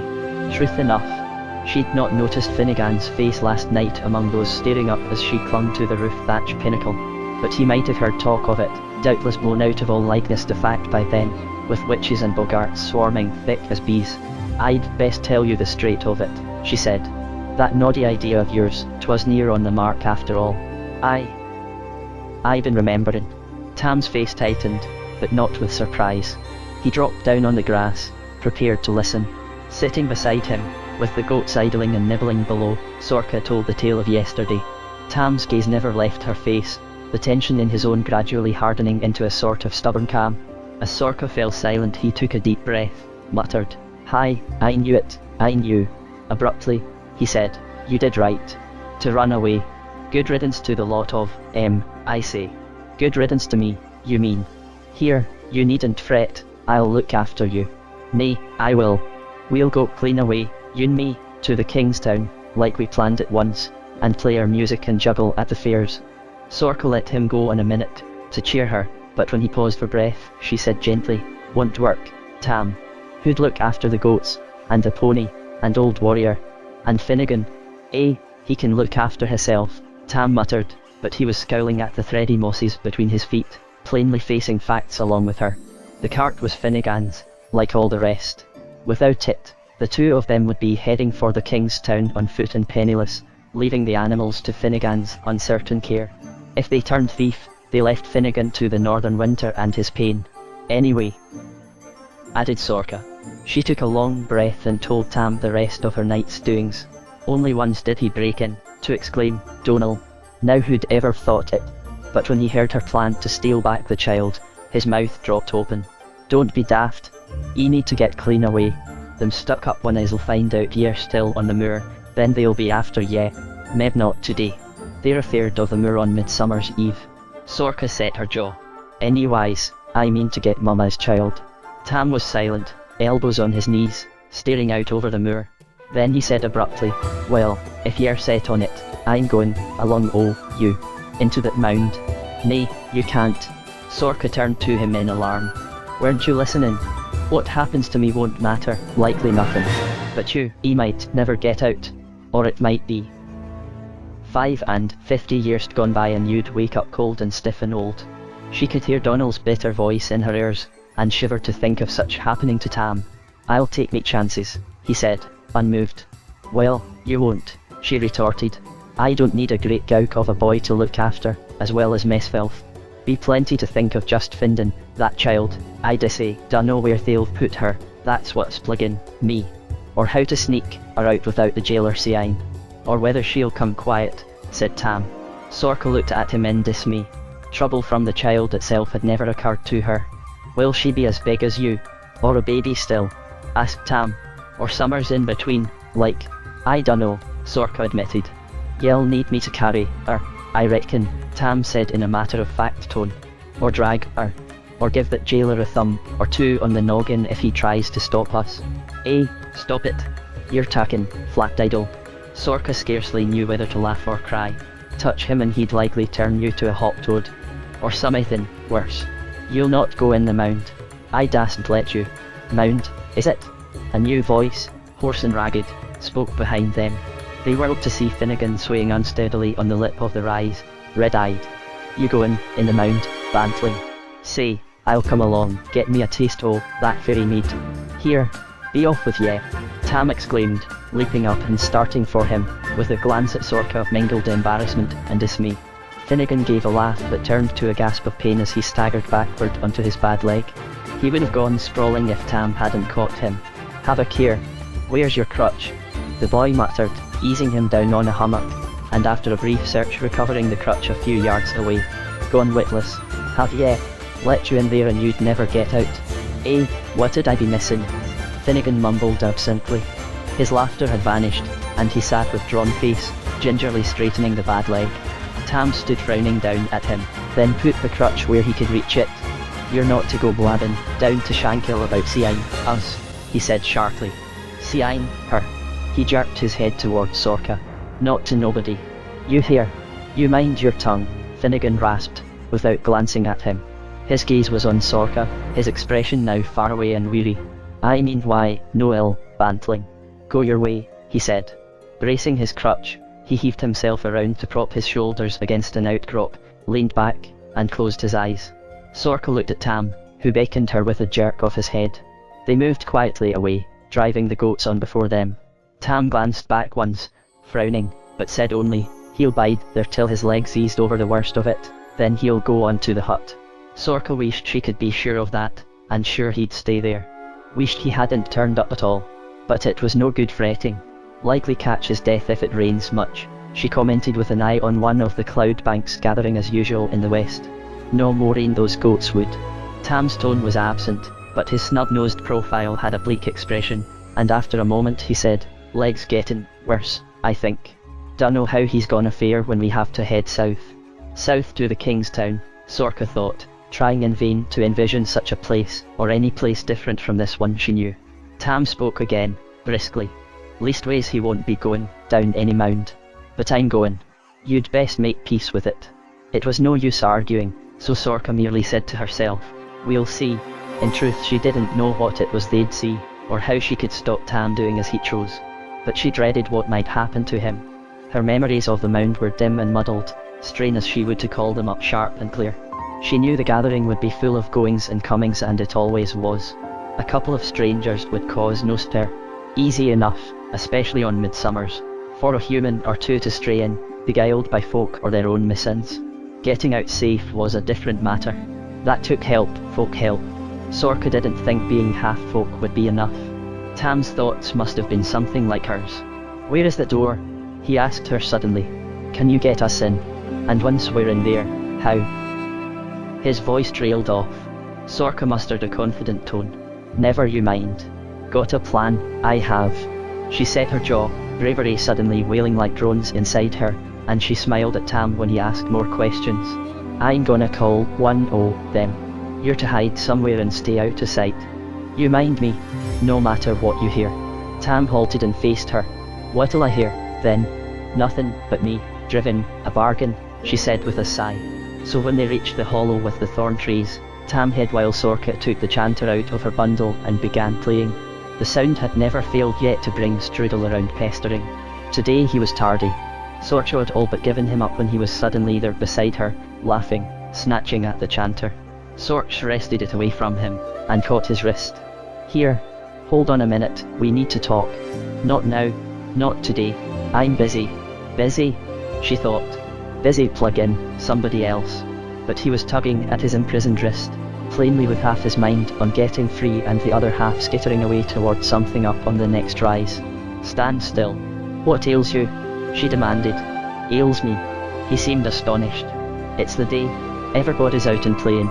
Been music and dancing, all night long. Don't you remember? Midsummer's Eve," he meant. Not the menacing Shankill goings-on, but the moorfolk's revels. She remembered the silvery ting of bells, the surging excitement, no work, all pranks and laughter, even younglings rollicking between mound and moor, free of masters till dawn. Suddenly she remembered something else, and Strudela's words became a tool in her hand. "Everybody's out of the mound," she echoed. "In and out. Goin' and comin'. The prince, him, too." She'd caught Strudela's full attention. He eyed her but didn't speak. She said softly, "Comes out Midsummer's Eve at sundown. The prince does, doesn't he? Stays till near sunup. Same on May Day. Other times bides in the mound." "What's it to you where he's bidden?" asked Strudel. It might mean much to her before first light tomorrow, that was certain. Whenever the folk prince left the mound, its door stayed open. When he returned, it shut fast, never mind who was caught inside. If Sorka could wait through a nerve-wracking day till sunset when the prince fared forth, she and Tam would have all night to steal away the child. "No matter," she told Strudel, already twisting in her grasp and peering over his shoulder. Like a grasshopper, his brain was. Sorka took a bold risk and let him go. "If you don't want me pipes, then be off with you," she said. He halted halfway across the little hollow. "Your pipes?" "Eh, the chanter, bellikes." "Nay, all of it. Drones, and bag and all. Real and true, I vow it." This time his attention focused sharply, and his tilted eyes sparkled, speculated, then grinned with suspicion as he peered at her bundle, at the ground beside her. "Where are they, then?" she told him, adding, "Now, hark a minute." as he exclaimed and started to turn away. You'll have it all. Soon's you do what I want, I'll give you the chanter. Show that to Donal, and he'll give you the rest. He'll do it, she said to the doubt in Strudela's glance. Pipes are nothing, to Donal. She watched a new scheme sharpen the clever face, and added, be nothing, to you, either, without the chanter.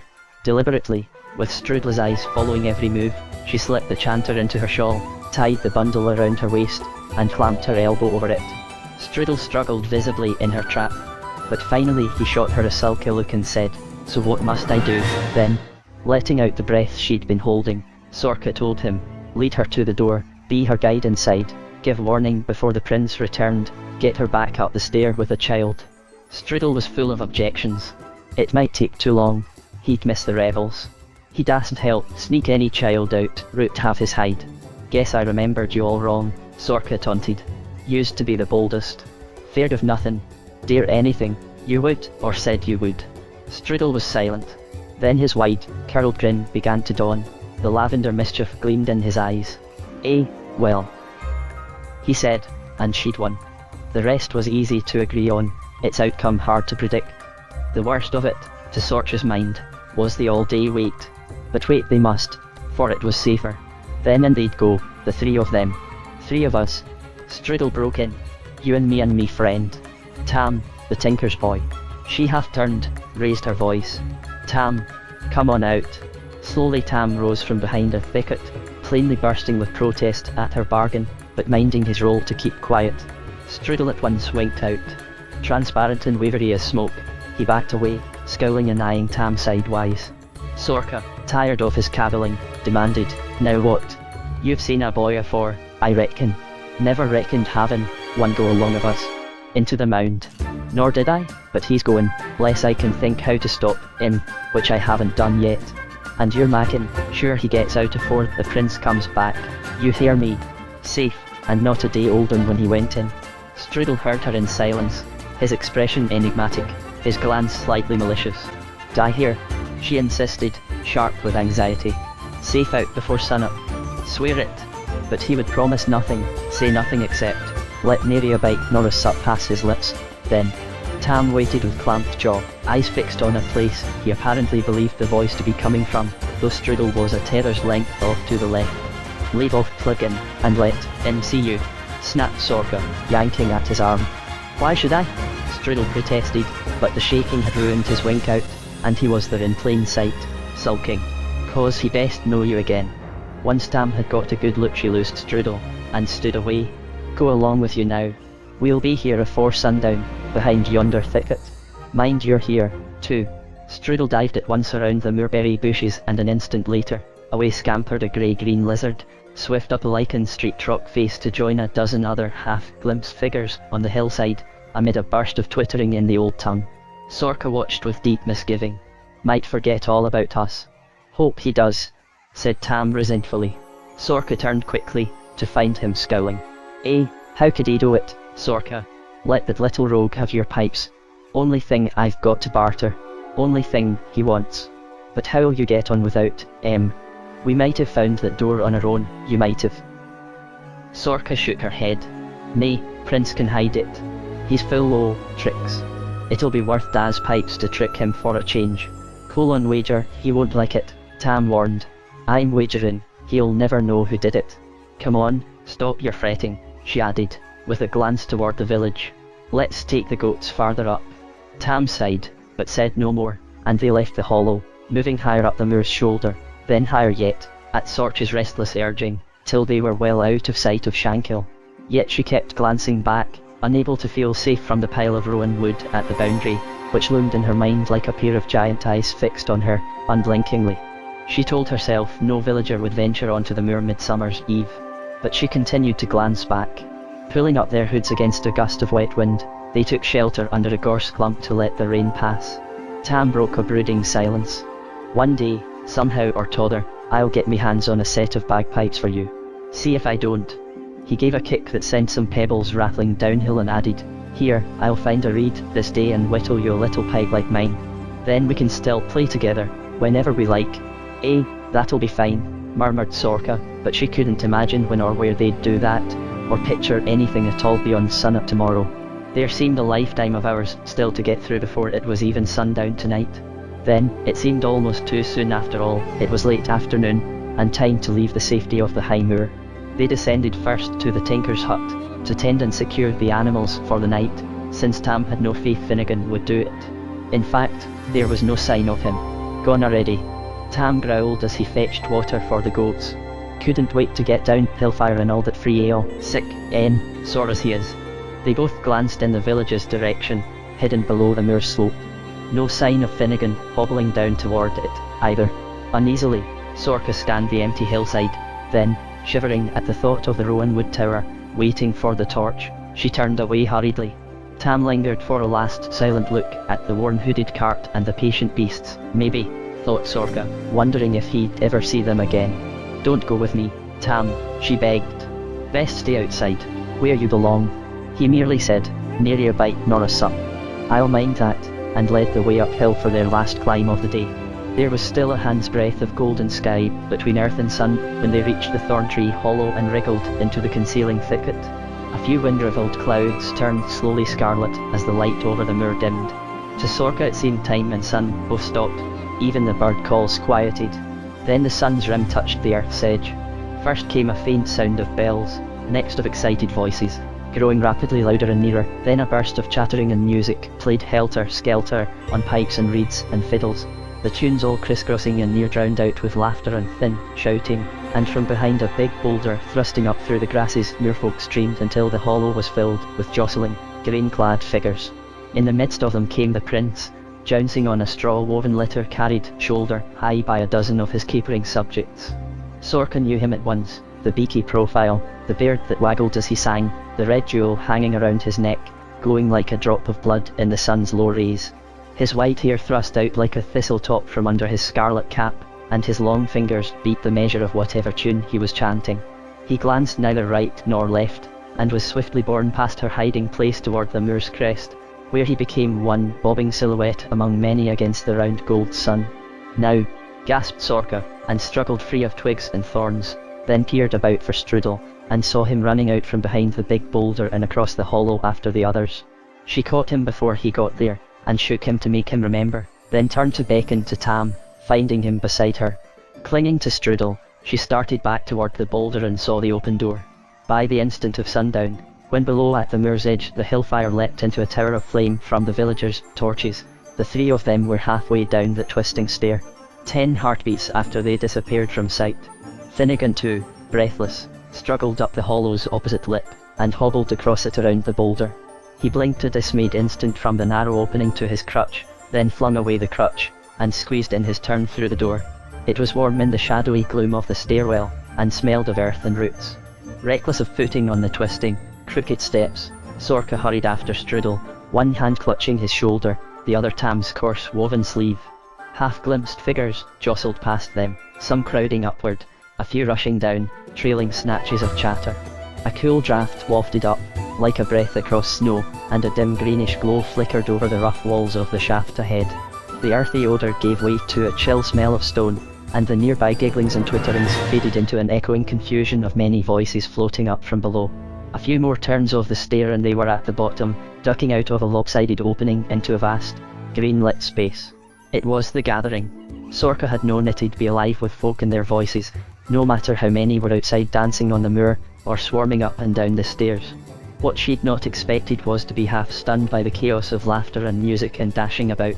She stopped where she was, engulfed by such an upsurge of memory and habit she could barely think, much less figure what to do next. Her hand went slack on Strudel's shoulder, and he was gone at once. Her whole impulse was to dart away, too, and join the nearest circle capering about a fiddler, and snatch a handful of berries from the long tables, or find the old MacDivin and steal his pipes. "Lor, will you look at yon diamonds?" came Tam's hoarse whisper in her ear. "All over the ceiling, a million of, and rubies and such like on the walls, and all these grand lords and ladies, wearing silks and furs and plumes in their hats. He never told me it was like this here. It's finer than ever I saw in the king's town, I vow 'tis. What are why saying?" gasped Sorka, staring from Tam's marvelling face to the rough rock walls of the gathering, the faint crystalline glitter high on the dome overhead, and the folk in their shabby greenish tunics and scarlet caps.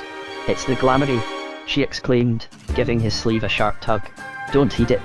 Nothing's fine here, it's a trick, come along," and the feast laid out there. Tam was saying, deaf to her warnings, already starting for the tables, pulling her along. Never saw the like anywheres. Swans roasted with their feathers on, and whole great fishes. Look at the cakes. Lor, I'll wager it's that fairy maid in the flagons yonder. Sorka gave his arm a yank with her whole strength behind it, and he half fell toward her, protesting as he caught his balance. "Come away," I said.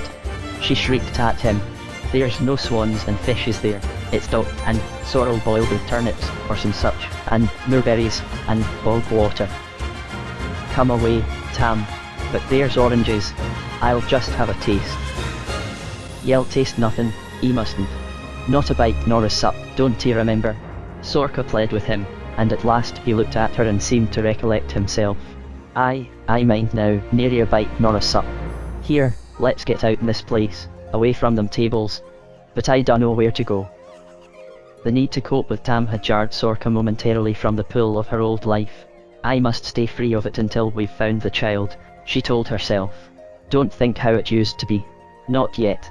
Don't think of nothing but Mama's child." "Where's that strudel?" Tam demanded. "Got away from me," Sorka confessed. "Up on the moor by now, for all I know. He'll come back afore the prince does. He wants me pipes. Don't rightly need until then, 'cause I mind now where the nursery is, if I can work out how to get there." She started for the far end of the gathering, threading her way among cookfires and milling folk, still with a firm grip on Tam's sleeve. He lagged often, exclaiming over some wonder only he could see, or begging her to stop a moment to hear a fiddler's tune.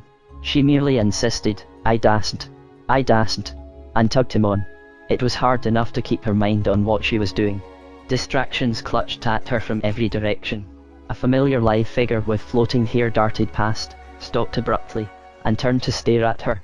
Another slipped up beside her to tweak her apron ties, poke at her bundle, and a third and fourth stood whispering together, watching her with tilted lavender eyes. Then one said, "Ashling," as the other crowed with laughter before seizing her hand, ripping her away from Tam, and into a wildly whirling dance that left her giggling and excited, with no desire to do anything but join the next circle that swept her up, and the next, and the next.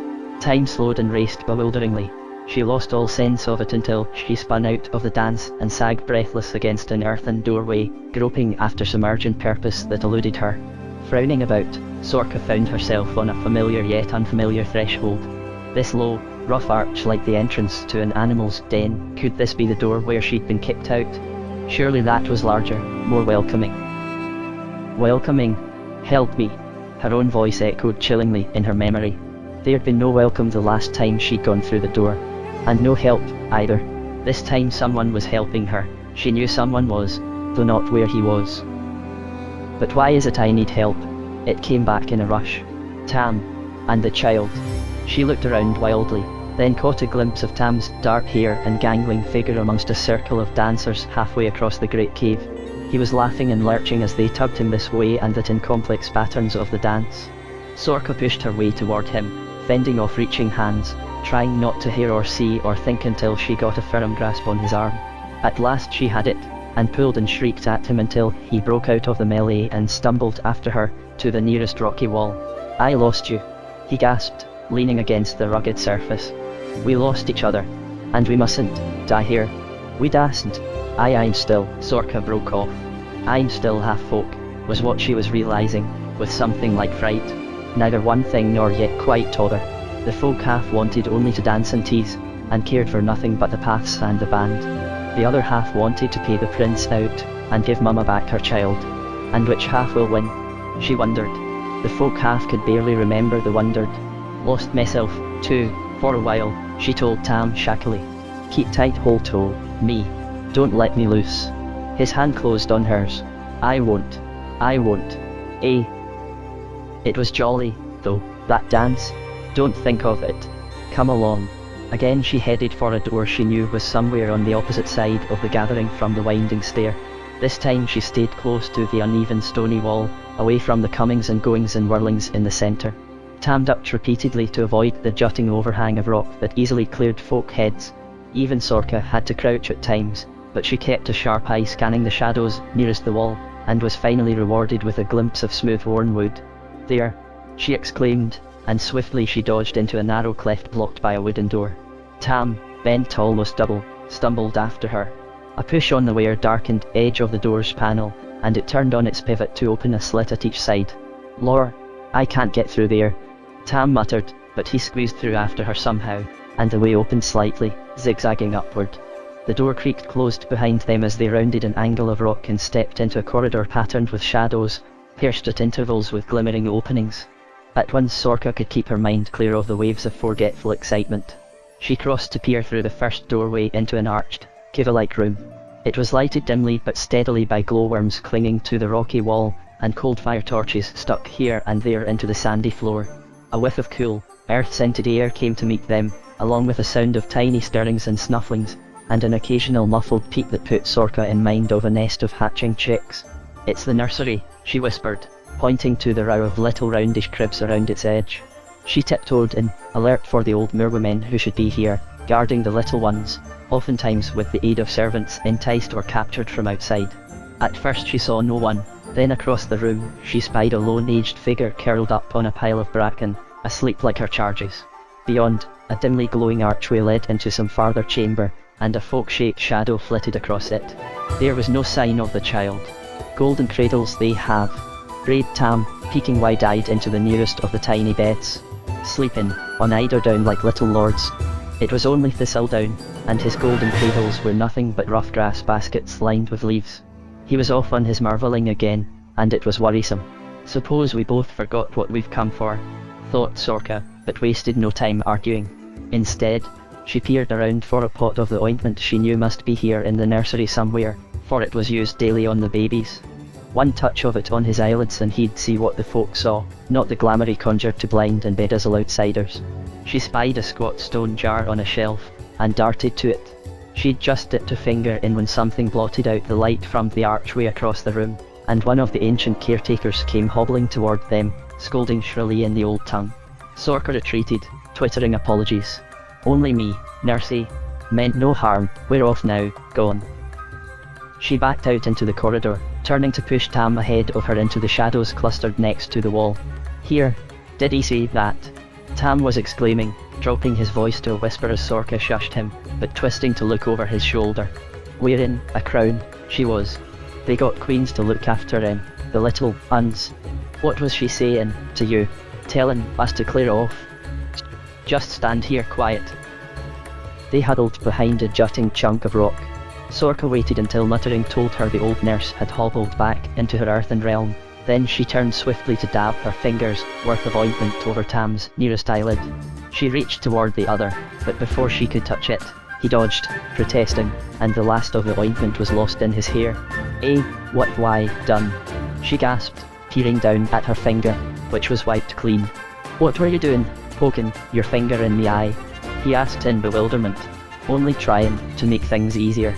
She drew a quivering long breath, hoping she'd not made them harder than ever. From now on Tam would seek truth with one eye, but diamonds and golden cradles with the other. It seemed no use stopping to explain. "Come on, that next room yonder might be spinning house," said Sorka. But the next faintly glowing breach in the wall opened into the byre for the red-horned cattle. So much was plain to their noses if not to their eyes. The one torch lit only an empty cavern. The cattle, too, were out on the moor tonight. Sorka pulled Tam onto the final doorway. One swift glance into a wide, low room showed her idle looms, and a work-scarred table littered with spindles, piles of tattered wool gleanings, and the wads of cobwebs she'd always known would be there. Shelves held earth-green homespun, and a bolt or two of paler cloth that shimmered with cobweb iridescence and stirred gently, as if too bubble light to settle down. It was Spinning House. Tonight silent and deserted in the vaguely pulsing glow lights. Cautiously Sorka stepped in. The doorway was wide, but low enough to make Tam duck, and as he straightened she waited nervously for the first test of his mismatched eyes. For a moment he merely blinked as he glanced around him, muttered, "Lor," then frowned and rubbed his right eye, the one she touched with the ointment. "What do I see?" Sorka whispered. "Piles, all gold stuff. Are they fleeces? And silk san?" "Here, it's that spinning room, ain't it? Yonder's looms and such like, all silver and jewels." He rubbed his eye again. What'd you do to me? I, then, feels half blinded. Cover the other one, Sorka told him. He did so, and the sudden dismay on his face told her all she needed to know. With both eyes open, plainly the glamoury outdazzled the shabby reality. But he was seeing truth now. Before she could urge him to keep the lying eye covered, he used both hands to seize her shoulders and draw her back into the shadows. She turned and at once forgot everything else.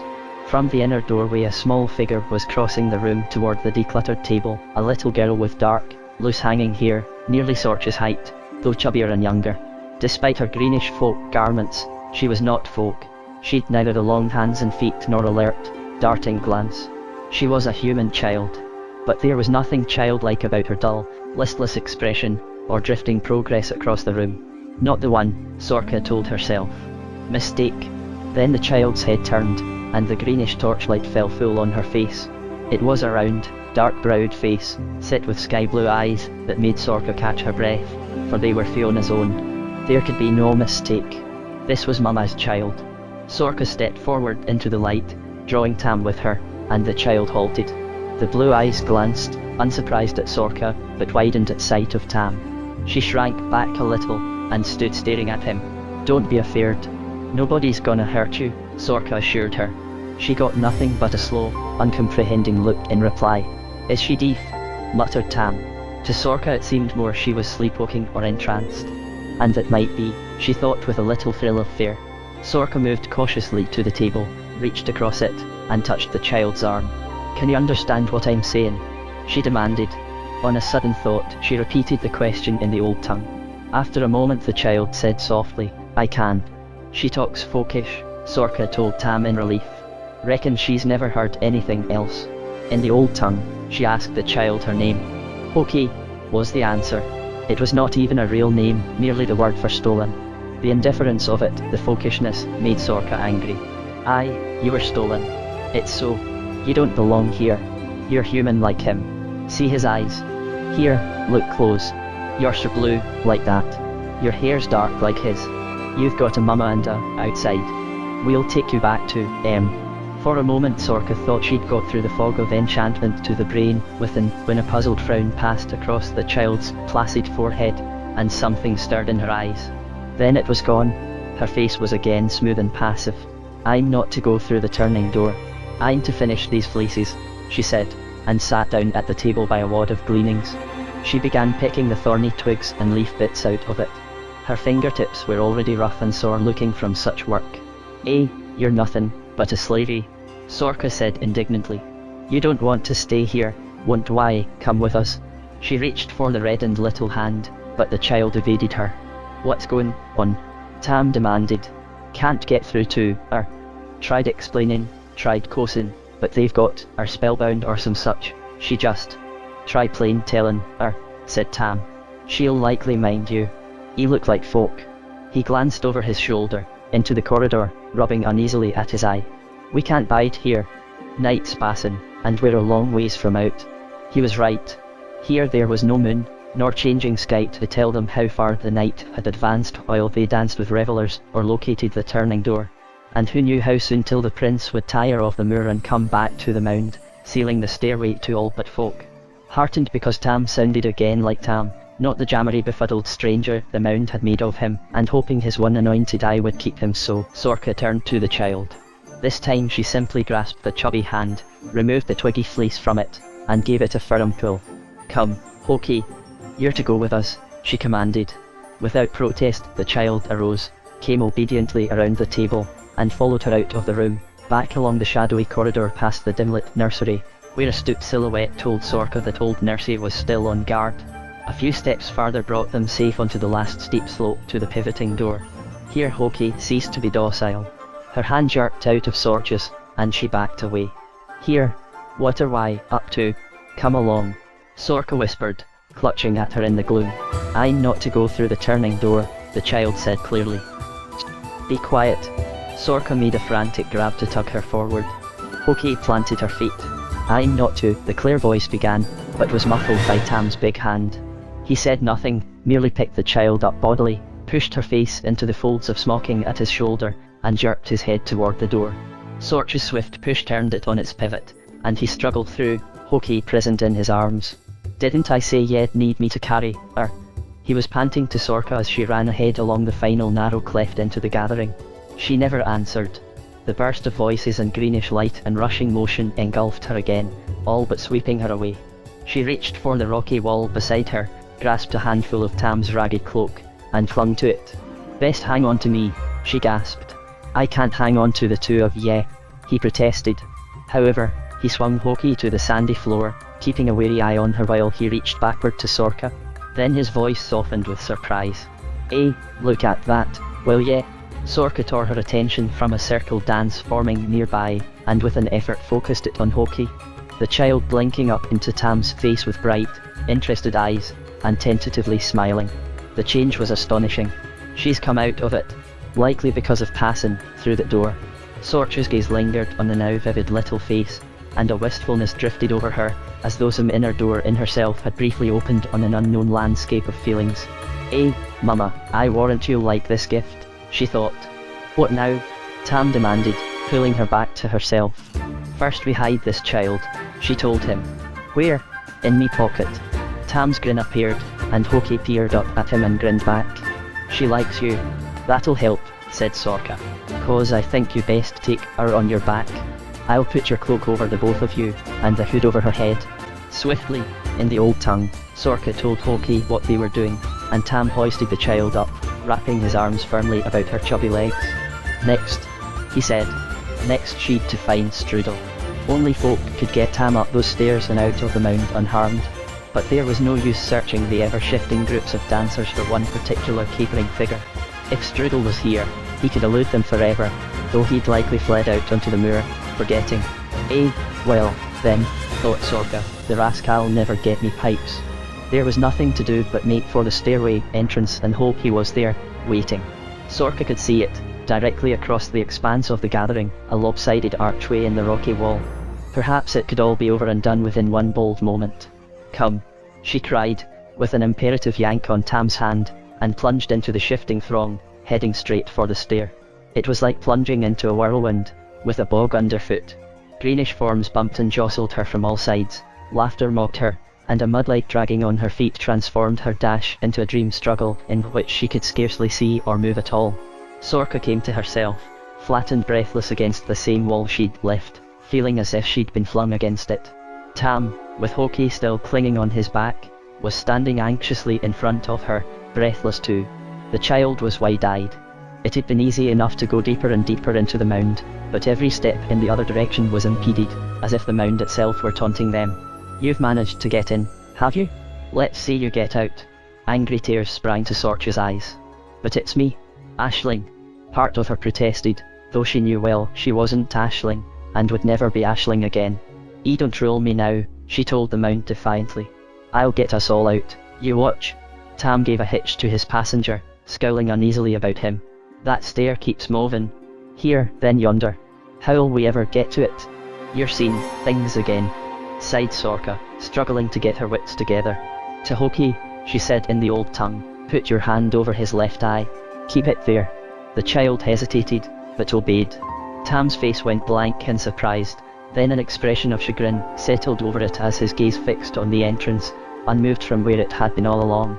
But he only muttered, "Eh, this is a rare, contrarious place." "It is," said Sorka grimly.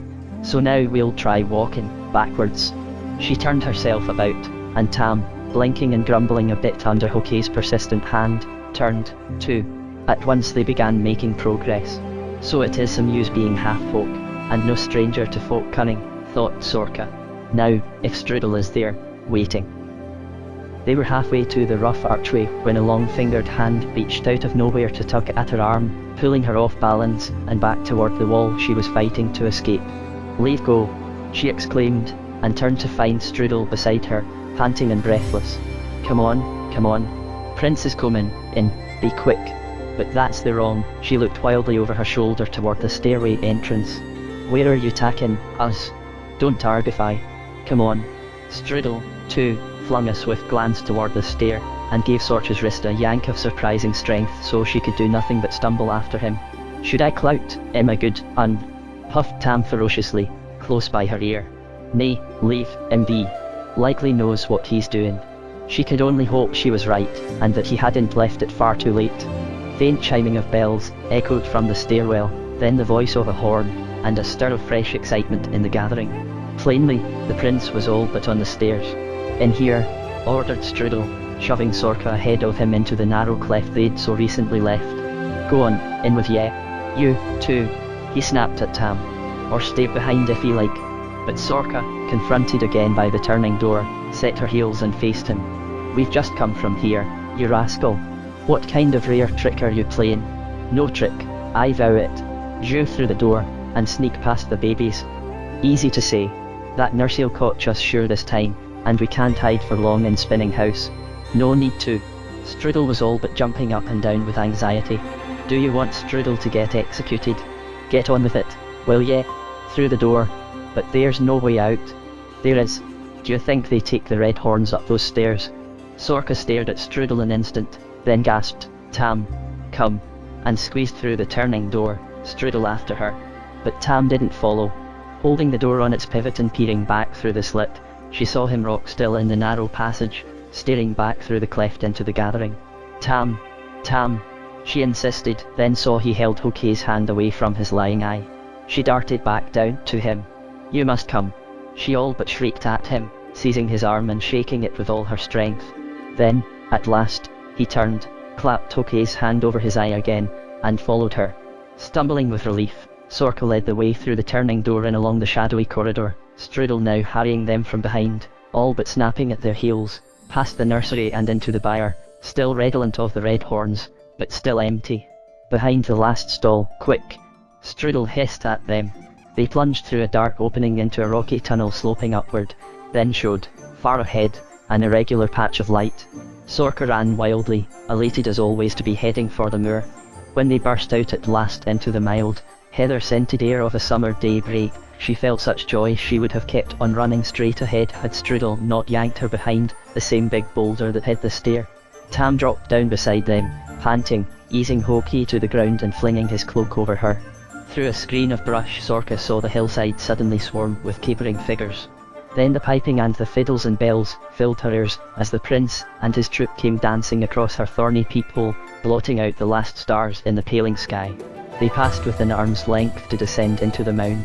The voices and music grew rapidly fainter, faded, then were abruptly silenced as by the closing of a door. After a moment a drowsy bird cheeped. Strudel was the first to recover, straightening from his crouch to grin and dart a lavender glance at Sorka. "Near cotched us," he remarked. "Too near, thanks to you." Her heart was thumping wildly, whether from fright or relief, or sudden wretchedness at that abrupt silence she scarcely knew. She stood, hesitated, then slipped around to the other side of the boulder, and gazed bleakly but without surprise at an undisturbed stretch of ordinary rocks and heather, just visible in the pre-dawn light. Of the door into the mound she could see nothing, and likely never would again. Sorka was turning away when she saw the crutch. She stifled an exclamation, had a moment's incredulous staring, then went over to pick it up. Another instant she stood with it in her hands, then moved back around the bewilder. "Tam," she said. He was confronting Strudel. The folk could never again hide from his anointed right eye, but he turned when she spoke, looked at the crutch she held out to him, and nodded. "He's back inside there, in the mound. You saw him when we were leaving." Sorka drew in her breath. No puzzle now, why he'd stood there rock still in the passageway, deaf to her urgings. "Post us for certain, sure, didn't he?" said Tam thoughtfully. "Reckon he aimed to all along." Sorka hesitated, then asked, "See him eat anything?" "Eating and drinking, with both hands. He was a purpose." Tam turned again to Strudel. "Here. How long afore he's free?" "Prince'll throw him out when he's a mind to." Strudel edged away, tugging at Sorka. "The chanter. Gim the chanter." Tam seized his arm and held him. "Tell me when." "I dunno. Time runs different. 12 month and a day, meb. Or 7 year. Or 5 and 50. He shrugged, pulled free. "Or meb 200, he added. 200 here." Tam whispered. Strudel was dancing with impatience. "The chanter. Give it to me. Evo died have it." "Aye, he will, he will." Sorka loosed the shawl from around her waist, worked at the stubborn knots, then quickly, before she let herself think about it, drew out the chanter and gave it to him. Strudel snatched it with a crow of triumph, and was gone, leaping and capering down the hillside toward Moorwater and Donal's hut, already piping one of the wild folkish tunes. Sorka turned her back on him. Tam hadn't moved, but stood staring at nothing, or maybe into the void of 200 years. Likely Finnegan got what he wanted, she ventured. Aye. Raised his glass to me and laughed like I haven't seen him laugh since I dunno when. Tam smiled crookedly himself. I took a look with me lion, I to see what he was seeing. Eh. It was rare and wondrous, right enough. He took a long breath. Too late to mend, anywise. But s'posen the prince throws him out afore he's ready. You might could come back in a 12-month and a day just to see. We will, and maybe in 7 year. Tam roused himself, adding firmly, but now we're leaving, the both of us. No more'n an hour to sunup. By then you best be gone. There's still the child. Tam seemed suddenly to realise the plan wasn't finished. He swung around to peer toward Hoki, still huddled under his cloak. Ye'll never take our clean into t' village, he said in alarm. "Ye just show yourself." "Nay, I'll take her to Fiona," said Sorka. "Easy to reach her hut and nobody the wiser." "Then let's be at it," said Tam, and bent to lift the cloak off Hoki, who gave a startled exclamation and froze, one edge held wide. Even before she moved to look, Sorka guessed what she'd see. A child older or younger than the one they'd stolen out of the mound. Hoki was much younger, soundly sleeping, one hand curled beside its chubby cheek, a thumb in her mouth, fine dark ringlets clustered over a still babyish head, her green, folkish garments now absurdly oversized. She looked barely of an age to toddle, let alone, Sorka thought suddenly, able to make the long, rough walk down to Shankill, and that before sunup. "I'll have carry her down," she said, and wondered if she could. The child was sturdily built, for all her babyishness. "Nay, we'll take her in the cart," said Tam. "It's mine now, I reckon, for a 12-month. Meb forever. Pony and goat's an old warrior, too. Come on, Hoki." He woke the child gently, let her blink up at him a moment, and set her on her feet. Sorka moved closer, and stretched out a hand, but at sight of her Hoki shrank away and clung to Tam. "Thinks I'm folk." Sorka withdrew the hand. After a moment she managed a shrug. "Can't say I blame her for shin off," she said. "She trusts you, anyways." Tam picked the child up, grinning briefly. "Little she knows," he said. "If I'd had my way she'd still be plucking thorns and such out gleanings, 'cause we'd never have gone in that mound." He started downhill, toward Finnegan's deserted hut, the animals and cart. Before Sorka turned to follow, she glanced once more around the hollow with the thorn trees, then out over the moor in the direction Strudel had gone. He'd go back into the mound when he'd her pipes in his hands, and be at home. But she no longer belonged there. In truth, she didn't even belong to the moor the way she had when she was Aisling, the way Strudel and the others did. Part and parcel of it, the folk were, same as the heather and the bogs. As for the King's Town, and the fairs and the land far south by the long sea, where she supposed they were going, she couldn't imagine she'd ever belong there, either. But she was sure she belonged with Tam. Now she thought of it, he belonged nowhere, either, and seemed to like it that way. By dawn the old hooded cart was squeaking and rattling down the hill road at the far end of the village, in the pink and golden light, the goats ambling alongside and Warrior trotting behind. Tam pulled up in a thicket's shelter, tied the pony to a branch, and lifted Hoki down. A few swift strides and he was knocking softly at Fiona's hut's door. It opened almost at once. With a muffled exclamation the woman stepped out, stood an instant, then took the child into her arms. Little needed saying. Then Tam was slapping the reins over the pony's rump, and the cart began its swaying, creaking journey back up the steep track over the moor in the direction of the distant town. Fiona waited, standing tall and still on her doorstep, holding her child. She was rewarded by a glimpse of a long-fingered hand, thrust between the old leather curtains at the cart's rear, waving. Fiona waved back until the cart crested the hill and she could no longer look into the rising sun. Chapter 15. The End. As the years passed over Shankill, the villagers almost forgot the changeling who'd once lived there, pretending to be a child. Fiona did not, but kept her thoughts and memories to herself. Her child grew and bloomed, and spun the smoothest thread and wove the tightest cloth of any child along the street. She was prettier than most, too. Padraig looked at her and marvelled at her delicacy and that he'd had any part in it. Sometimes, as he worked at his skeps, with the scent of rosemary heavy on the summer air, He wished she weren't so timid around the bees, and allowed his mind to wander back to other days. But he couldn't help being glad she feared the moor, and would never go next or nigh it. Fiona's eyes were proud as she watched her daughter grow.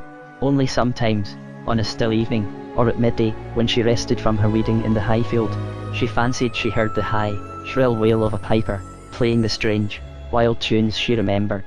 Once she even climbed past the edge of Shankill and onto the moor, half fearing, half expecting to see a familiar aproned figure with a pale bush of hair playing on Padraig's Daz pipes.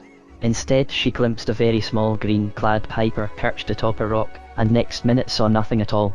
And there was a time she fancied she heard the sound of two shepherds' pipes in unison, playing, most beautifully, the same strange tunes. But she was never sure about that.